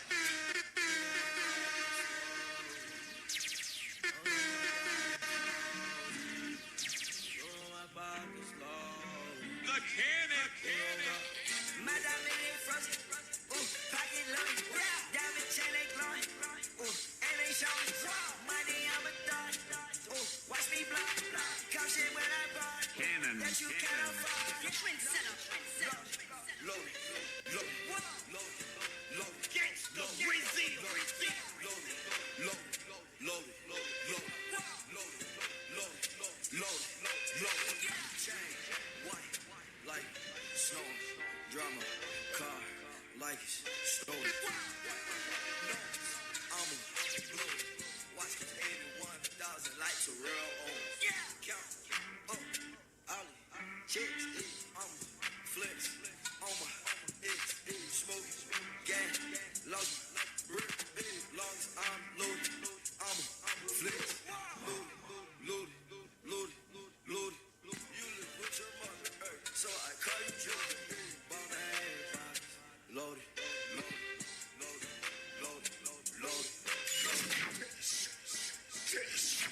This is another bang. At Wells Fargo, we know what got you into your business. Whether it's manufacturing, running a restaurant, or your business from home. What you didn't get into your business for was banking. But luckily, Wells Fargo offers business checking, payments, and lending all in one place, in your neighborhood and on our app, so you can focus on doing what you love. Wells Fargo, you're good at business, we're good at business banking. Learn more at wellsfargo.com/business. Terms apply. Wells Fargo Bank and a member FDIC. What's that sound? That's the sound of Downy Unstoppable scent beads going into your washing machine and giving your clothes freshness that lasts all day long. There it is again. It's like music to your ears, or more like music to your nose. That freshness is irresistible. Let's get a Downy Unstoppable bottle shake. And now a sniff solo. Nice. With Downy Unstoppable, you just toss, wash, wow, for all day freshness.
You gotta get high like this. You gotta get high like me. You gotta get high like this. You gotta get high like me. You gotta get high like this. You gotta get high like me. You gotta get high like this. You gotta get high like me. I'm fucking these bitches, alright. I'm having my way, alright. My fingers stay motherfucking tight. My eyes are open and high. I can't believe I got night. I just realized I was tired. I was 17 on the mic. I'm trying to be cutting that mic. I'm a gigolo hoe, I bite. My whole career they bite. Some niggas are thinking they faster than me. Somebody should tell them they dying. I'm done with these niggas some decent. I just be pissing. I don't give a fuck. I know when you move, boy, bitch, I'm trying to tell you how I'm gon' fuck. All you ever do is copy. All you ever do is mic. Why you talking about me? If you really got a problem with your handle that problem, you got body to body. Buffy the body. My bitch got body. Buffy the body. got about it. She creeps like a hyena when I get about it.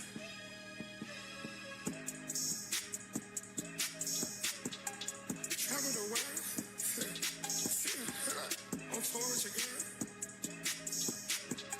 It's not my world. It's my world. And she's not my girl. She's not his girl. You play on my top. Get a reefer. Put him in smoke. You reefer. Put him in a cuff. Put him in a cuff. Put him in a cuff. I jump out the lamp truck. She thought that I lost it. I jump on my red, I push shot, then I go to Boston. I stay with like 10 dots often. Everything is awesome. F.A. fucking awesome. Then she tell them niggas watch me. They don't know how I cross them. Double O, yeah, the P7. We just getting ready for the crossover. Tell the driver you need to pull over. Let this bitch come tighten over. Nosebleed, high speed. I need to roll over. You can have the funny and you fake popping, yeah, just like hot odor. Y'all niggas don't know how to grow up. I've been an OG since I was younger. All of my friends are dead. Leave them in the cold, put them in the tundra. I go Ray Charles, I cannot see her, I make her fumble.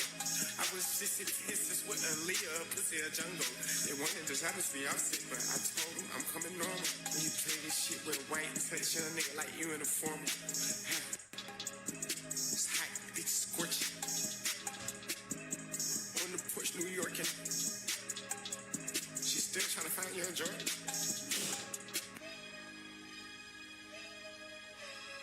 I was 24 when I had Lil Onyx. I had a daughter too. 27 when I had Eve. I could finally sleep.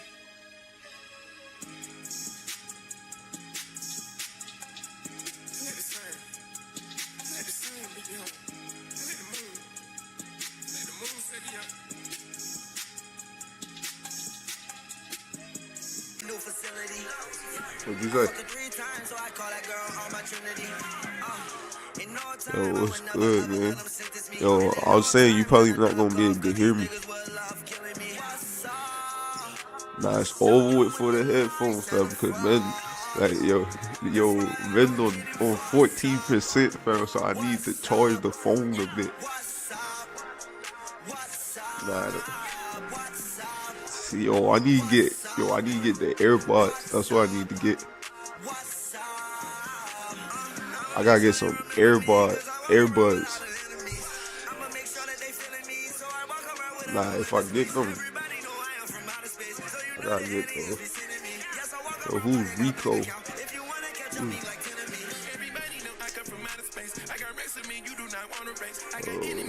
Appreciate the follow. Yo, so what y'all saying, bro? Y'all try to jump on this mountain blade too, fam? I'm in Discord right now. I bet.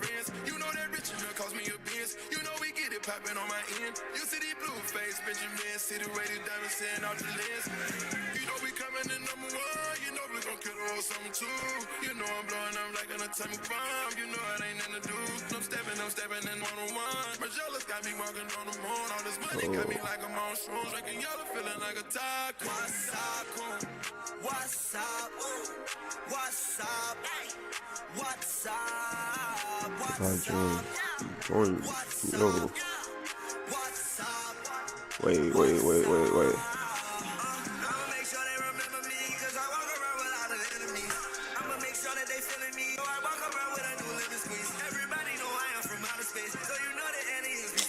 The fuck, fam? I bet. Yo, you can hear me. Yo. Let me see. Yo. Retard, fam.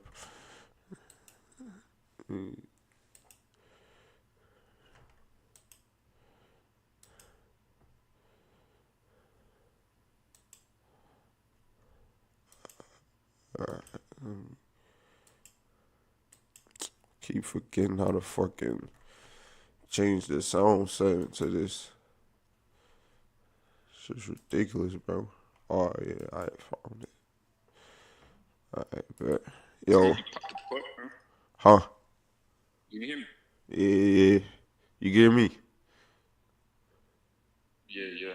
Freaking, I was trying to figure out how to turn this shit from like one USB to the mic, ain't it? Couldn't figure that shit out. Yo, I couldn't shout man yesterday. Huh? I couldn't shout man yesterday. What did you say? How can you shout man yesterday? Nigga end up playing that Mountain Blade, fam. Nah, my Wi-Fi was too bad too, fam. I had to fix my stream for like. Bro, I was on older scrolls. I made my character and jumped off, fam. Yeah. Yo, Zay played. Nah, I didn't. Zay was AFK yesterday. So, yo, I don't know, fam. I might play it today though. I ain't gonna lie. I got like, it just depends, fam. Like, yo, new games is like too like. It gotta be some shit that's just like, yo, Mountain Blade 2, fam. I promise you, older scrolls is better than Mountain Blade, fam. I don't know about that, fam. Nah, Maybe it's better, fam. Nah, I ain't gonna lie. The only reason why men can't even enjoy games right now because this shit really be on, like, lagging shit. Like, lagging now still. I had to quit the game yesterday, fam. Like, huh? So probably because you're doing the streaming. Yeah, nah, facts. But I swear I done the streaming and, yo, nah, because when nigga do streaming at the library, fam, like, yo, that shit raw be like flawless, fam. I don't know what's going on here. That's what I'm saying, yo. Yesterday, what'd you say? Huh? I was like, yo. I didn't see you can make bread on Twitch now. That Swear. small content creators can make money on Twitch now. Swear, for real. What Yeah, is you need to meet the requirement of like you need like 50 followers and you need like 7 days. You need to like stream for like 7 days in a row, and then you need like an average certain like amount of viewers, and you can just start getting paid. And so even that, I think you need like average 3 viewers. So you gotta do it a whole week consistent, like no stop. Yeah, just to get registered. So like men can't press in on it. Like you can't like do it like, all right, you wake up, stream one day and stop the stream and then wake up the next day. Or you gotta just do it straight out through it. Like no breaks. I think you can stream end it and then stream the next day. Oh, alright, man. I'm thinking, yo, that's raw long, like that. I was thinking, yo, it's long still. but nah, if you break it down though, like you could do it like, alright, you stream Monday, stop the stream, then stream Tuesday, then like say you could have like yeah, that shit's not too bad. Nah, men do gotta get these hours up on Twitch though. Definitely gotta get I'm those about to hours. start doing that. Nah, fast. Folks fuck with watching gameplay too still. Folks fuck with watching gameplay, like watching folks play stuff, like play games and shit. Oh, see.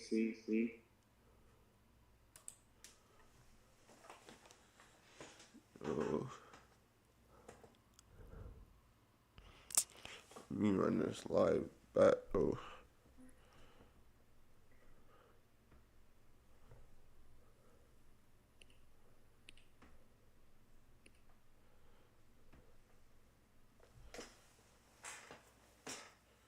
Yo, it's peak still, cause yeah, these games raw be lagging like a motherfucker, fam. Shit crazy.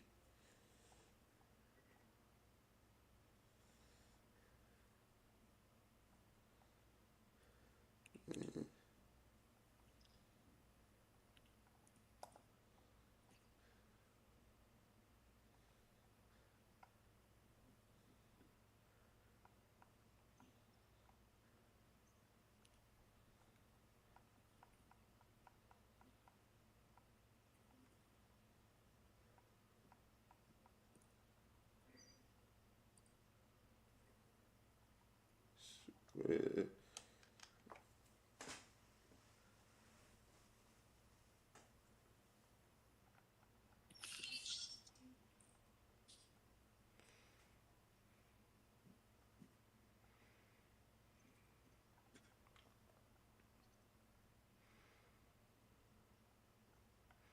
Are you up here, vet? Yeah. Yo, I'm trying to find that shit though. It start with an E. Oh, nigga dip. Wait. Yeah.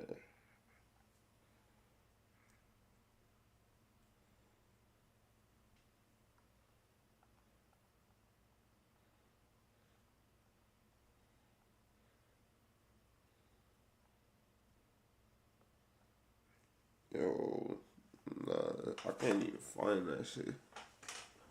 Yo, appreciate the likes though, gang.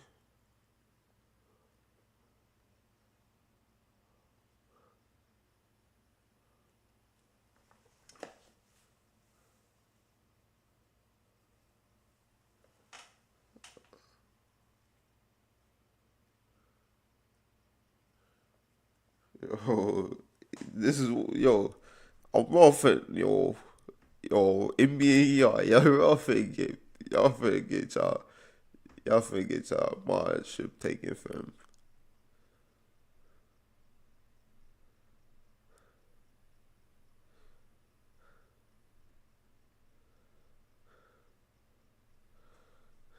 Yo, I'm gonna get that man mod too, gang.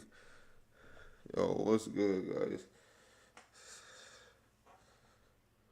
Yo, where are my mods, bro? Where are my mods? I don't know, yo. I don't know if I could have mods anymore. If I'm just have to be just deleting comments, bro. That's crazy work, man. It's crazy work. That's diabolical.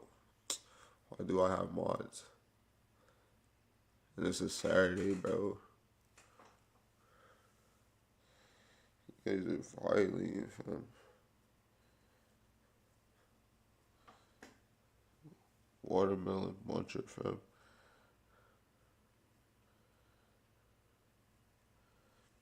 It's over with for these games, though, because, yo, streaming games raw too. Shit too long, so.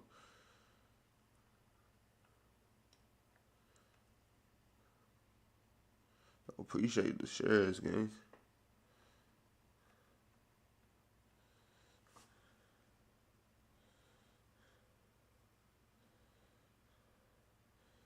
Nah, actually, though, I'm deep in it. I'm like, yo, now I'm deep in it.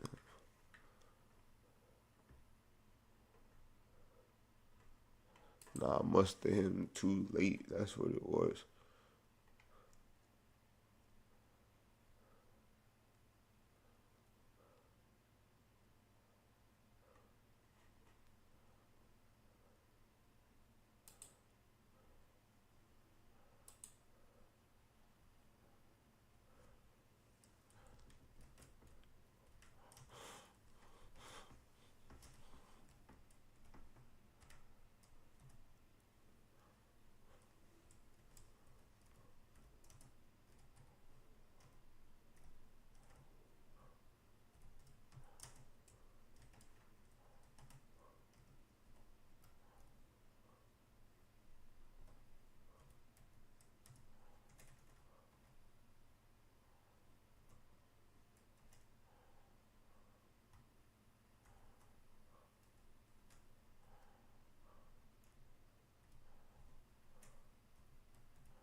Yo.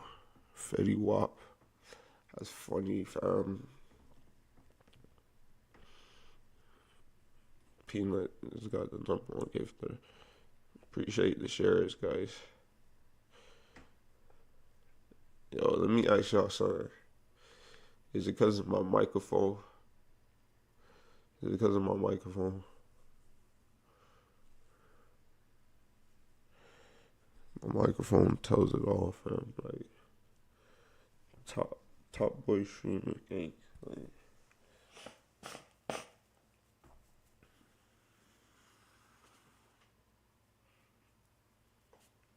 where's everyone from, though? I spelled it wrong. You spelled what wrong? Where's everyone from? Let me see. Should we play some games? Let me see. Guess and draw. Alright. Alright, bet.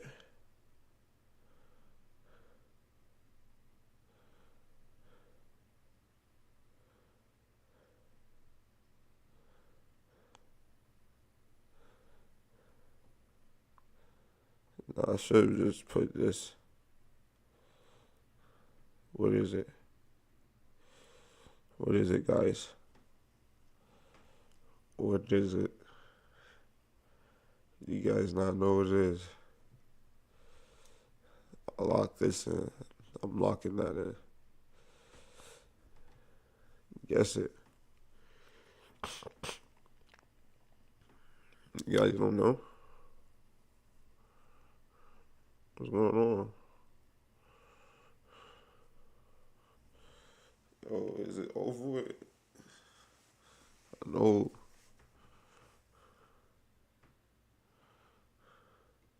Alright, bro. Do y'all give up? Y'all quit? What is this? Like, what is this? What is that?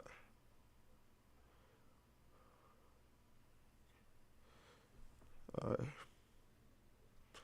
Next one.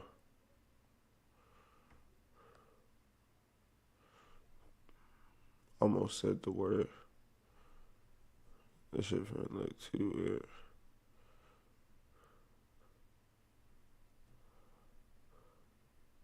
What does that look like? It's over with.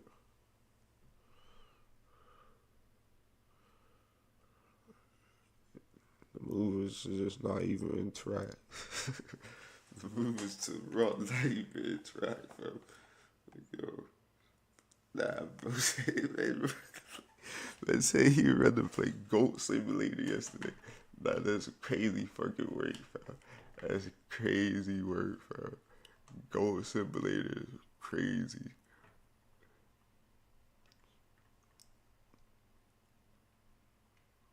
Trying to think. Like, do this shit you got.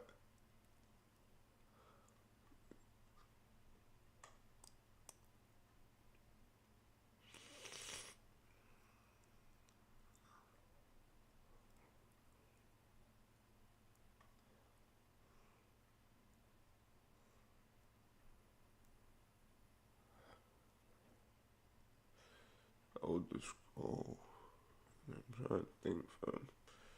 So I'm not even on here.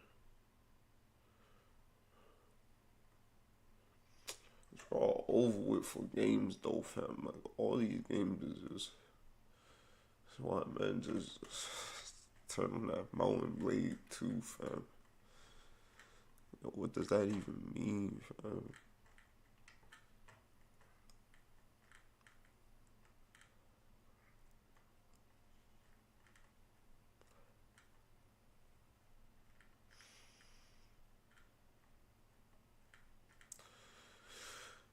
Age of Empires, though. I look like some shit right there, too, though.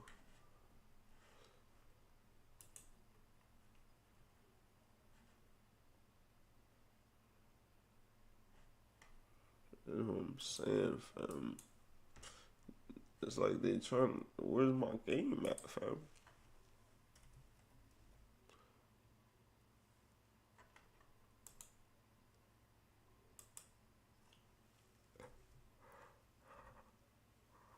Yo,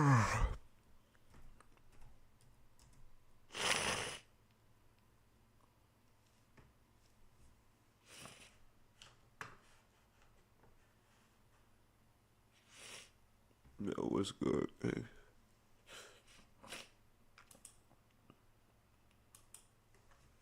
Bet.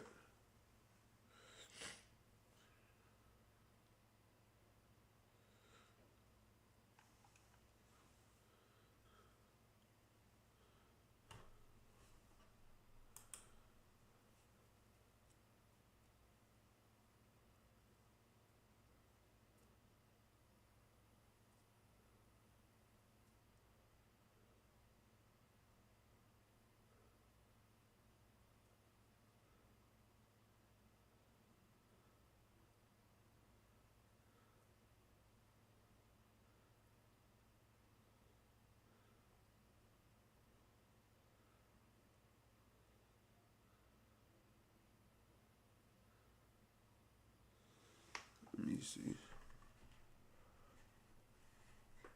Oh, I swear. You know what it was? It's because I had, I don't know what the fuck was I thinking putting that shit up.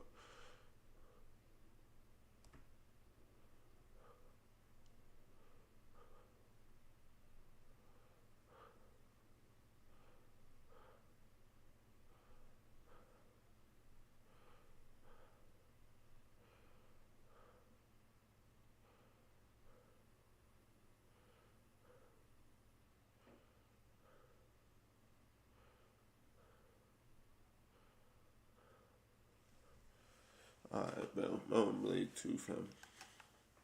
Let's go.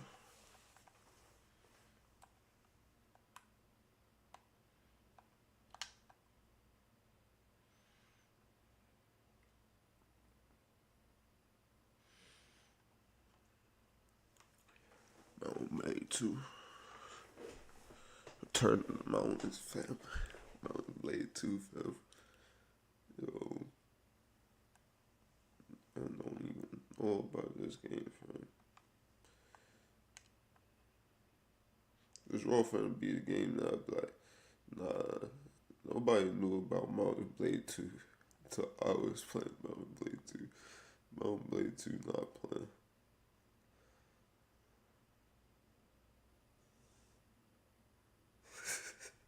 Nah, cause like, this right here is dead ass. We know what type of people, we know what type of people these are. It's just like to go everywhere and just take shit. Like, yo. Let me see. No, I bet. What happened?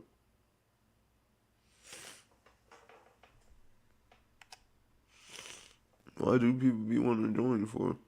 I won't be racist. That just tells me you're gonna be racist, fam. I don't like racism, bro. I really just don't like racism. I just don't understand. Like, what would I want to be?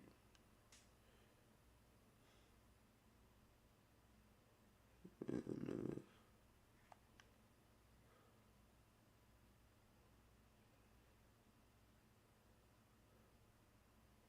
See, now your comment is filtered, fam. And I didn't want that to happen to you.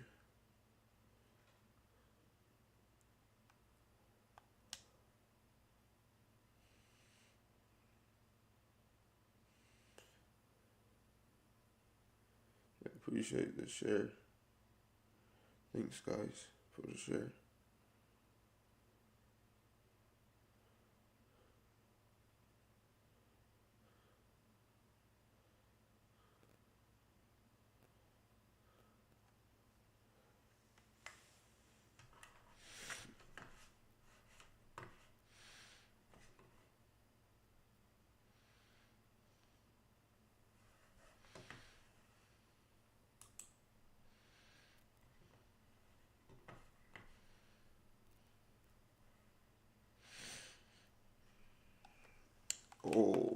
every time, fam, I get stuck, fam.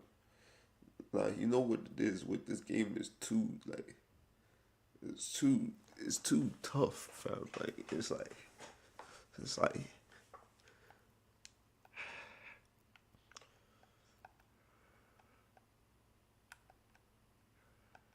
hard to understand.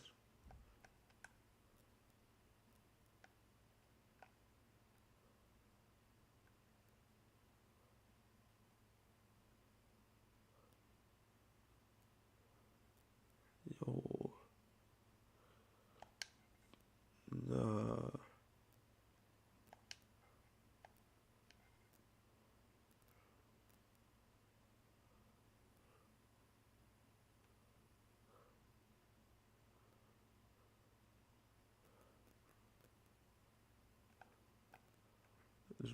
I'm trying to just recruit.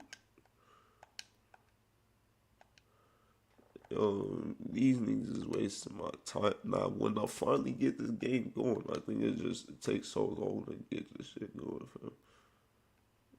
I swear he wanted some green or some shit, too.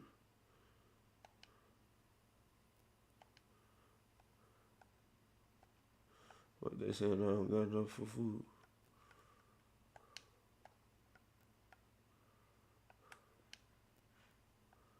Check party.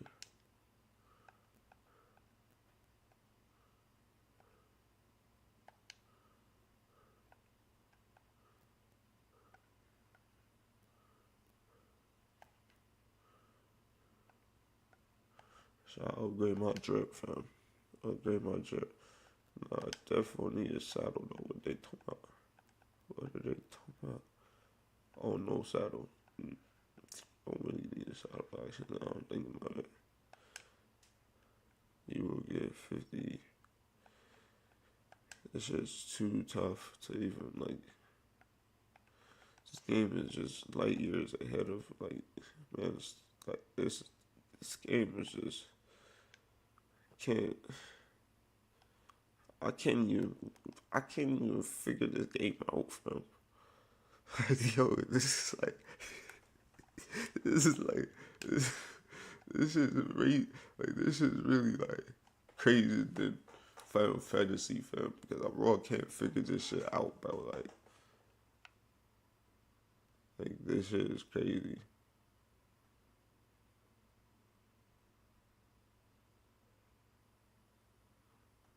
Nah, my controller bugged out, fam. Don't go too far, I'm just trying.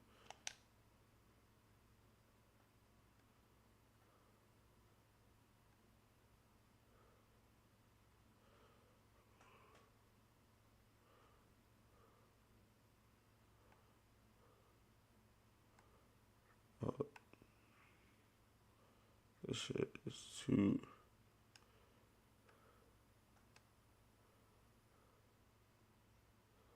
Yo, I don't think I don't know if anyone can comprehend this game. I might have to pay someone to figure this game out for me. Like, this game is like,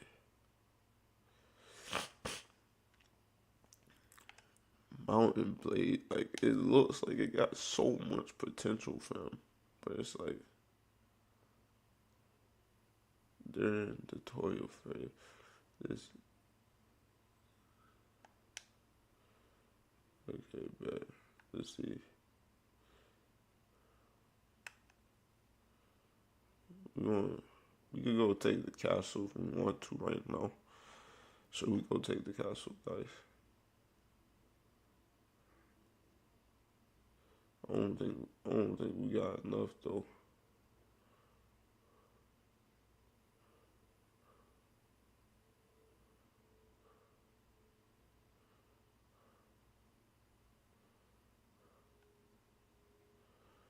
I just pray this shit just work for like 2 seconds, gang.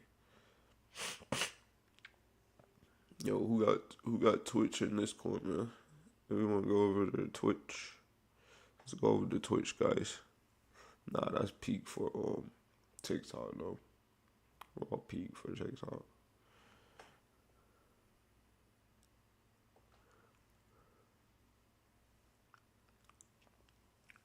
Yo, I need some water.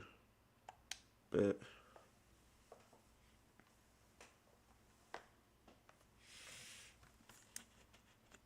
Cannot play piano right quick.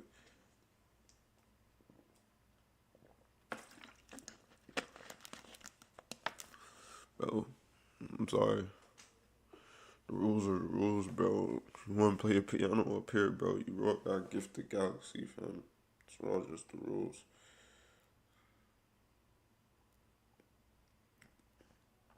It's all just the rules. The rules are the rules, gang. Yo, it's probably over with for everything. I'm all actually trying to play this game, man. It's like this game just not trying to be played, fam. I can't play this game, and I can't, like, if I can't play this game, I can't play no other game. Like, this game's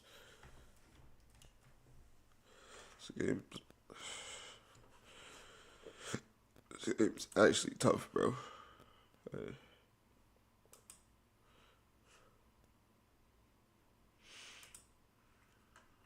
I guess I gotta just sit here and play music, bro. At Wells Fargo, we know what got you into your business. Whether it's manufacturing, running a restaurant, or your business from home.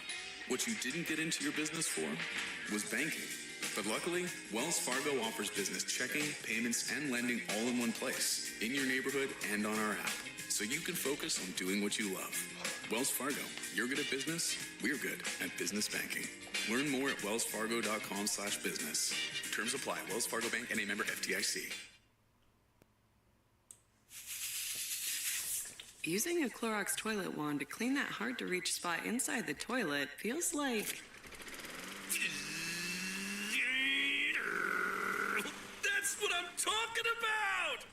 Final turn!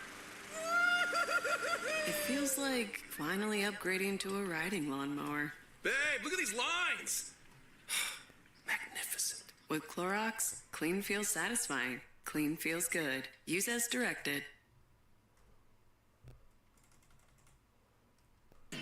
I just caught a dub with some thugs, rock Balenci. I just caught a dub with some thugs, rock Balenci. I just parted up in my cup, she got ink. She pulling up, she sucking on the dick, this shit got sticky. I stab you in your back if I don't fuck with you like Ricky.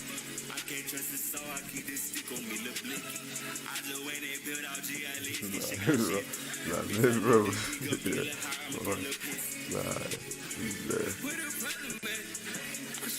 Because this nigga came in and go up there still.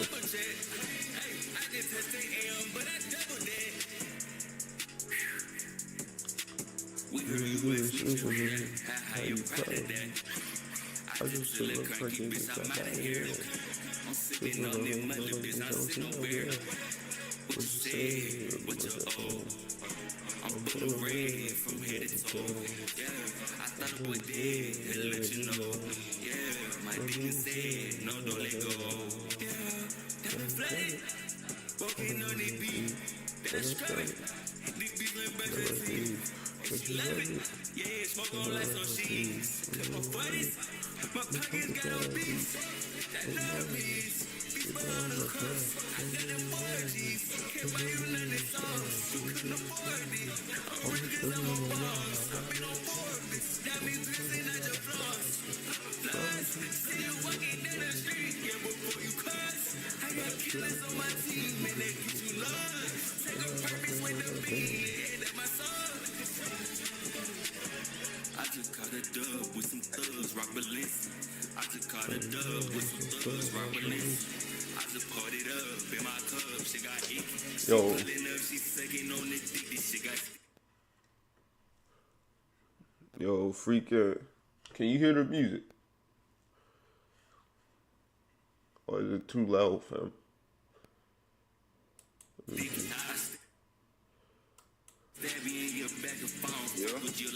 Yo, I was saying, yo, is the music like echoing on the thing? I know. Hear any music? Alright, bet. I can't trust it, so I keep this stick on me, little blicky. I just wait and build out I'm gonna scroll it up right now. Yeah. Nah, cause yo, I just realized, yo, man did hit you back yesterday when you said, yo, you online, but yo, I'm reading all of this shit. That shit got buried, fam. It's at 4 a.m. fam. Swear, man was. Yo, Yeah, well, I thought that was 1, fam. Nah, I feel that. Yo, man could. I went to sleep at like 1. Swear. Yeah. Nah, man could probably play that today, though. That shit long, though, fam. Like, yo. Nah, man, yo. Man to play, like, yo, how it go? Like, is it by rounds? Is it what? Is it, like, by rounds? Like, how you play it? I don't even know, fam. I might ain't even played like, the online version like that. I played when it very first came out. I was like a good couple years ago, fam. Swear. That was probably in like 2018, 2019. I'm seeing the game like it's looking completely different now. Swear. So men don't even know, yo, men don't even know the goal of the game. Nah, fam, I'm just gonna see. I just know the game's gonna be beast because Skyrim's beast. Oh, swear. Let me see.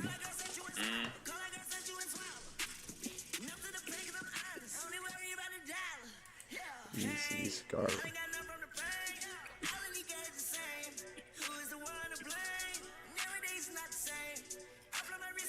I should have asked him what this is. Huh? I don't think you can read up on that. No, I can. No, you are digital. Yeah,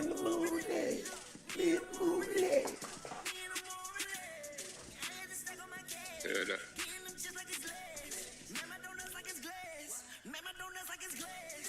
Yeah, I'm probably gonna jump back in the Discord in like half an hour. Alright, say man. Dude.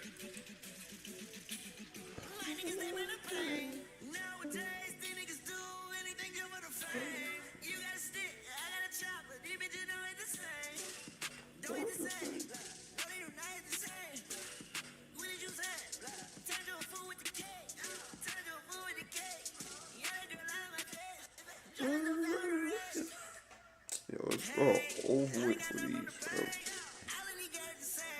bro. All just gotta be on Twitter. Let me see. Or I could, let me see. I'm sure I have this. Even the camera a bit glitchy, fam.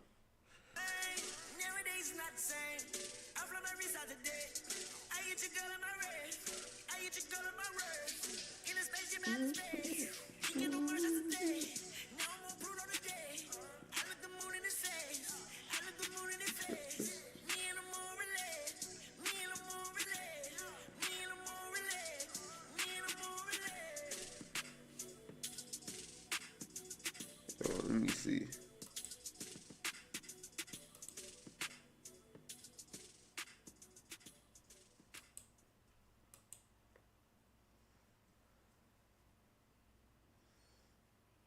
I gotta put this shit to.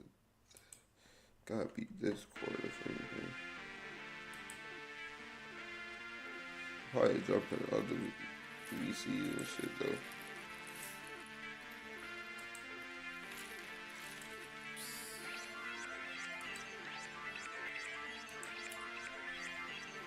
Let me see. Yo, Max, you know what I'm saying? So.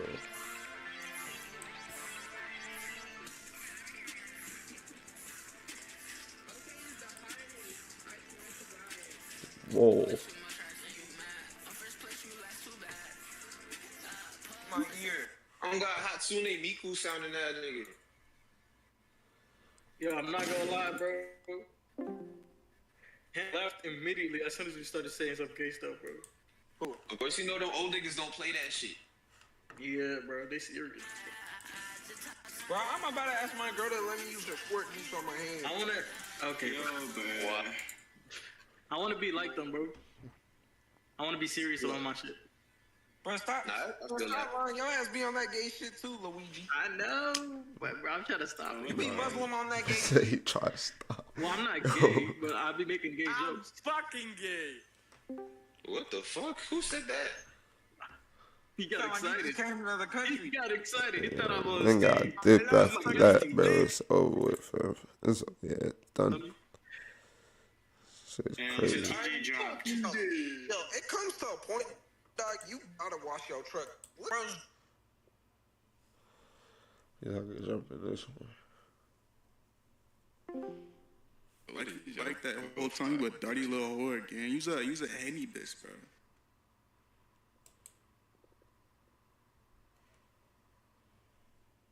I don't even want a fan coordinator.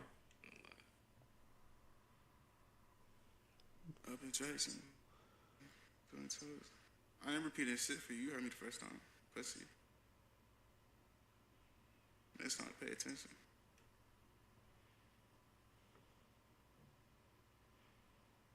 That's tough, twin. That's tough now, I ain't gonna lie. That's really unfortunate for you.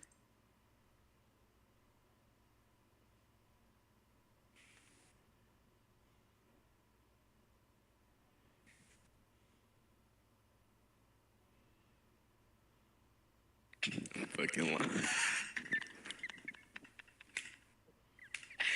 Hey, lying for no reason is hilarious. He finna be waiting for. That nigga finna be waiting forever. Look at chat, bro.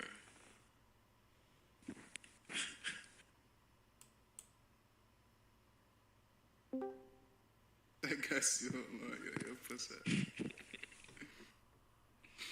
Yo, son. I don't know why you said that, nigga. Like, I seen the message, bro. I seen the message, bro. Resign. No, resign. We started talking like a black nigga. You on his dick crazy, twin. I ain't gonna lie, that is some dumb shit. You ain't no civilian? Who not a civilian? Nigga, I'm a civilian. What?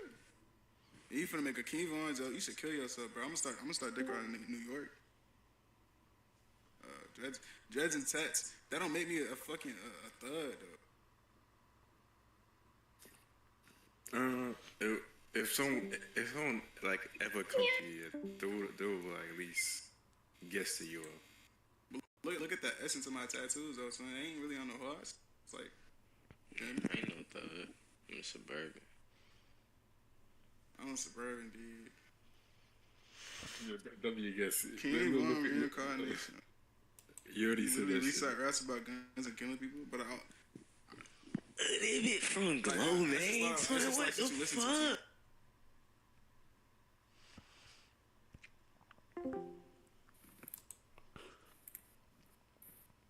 Yo, what's going on, bro?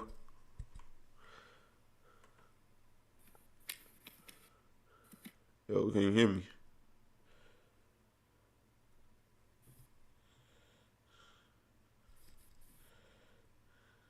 Yo. Yo, it's over with. I bet.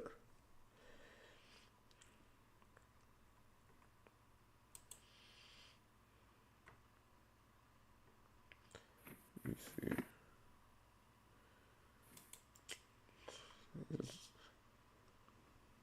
It's 7 Rogers. How that server look like it's reviving though? I've been in here, bro.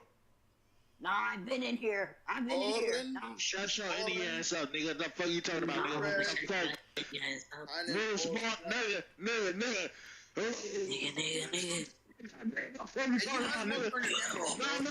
Too brain rot in there, bro. Nah.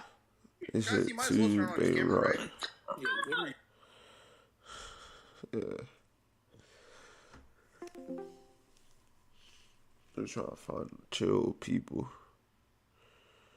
Yo, why have I been deleted from every server? That shit's actually.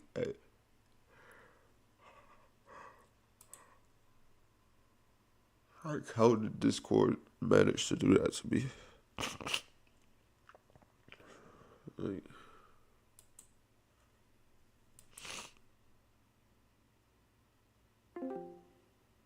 Real.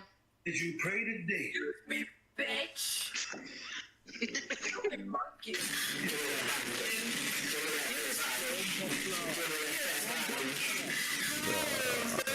yo.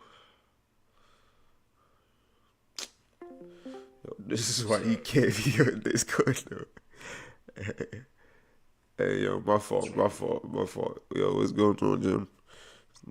I was in the other I was in the other VC and huh?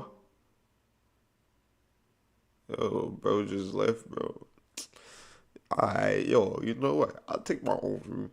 Anybody come into this room, I take my own room. Anyone come into this room, I'm just gonna tell them come to my server. Like, I'll take that. Yeah.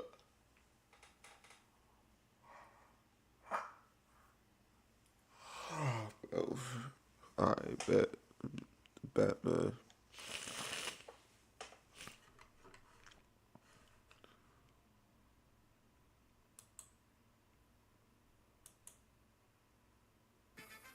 Mr. Child go crazy, bro. Oh, Mr. Child go so crazy. What did I spend on groceries last month? And this. Fargo, turn off my debit card. And this. Fargo, what's my checking account routing number? And that's just the beginning. Do you, Fargo? You can. All night in the book, Learn more at wellsfargo.com/getfargo. Fargo is only available on smartphone versions of the Wells Fargo mobile app. Wells Fargo Bank N.A. member FDIC.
It's crazy.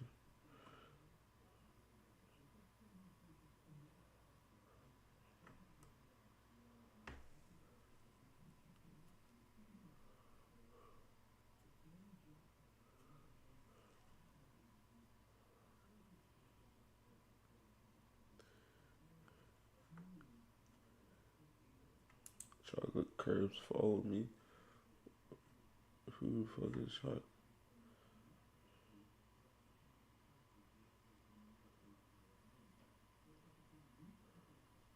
See what's at Amazon. This shit's crazy, man. Oh, what's up, Weird? I didn't even. Yo, why I thought I was in my server, fam.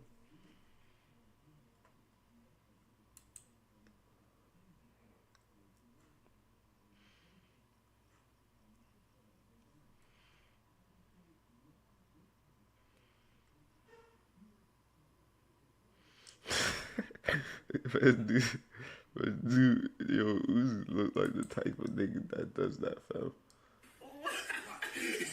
He looks like the type of nigga that throws his fists up and just, he just go too violent, bro.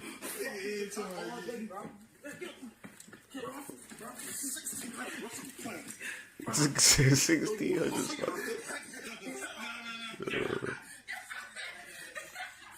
Yo, wait a minute. What? Yeah, what? He said what? Go ahead, try to sneak. I'm gonna fuck you up. Yo, yeah, bro.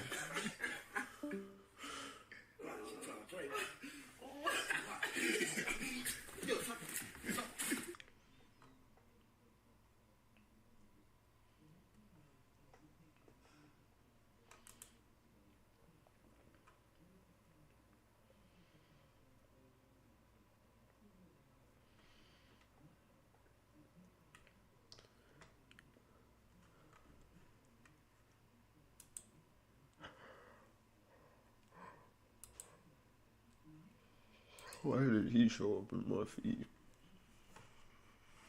It's not making sense to me.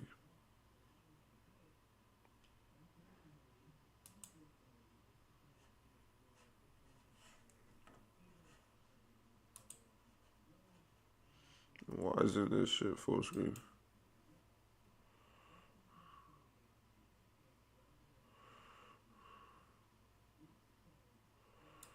Full screen.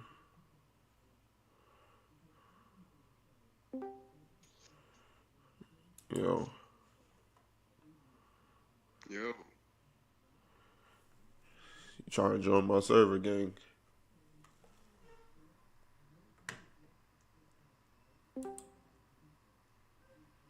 Yo, you guys trying to join my server? What you guys saying? I should just keep the invite like that, innit? But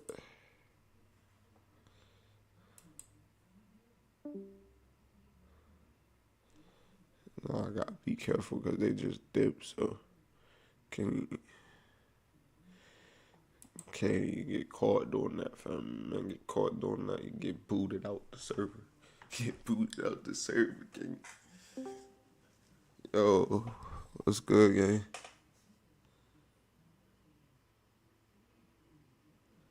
Yo, the Evo be weird, bro. I'm just chilling. Let's chill.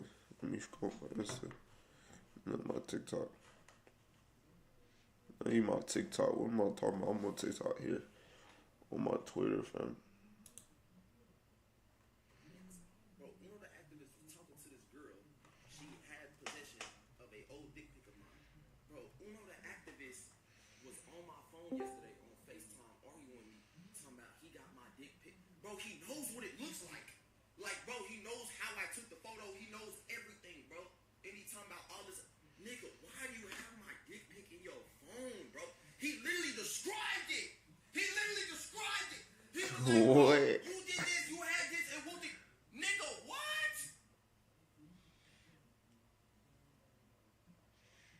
I got me about... Y'all, they got me against the wall. They got me against the wall by my fucking shirt like, you're a gooner. What the... You're a gooner. Nigga, what? Nigga, what? You're a gooner. Say one wrong thing. Yo. Yo. Yo, what you guys saying? What? Yeah, bro. I said, what you guys saying? What you guys doing?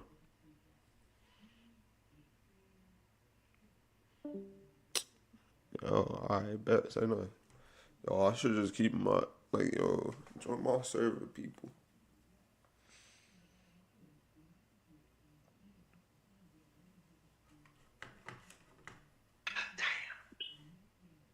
Bruh. Yo, you trying to join my server, Darty?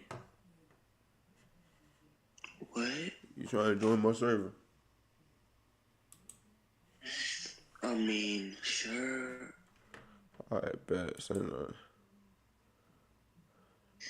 I'm finna send it to you. Dude, I lost a bet. Like, I was playing Fortnite with my, like, friend. And then that motherfucker said, like, you have to, like, put your face as your PFP. Like niggas, I said I'm ugly as fuck, bro. What the hell? Oh, why you say that word, though? Hello? Bro, who the fuck is that? Oh, we gotta be careful with that N-word, guys. Hello? Yeah, my bad. My bad, T. My bad, T. Hello? But, yeah, what's up? Oh my gosh, shit. Oh, du Hurensohn, fick dein Opa. Kannst du nicht reden? What the hell? Bro, what? Now you can hear me. We don't speak Chinese, you dumbass. I don't Yeah, then see the talk word. English with me. Why aren't you answering when I'm talking in English, the fuck? Yo, Bro, this is what Discord. Why are you getting so... Why are you Discord getting is so... kind of funny. I don't want to say that word, you bitch ass and Your neighbor. grandma is a bitch ass. Oh. Neighbor. Bitch ass neighbor. Your grandma's a nigga. You're a nigga. Your dad's a nigga. It's a racist. I was in here minding my business too, though. I was in this room minding my Can I business. see it? Can I see it, please? You sound so gay. Go fuck your grandpa's, you gay. Yeah. Yo, can both of y'all, like, yeah. I was not gonna say it. He just kept saying Yo, it. I think you should go to another room too, bro, and let me speak to Maggie. What do you mean both? Cause it's What like, do you mean both of y'all? My bad, bro. it's like, yo, I think you should just go speak to somebody else, talk to you, cause you like, yo, come on, like, you and him both know you guys were like twisted for saying that, so. What's this nigga talking about? Whoa, Maggie is. What are you? A nigga? Now what? Are you black? Yes. Oh, okay. Nah, but this guy right here is not black though, and he was saying it, and I'm like, yo, chill. To be frank. I don't give a fuck. Nah, I mean, yo, man got too much respect for the ancestors, bro. What am I finna do? Cause he said something. Nah, bro. At least try to stop him from saying it, fam. Wait. What the hell is Jamal? I heard of Jamal. What the hell is Jamal? What the hell is Jamal? He said like a brother from Jamal. Darty, do me a favor, please. Stop talking.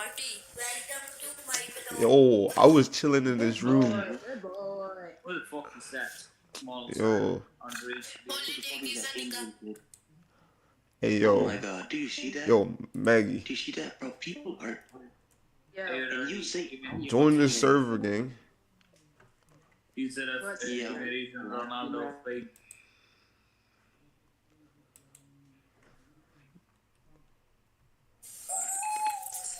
This is a new server just coming out. Impression of an hour. I don't trust you.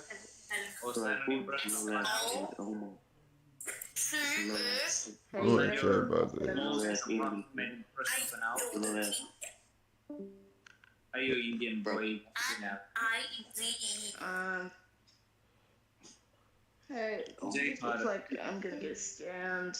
Yo, on God, you not. On God, you not. Like, yo, you just gonna be my new server. Yo.